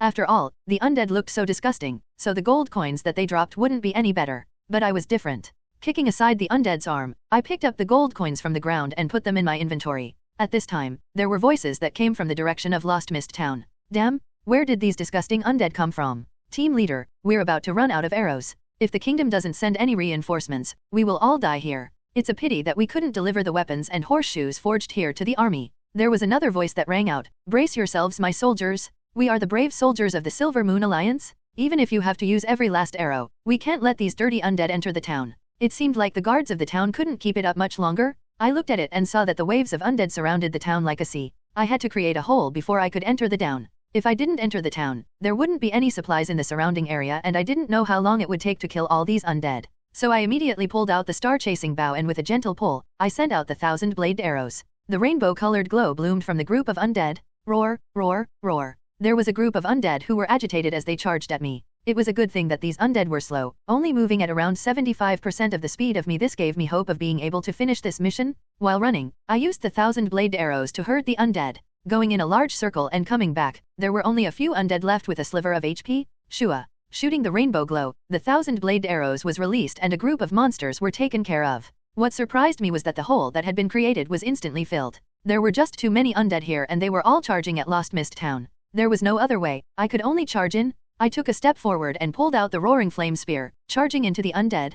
Pang pang. With 2 swings to clear the undead, I charged forward and activated the bloodthirst skill of the Scarlet Cape. There was a red glow that appeared around me and my move speed increased quite a bit. My goal wasn't to kill the mobs, but to enter the town. So I just used the roaring flame spear to knock away the undead and created a path for myself. But there were just too many of them. The attacks of the undead weren't weak and when I was halfway through, I had already lost half my HP. My heart turned cold and I gritted my teeth. I raised the roaring flame spear in one hand and there was a golden shadow that suddenly flew out in front of me. After image strike, the undead were pushed aside and many of them were knocked back. In just an instant, there was a space that was created in front of me that reached all the way to the town's gate. My heart sank as I knew that now was the time. Without saying a word, I charged forward while sweeping out with the roaring flame spear, pushing away the undead. After around 5 minutes, I reached the iron gates of the town. I suddenly looked up and saw that in the high-up tower, there was a level 65 soldier shooting arrows at the undead.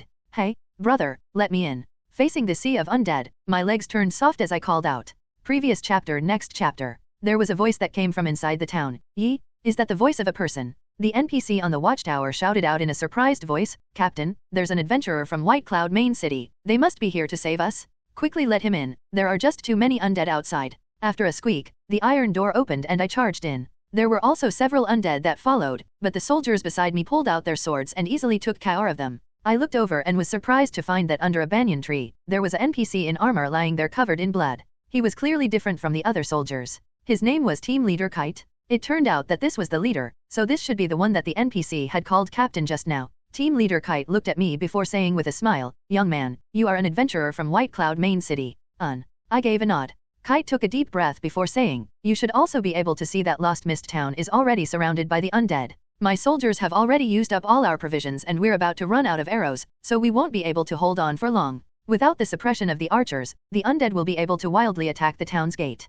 I said with a smile, you can feel assured about this. If you need archers to suppress them, I can take on that task. Oh, Kite looked like he somewhat didn't believe me. I looked up at the tower that was at the entrance of the town. It seemed like it had been built quickly, so it wasn't that high, but I should be able to shoot the undead from there. So I quickly went up the tower and took the place of the NPC archer there. I couldn't get experience if he killed the monsters, so I should earn my own keep. Putting the arrow on the string and pulling it back fully, I suddenly let go. The 1,000-bladed arrows skill released countless arrows onto the undead and instantly, there were a bunch of damage figures that appeared. Almost every one of them was for over 1,000 damage. The damage of my 1,000-blade arrows with my super high strength was not something that normal archers could compare to. Although there were some misses, it didn't affect it too much. The undead were very crowded and I had never attacked such a large group of monsters before. After every 1,000-bladed arrows, the HP bars of the undead would suddenly drop. After 7 to 8 attacks later, there was an area that was cleared out. The countless gold coins that dropped that I couldn't pick up filled my heart with pain. It would be death if I went out to pick them up now. The attack of the undead couldn't be looked down on. As a large group of undead fell, my experience also suddenly jumped up. In less than half an hour, I had gained 10% of my experience bar. Like this, my experience would increase by 20% each hour and I would level in 5 hours. I killed the monsters for several hours and I felt my back getting sore. In the distance, the dense black crowd of zombies kept coming out of the forest as if they would never end. I had already finished off the 1,000 zombies required for the quest, but there wasn't the fabled undead general. If I didn't kill the undead general, then this quest wasn't considered complete. After killing until 4:30, there was a golden light that appeared as I reached level 59. I had already surpassed Ling Yu in levels and had reached the peak of the Chinese level rankings again. Looking at the rankings, there wasn't much that changed. 1 easily angered bookworm. Level 59. Dragon Whisperer. 2 gentle breeze embracing the moon. Level 58. Magician. 3 hell flames. Level 58. Gale Warrior. 4 sword flame ghost fire. Level 56. Dark Magician. 5 delicate rice fragrance. Level 56. Soul Magician. 6 gentle breeze flying snow. Level 56. Swordsman. 7 battle soul defying heaven. Level 55. Berserker. 8 battle soul drifting wind. Level 55. Magician. 9 lone grave. Level 55. Berserker. 10 sword flame dragon soul. Level 55. Swordsman. I passed Ling Yu to take first place and Hell Flames was quickly catching up. He had gone from level 56 to 58 in a single night, which meant that he most likely finished some broken quest, or he wouldn't have leveled up that quickly. Ling Yu was almost level 59 after leveling for an entire night, but she still hadn't leveled up yet. I couldn't help letting out a breath. Battle Soul were in Gentle Breeze City, so they wouldn't be in the same King's Return competition as us, but the rest of the level rankings were our opponents. Out of the top 10, the twin beauties and I were on the Shuiyu team. Our greatest enemies might be the combination of Hellflames and Lone Grave. Since Lone Grave could create a master like Hellflames, then he must have some kind of trump card left, so he couldn't be underestimated. Sword Flame were on our side, so there was no need to mention them. Delicate Rice Fragrance would be on Fated Madman's team and Fated Madman would certainly enter the King's Return. Their team wouldn't lack Delicate Rice Fragrance, so she would certainly be our enemy. Although Fated Madman was very noob, their equipment wasn't bad. Once he was stuck onto the girls from Shuiyu, it would be bad. After all, other than me, Ling Shui and Ling Yu had never truly participated in this kind of competition before. Moreover, these were just the exposed experts and there were many coiling dragons and hidden tigers in White Cloud City.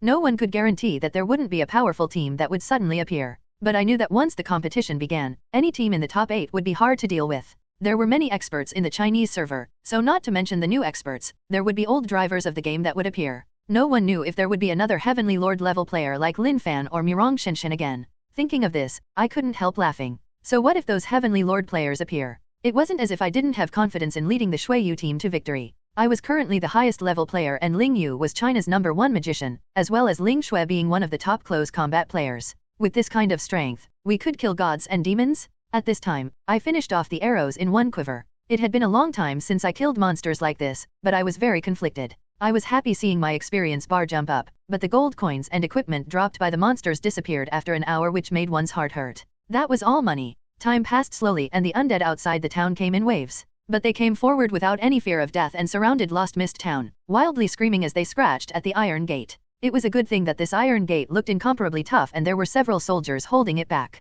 There were also several soldiers with blades in hand, guarding the town while also going all out against the undead that made it through. All the way until 9 in the morning did the undead outside finally start to thin out. There were scattered undead that came out of the forest, but they didn't get that far. The soldiers of Lost Mist Town even wanted to go forward to hunt them, but as long as I didn't leave the tower, the soldiers wouldn't go out. Out of his programming, the team leader said with a happy expression, "I never thought that White Cloud City would send out such a powerful archer. Our Lost Mist Town is finally safe and we can deliver the iron goods safely to White Cloud City." I revealed a faint smile. I looked at my experience, which had reached level 59.78%. It seemed that I couldn't reach level 60 today, but I wasn't in a rush. There were still 2 days before the King's Return competition, so I would be able to reach level 60 during this time. It said that I could learn a new skill from the instructor at level 60, but my beautiful instructor Bing Lan was in the dragon domain. I had to take a quest to get there, so it was very troublesome. The Shuiyu girls were coming on one by one. Seeing that my name was still lit up, Ling Shui immediately called me. When I picked up, I could hear her voice full of blame. "Why haven't you logged off yet? If you keep going like this, how can your body last?" I was surprised before raising my hand to shoot an undead. Then I said, "I'll log off in a while. Actually, I can't leave right now since if I don't finish this quest at once, it might fail once I wake up." Ling Shui's tone softened a bit. "You still can't do this. You've been online for 15 hours and you stayed up all night. You'll get panda eyes when you get off. Will that be attractive?" I felt that I did something wrong, but after thinking about it, I couldn't help saying with a smile, "Ling Shui, I am a member of the studio, so I should do all I can to level up and contribute to the studio." "You fool." Ling Shui angrily cursed before saying in a smaller voice, "In short, you should sleep early. I don't care about you anymore." After that, Ling Shui closed the call and there was only the system's dial tone left. I couldn't help revealing a bitter smile. Alright, I really needed to go and rest after this quest. Although I was scolded by Ling Shui, my heart was filled with happiness. I think that I was about to level up and become a pervert. 1,000 blade arrows cut through the air and a bunch of zombies fell down. At the same time, I saw the monster that I waited all night for. That undead general slowly came forward and was surrounded by a bunch of undead.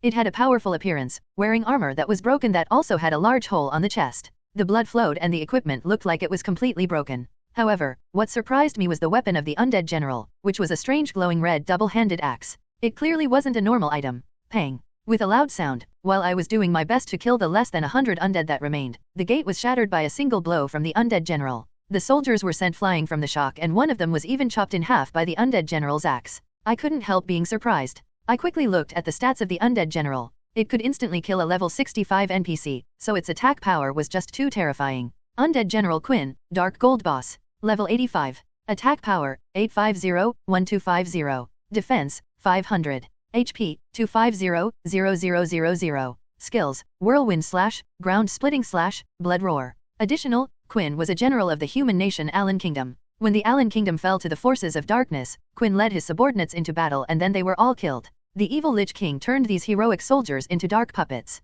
Quinn brandished his whirlwind axe again, but this time it was pointed at his former companions. I couldn't help being stunned. Damn, who told me that this quest's difficulty was 540? It's a level 85 dark gold boss with 1250 attack power. Shouldn't this be at least over 700 difficulty for me? To be honest, even if a team of 100 people came to finish this quest, it would be very hard for them. I was challenging this quest alone, so this was just too hard. With a pitiful cry, there was another NPC soldier that was sent flying with a whirlwind slash. They covered the ground with blood when they landed and they twitched twice before they stopped moving. I gritted my teeth, but I didn't go down. I had to take care of the undead subordinates of the undead general, or I would be looking to die if I went down. The attack of those undead wasn't bad, so I knew what it meant to be bitten to death by ants. After around 2 minutes, when I killed all the undead around the undead general with the 1,000-bladed arrows, there were several dozen NPC soldiers who had died. The undead general cut through them without any resistance with its axe, as if the NPC soldiers couldn't block it at all. After all, the undead general was a level 85 dark gold boss and they were just level 65 normal NPCs, so they weren't even on the same level. The team leader saw his subordinates being killed one by one and his eyes turned blood red. He endured his deep wound to stand up with his sword before falling against the banyan tree and angrily roaring out, "You cruel demon, I will send you back to hell."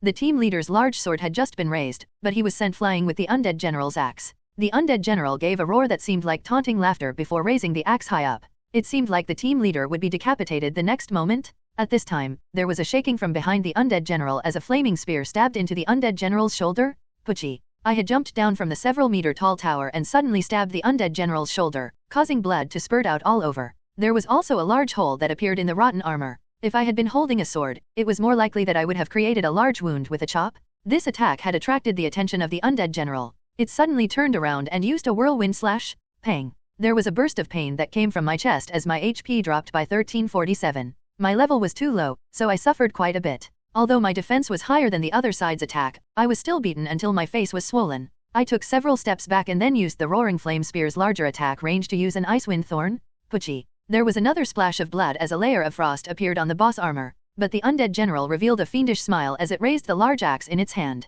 Previous chapter. Next chapter.